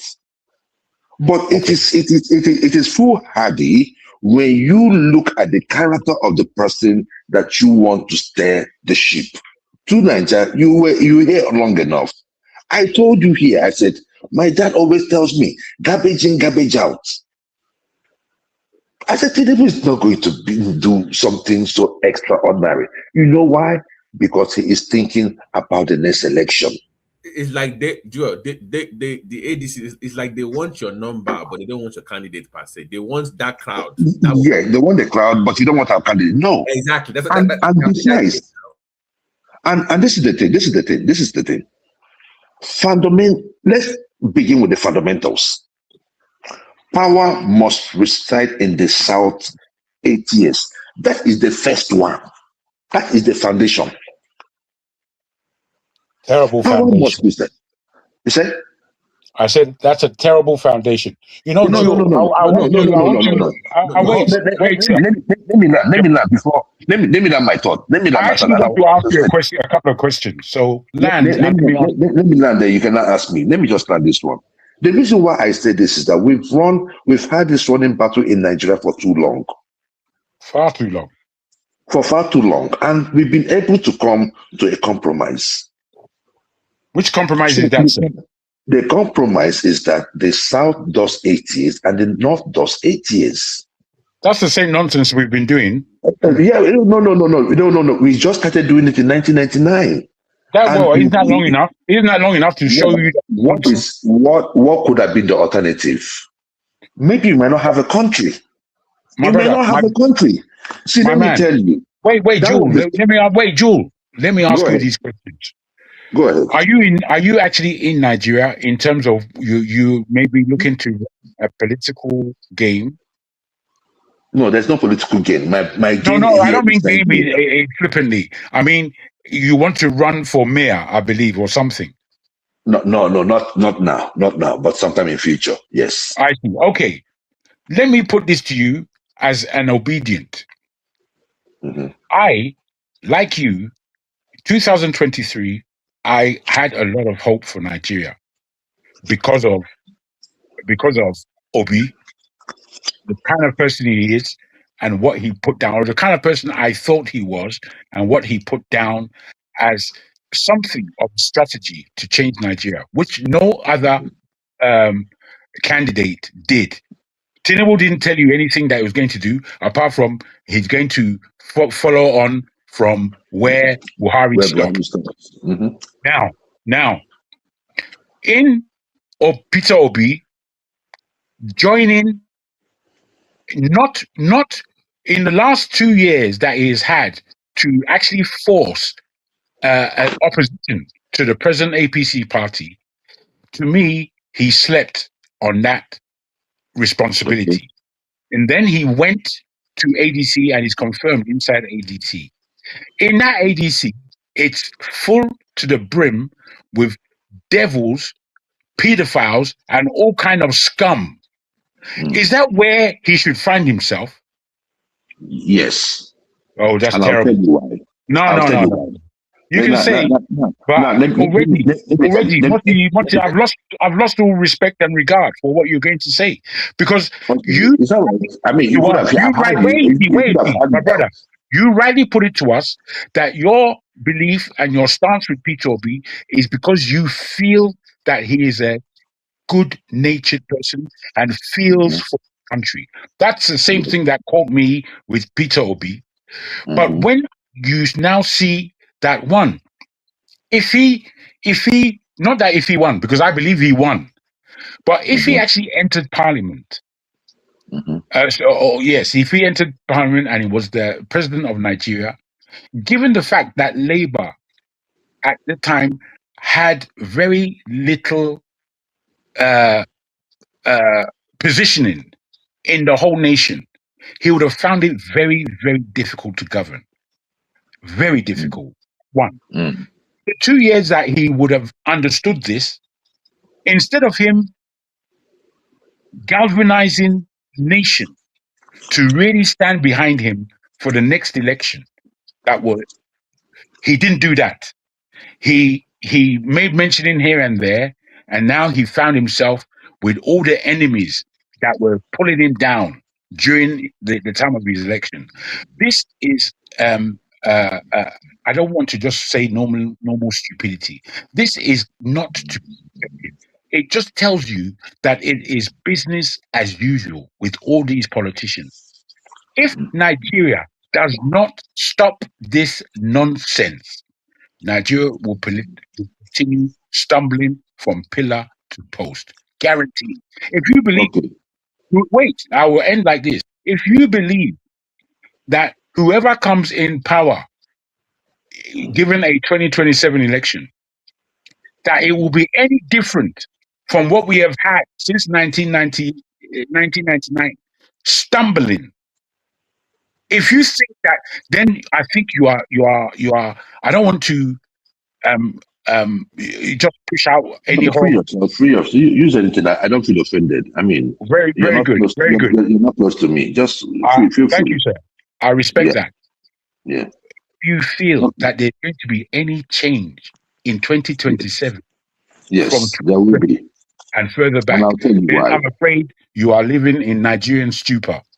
Okay, no problem. Now, let me just say this, right? Thank you very much. I mean, if I tell you that I do not have that same fear, I will be stupid. But I will explain the reason why I have faith in what Obi did. Now, if you look at the last election, right? We were all emotional, and being emotional got us 6-point-something votes, 6-point-something million votes.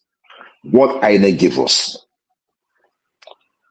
Now, if you look at our votes, it came from South and the Middle Belt. In the Core North, we performed woefully. So it will be foolhardy to go into the 27 election with such a strategy.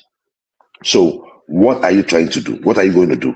You need some strong blocks from the Core North.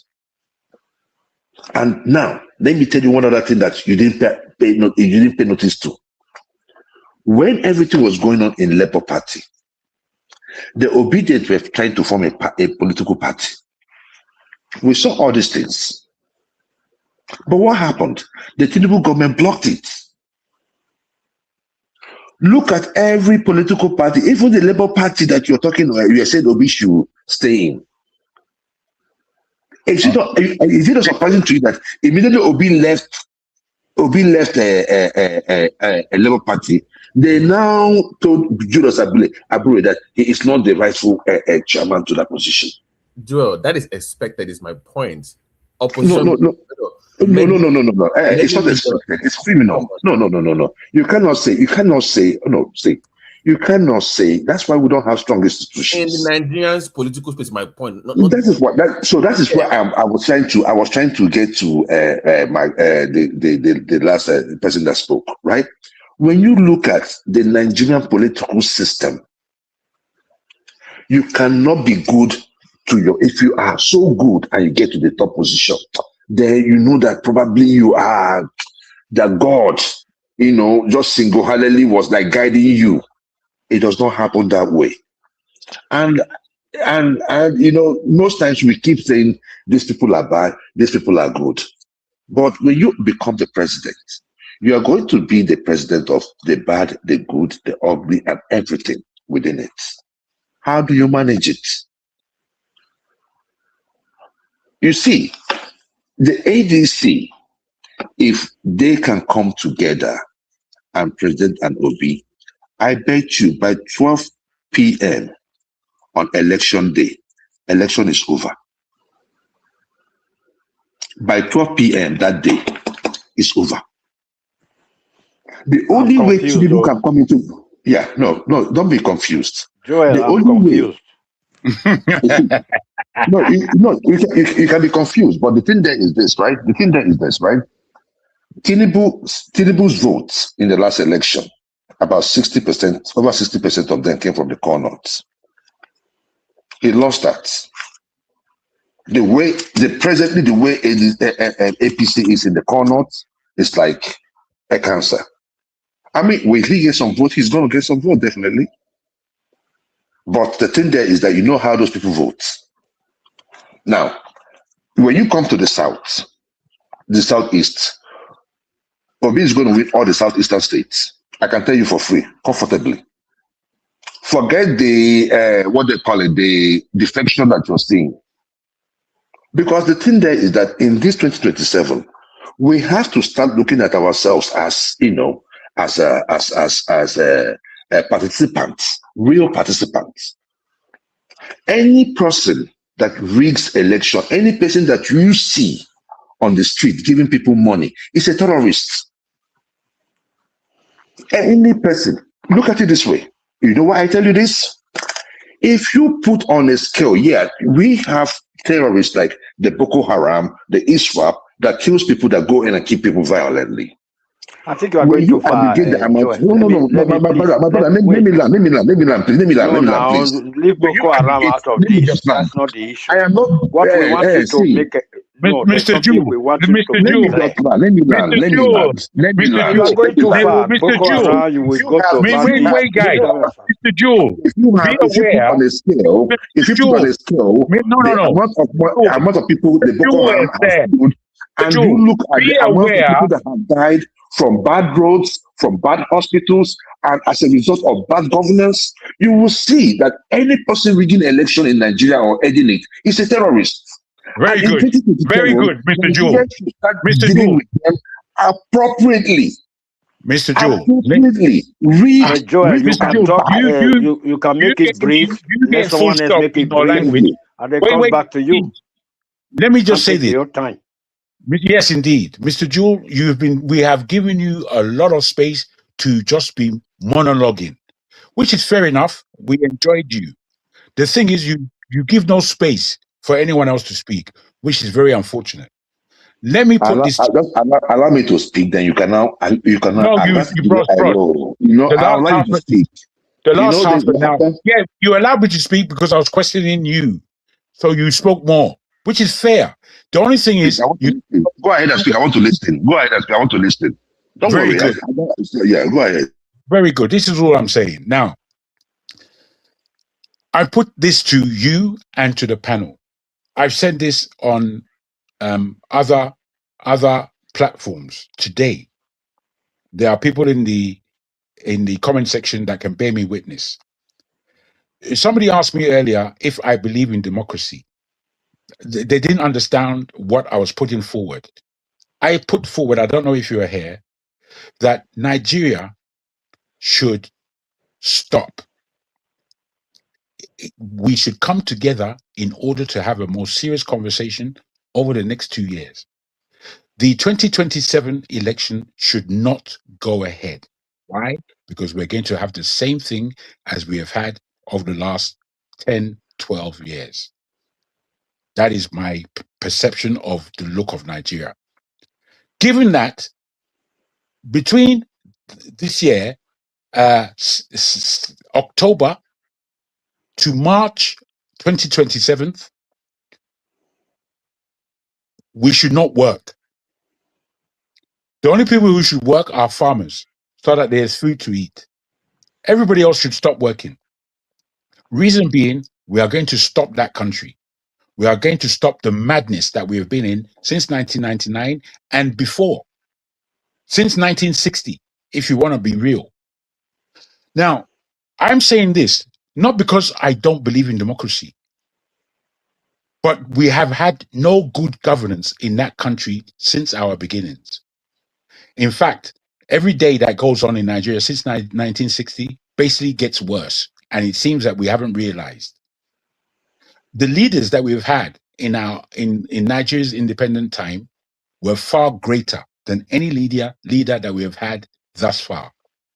Given this reckoning, if we were to stop Nigeria and to position an interim government for 2 years that will do the job of turning Nigeria into a real country, if we as people don't understand that this is what is necessary for us to do, to say that we are engaging in this thing called democracy, then I'm afraid that we are all stupid, we are all mad, and we like the spanking of this horrible, devilish government that we are proceeding. Peter Obi would have, if he came in 2027, would have very little power to run that country properly. I can tell you that for free. And he would fall into the same trap as any good gracing person would fall in, which is to join the cabal, as it were. If you don't understand this as a learned individual, as I can hear you speak, you are an intelligent man, but you cannot operate with blind obedience to Peter Obi, Obedient Party, or whoever.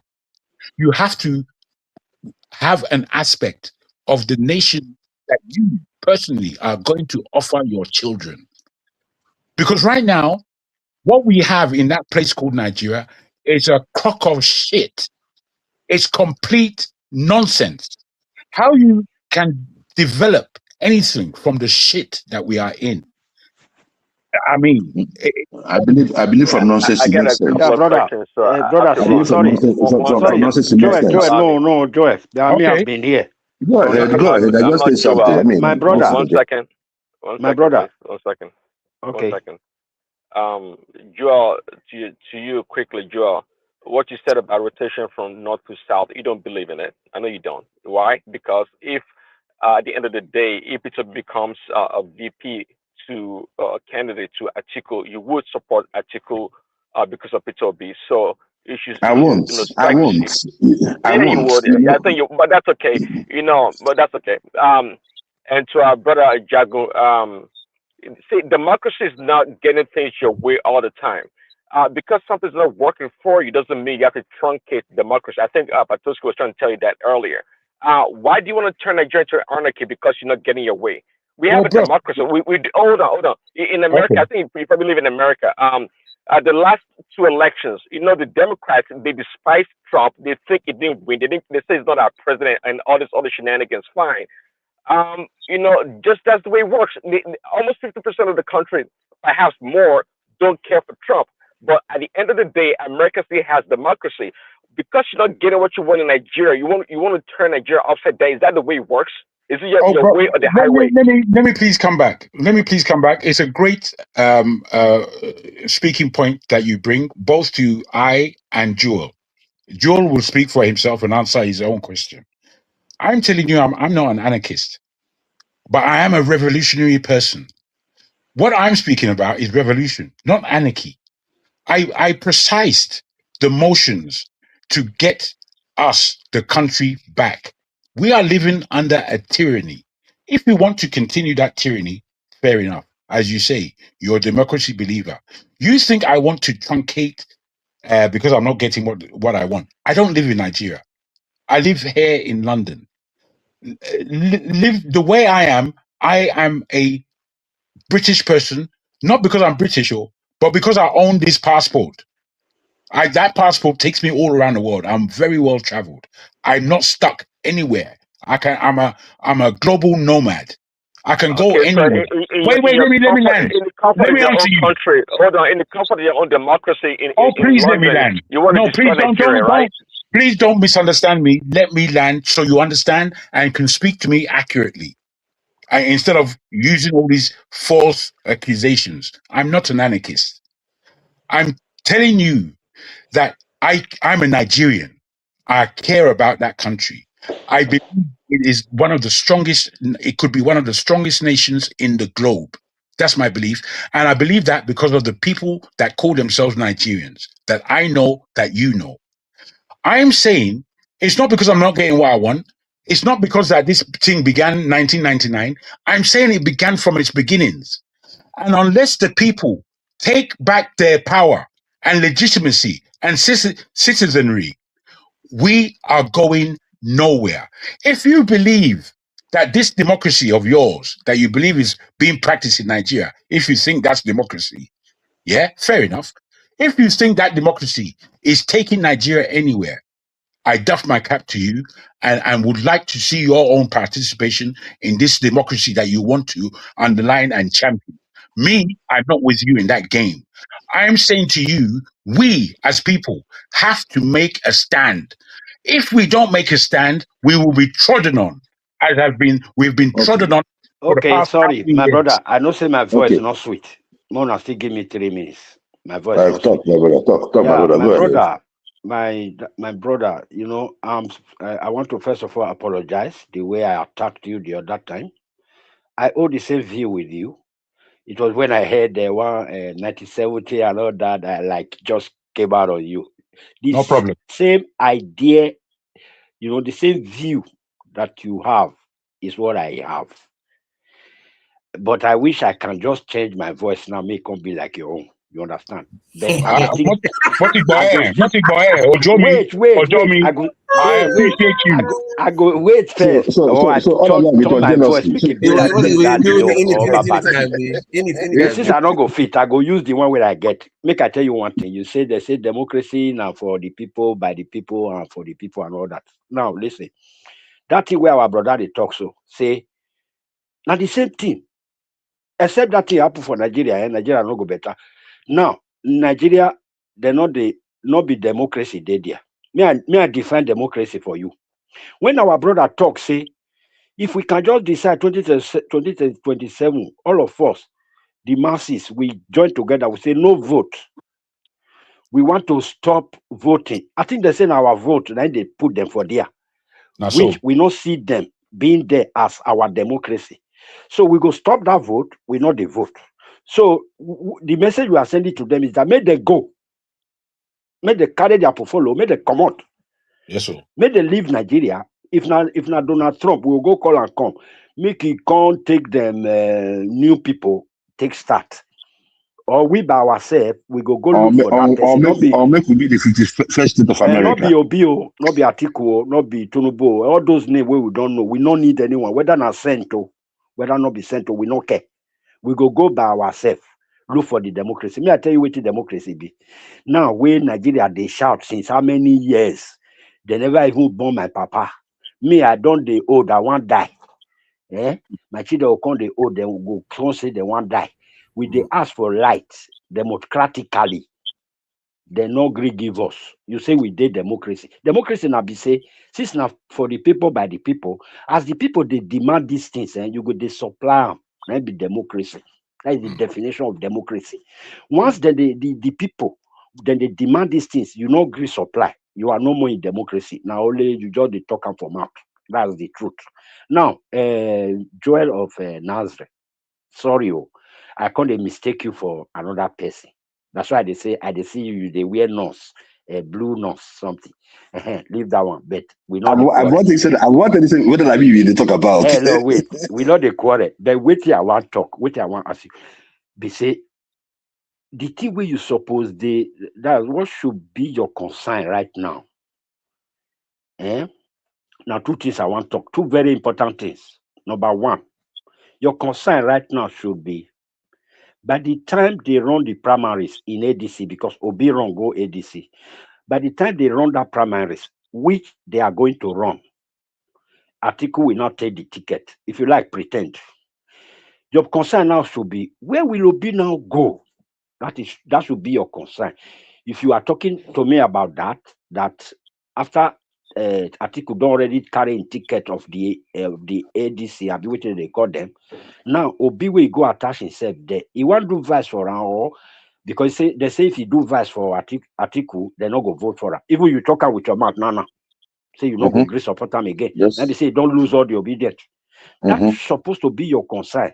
Say this man, we all know say that ticket now for Atiku, and you go stay there. No. After the primaries, that time now, after some months now, they'll do that primaries. Atiku carry in ticket, enter house. Good, I'm fine. Do. And then number two, very important. Number two. You know why I get authority to talk with you? I want to talk so?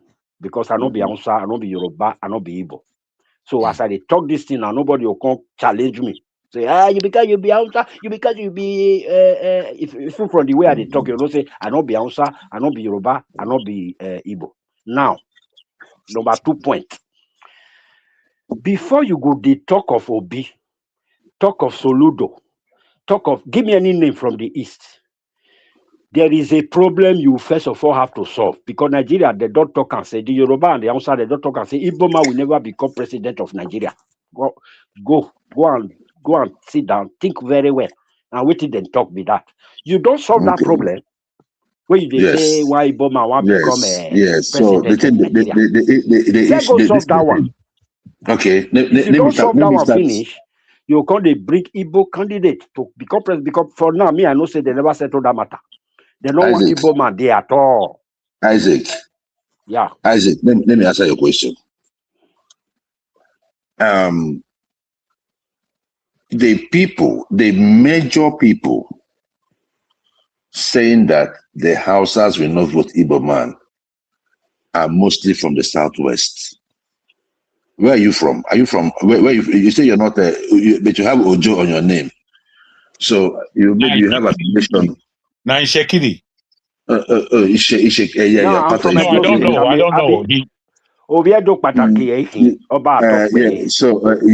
know. No, forget the Oba Atobe. You get boundary with Osun State.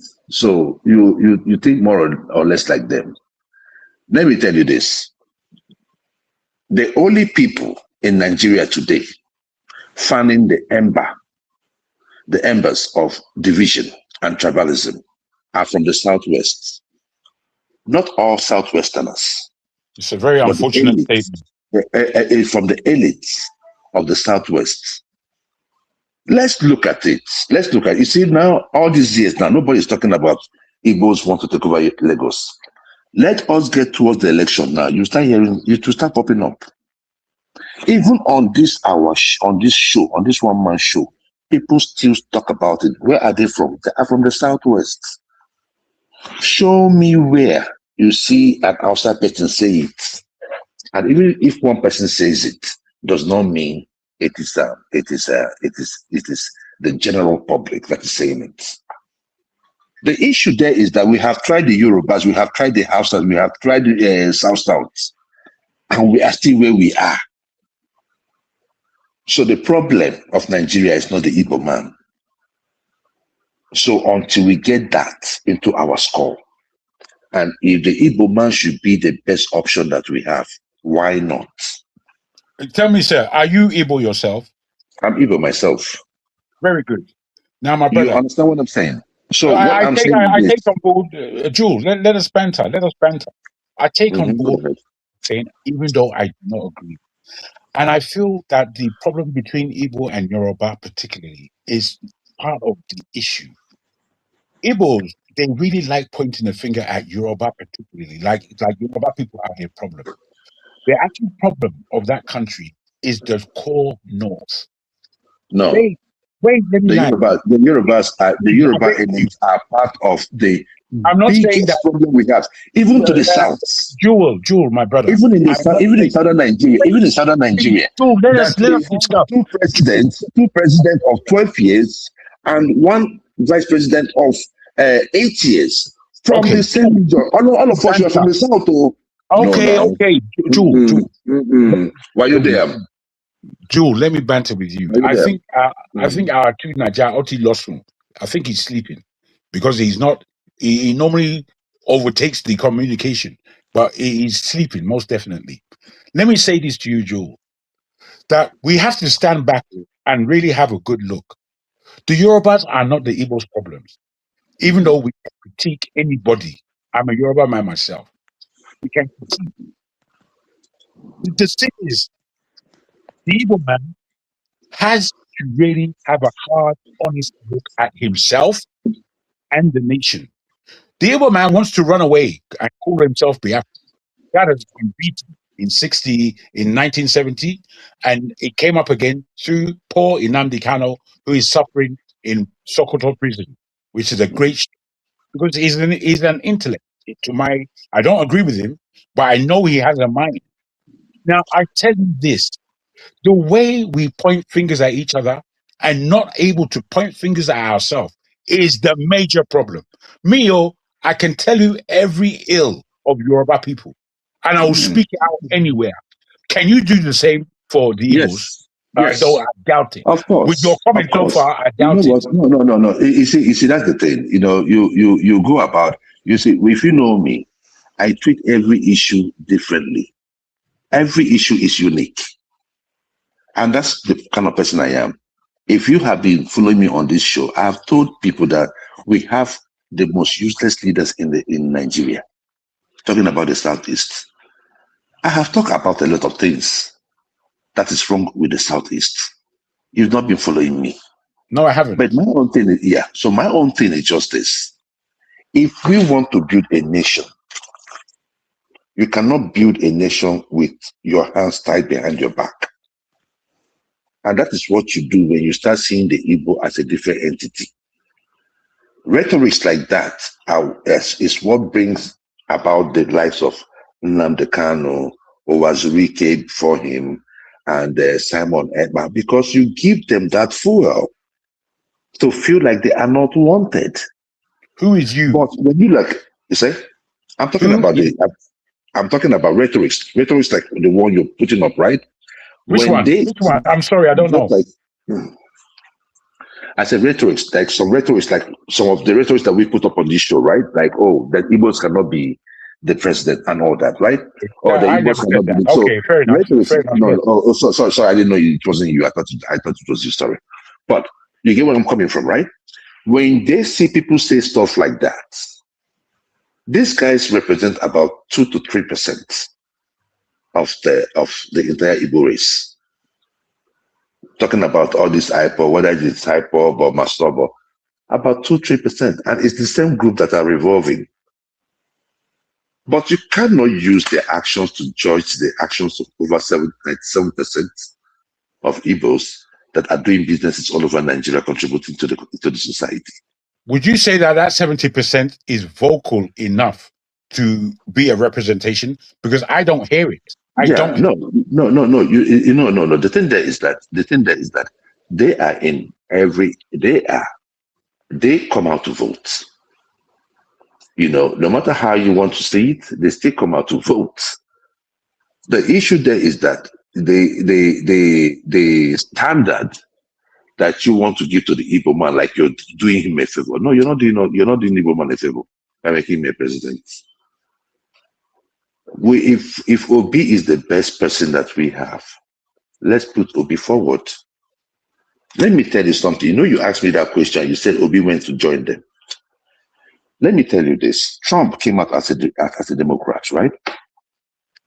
And he switched to the Republican Party. Then there are people you call in the Republican Party, you call the rhinos. Those are the people that believe in wars. The Iraqi war, Afghanistan, because they are military contractors. That is how they sell their armories, right? Their stockpiles. Now, when Trump joined the Republican Party, right? Everybody was looking at Trump. Oh, wow, man, he doesn't have a chance, man. He doesn't have a chance. At the end of the day, he was able to get into power. But when he got into power, what did he do? Look at all those rhinos, he retired them. He did not tell them to retire. He retired them by the kind of work he is doing. The president is very powerful. Somebody was saying here, oh, the House of Representatives or the House National Assembly will not support him and all that. Look, let me tell you, with the way Nigerian politics is being played, if he's the president, I tell you, within 2 weeks, he will have about 30 to 40 members that defect to his party. Even from the APC. I know the way the game is being played. My thing is just this. When you see someone that wants to work, if you know Peter Obi very, very well, and you know what PDP was in Anambra State in the past, when he got into power, you would understand. When Peter Obi came in, PDP was a mafia. PDP was a mafia. And but you need those people also to get into power. So that is why the onus lies on the person. Look at what OT is doing in Abia State. It lies on the person that got into power. Forget it. I believe that if Obi gets there, Brother of Jewel, which I know he will, right? If Obi gets there, he is Jewel, going to do a lot of things that are not, acceptable to these rhinos, right? That we have in the ADCs, and most of them will just, you know what? It's about time I retire from politics, because the thing there is this: if you start building strong institutions, if you start making our elections credible, and you give back the power to elect and fire to the people, these politicians that we're seeing today will not see them anymore, because it will now be based on your competence, on what you say to the people. Obi is going to bring those things. That's the way I we have heard you, sir. Brother Jewel, myself and Isaac have come to a sense of agreement on what I put forward as to the way forward in a country like Nigeria. You have, as an Igbo man, and I'll tell you this, as a Yoruba man, the majority, and this is not for speak's sake, the majority of the friends I have that discuss this, our Niger issue, in a way of heart are Igbos. More than my Yoruba. My Yoruba people are slumbering, sleeping, almost accepting any nonsense, as long as they can grab a piece. I'm not. I'm my own individual. Because I know so many Igbos, and I listen to your voice and your rhetoric and what you say, I would want to regard you as a revolutionary-minded individual. Just because you're Igbo, however, we are all individuals, and I respect that. Yes. So, saying that now, tell me, for what I put forward twice now on this platform, what I put forward as to the way forward. What is your thought on it? And I heard you smirk earlier, thinking that yes, I am an anarchist. Tell me. No, I didn't think you were an anarchist. I take that back. I take that back. It was the other person who said it. He is now gone. Tell me, what do you really think is a better way to clean shop, as I put it, or to maintain the status quo in having a new election? I ask you. Okay. We must get our elections right. The problem of Nigeria is the manner through which we elect people into offices. We do not have the right to fire and hire. The politician knows that in order to get into a position of power, he has to rig. So he is more he is more loyal to INEC and the judges, not to the people. If you are loyal to the people, you work for the people. If you are loyal to the judges and INEC, you oil their pockets. So the best way, I feel, we will have some type of revolution, not a violent one, but one that will be like very daring. And one of the best way we're going to do it, we're going to still do it through the ballot. We're going to go straight to the ballot and choose. Hopefully, we have someone that we have in mind that we feel that can change things for us. Because at this point in time, Joy, sorry, you will still continue with your answer. I think you are not answering my brother's question. Me, I want to ask more so that maybe you no. What you guys want is like this. See, we can do wait an now. operation. Wait. I won't take too long. Okay, go ahead. So that you can just stretch it all together. Now you say revolution, but it's still going to be through voting, ballot, and all that. Yeah. But we have to be very careful to choose the right person. We did that in 2023. We chose the right person. We choose the right person because the system is still there. You've not removed that system. INEC said you should go to court. What makes you now believe that 2027 you still need the right ballot, choose the right person? INEC will not tell you to go to court. What? But give me very good answer. Don't just tell me God will do it. No. Don't tell me by the grace of God, though. No. This is the thing. This is the thing, right? See, this is the thing, right? You see, good governance is a marathon. It's not an event. Ross. If you tried something first time in a situation like Nigeria, in a place like Nigeria, you had no governor, you had no state power, no government apparatus, and you made 6 million votes. That is the people. You came together and you got 6 million votes. It has not been heard before in Nigerian politics. In fact, as it stands today, the only opposition we have in Nigeria today are the obedience. We can debate it. Who else is speaking against this government? Who else? So they have played pivotal role. You might say, oh, they are constituting nuisance. Yes, but they have nuisance value. And you can see that the government are responding.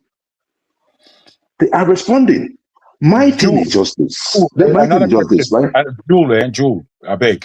Another question. You see, when we speak, we should speak and give opportunity for others. I want to hear more from my brother Ojo. Unfortunately, our man, Tunaja, Otilosun, is sleeping. Let me say this. You know, me, when I look at Nigeria and Nigerian history, and I'm a historian, believe me, it will be very difficult for anybody to tackle me on global history.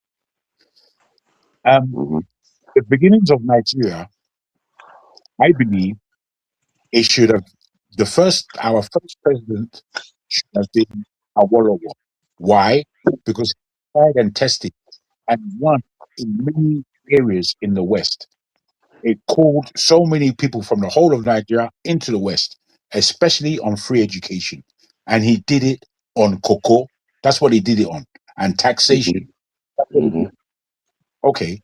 He, as you are putting to us, tried and tried and tried. I think he went up for elections 3 times, lost out. I believe if he was our first president, Nigeria would not be the way it is right now. Because as you put it, the countenance of the populace definitely relies on the leadership of that country.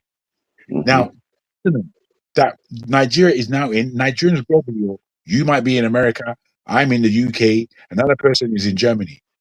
All of us who call ourselves Nigerians are fed up to the back teeth. Not just of Nigeria, but of the fact that we are in the diaspora. Most of us are ready to go back home. Well, going back home, yes, sir. Going back home is going back home for what? For what? To go and suffer amongst the suffering. What you put to us, unfortunately, is a mishmash the continuance of the polity that goes on right now in Nigeria. It's not going to work. It's not going to work. The only thing that will work. What part's not going to work? What part's not going to work? One more sentence. The only thing that's going to work is a revolution. A revolution of the mind and spirit of our nation. We are deeply corrupted, not just as government, but as a people. That corruption has to be erased before we continue. Otherwise, we lumber from pillar to end. Okay, my brother, the issue is this, and I think I will make this one, and I'm about to go to sleep because I have to get this kids up in the morning. I'm with you. This is the thing, right? I get it. It's like, we are in a very bad situation in Nigeria. But the thing there is that it does not mean that there are no people that can change things around. What we need is just one person. China was changed by one person. No, it wasn't. South Korea. Oh no, it was what's his name again? That started the process. You see, we are not saying that if Obi comes in that everything is going to be Eldorado. But if we start a process, let me tell you, if the greatest problem we have is not being able to elect our leaders. If we are able to elect them, my brother, you will see wonders in Nigeria. And what we need is somebody that can build those institutions. And if you ask me, I will say, who has done it in the past? Who has done it in the past? Peter Obi has done it in the past. There's a reason why, if Rochas had come out to say, I want to run for presidency, we are not going to support him. You know the Igbos. Because we are very single-minded people. For us to say Obi is that guy, believe us, because we know what he did. My brother, you need to come to Anambra State before Obi came in. No. I went to Anambra. Bros, don't believe me. I've been to Anambra State many times, and I went there before he came in. And it was in shambles. Oh, bros, it was a mess, man. I couldn't believe it. I just couldn't believe it. It was a mess. Brother, let me just support you and understand that I'm a supporter of Obi. I'm a supporter of somebody who can articulate that we need to go away from consuming everything and producing nothing. This is the major statement that made me join that guy. I'm telling you. Nobody else. He would have favored us. In the diaspora, it would have favored us a lot. Because let me tell you, once they start doing everything agricultural in Nigeria, then we have sources now to open up companies. How much is it going to take us to open up a company in Nigeria? The thing is, my brother, 3 years. Wait. 3 years have now passed, and people like you and I have been watching. And as we watch, me and you, we come out with different ideologies. My ideology is to stop this rubbish because it's putting everybody.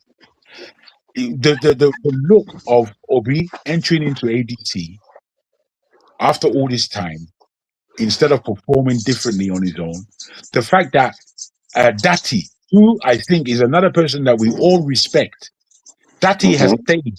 He has stayed in Labour for his own reasons. I'm not a supporter of Labour necessarily. I'm more a supporter of those people I believe can bring us out of this mire that we are in. The thing is, my brother, you can't bring us out of a mire by Peter Obi joining the very mire itself. And I cannot go where you are going in your belief point, given these fundamentals. Again, fundamentally, if we as people do not take a stance to clean and clear Nigeria from its witchcraft that has been performed upon us, we are going nowhere. I get it. But the thing, Dati Ahmed is a fantastic candidate. Yes, sir. Right? But you know what? You know the problem? He does not have political value. That's the point. You see.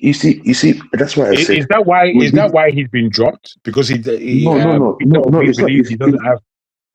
It's not that. It's not that's why he's been dropped. Obi did not drop anybody. But you see, when you are making a move, you cannot say, "Oh, I'm coming there, and you're going to make me the candidate, and that is going to be my vice."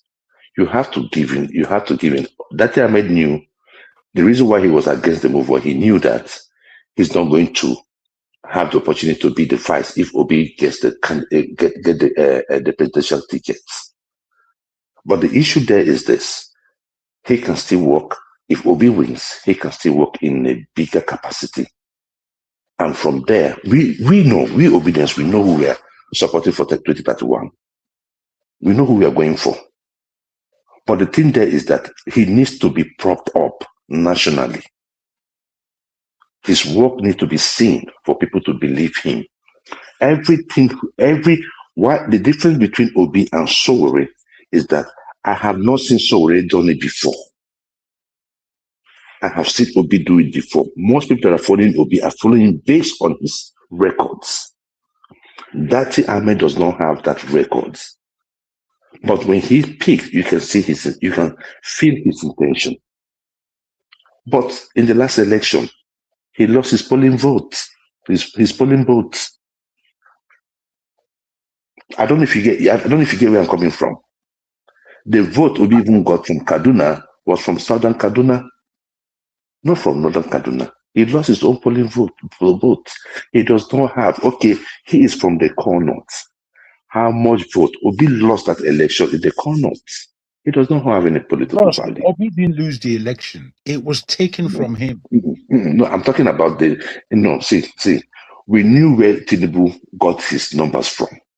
Okay, which you is understand where? What I'm saying? Were they legitimate? Are you talking legitimate? No. The thing there is this, right? One way to defeat rigging is by voting en masse, which Nigerians did. But what they did was that they cut down Obi's numbers. That is what they did. They cut down Obi's numbers. They left theirs, but cut down Obi's number. In Lagos State, Obi won far more than 10,000. But it was the one that was allocated. Now, with ADC, and then who do we have then in Obedience? It was just the people. We were just doing the much we can. And whatever we are doing in the South, it wasn't corresponding in the North. So these are the stories we had in the past election. So now with this one, the main reason why Obi joined ADC was to get the core northern votes. Because we know that in the southern part of Nigeria, we will be able to pull our own. And in that case, if Tinubu decide that, you know what, I'm going to win this election, you will have people that will start speaking and people will listen.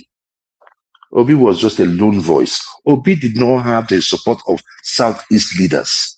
All these people that you saw him with in ADC, none of them will be him in that election. So he was a hurricane. But the problem was that we could not manage the victory. Why? Because we have a flawed system. So in order for us, that is why I said the revolution I'm talking about is if we all come out, if it's coming up from the north and it's coming up from the south, and Tinubu decides to rig the election, we are going to start it, and Trump will finish it. My brother, let me respectfully disagree with you. I doubt very much if you will see me on this channel again. I can be seen and spoken to on Dr. Damages more. I had an interest in this one man. I'm not a fan of one man at all. I find him an extremely strange individual. His false accent just puts forward to me falsity. I would like you who are on this platform to let him know that I came on board. Jagun, he knows me very well. He actually stopped me 3 or 4 years ago. It's okay. I don't believe it's just. No, it's okay. It's okay. I'm not afraid. I'm well past it. but he is a strange character. And in his strangeness, he even comes to Dr. Damage's show to pull them down there. And I'm wondering, what purpose is he serving?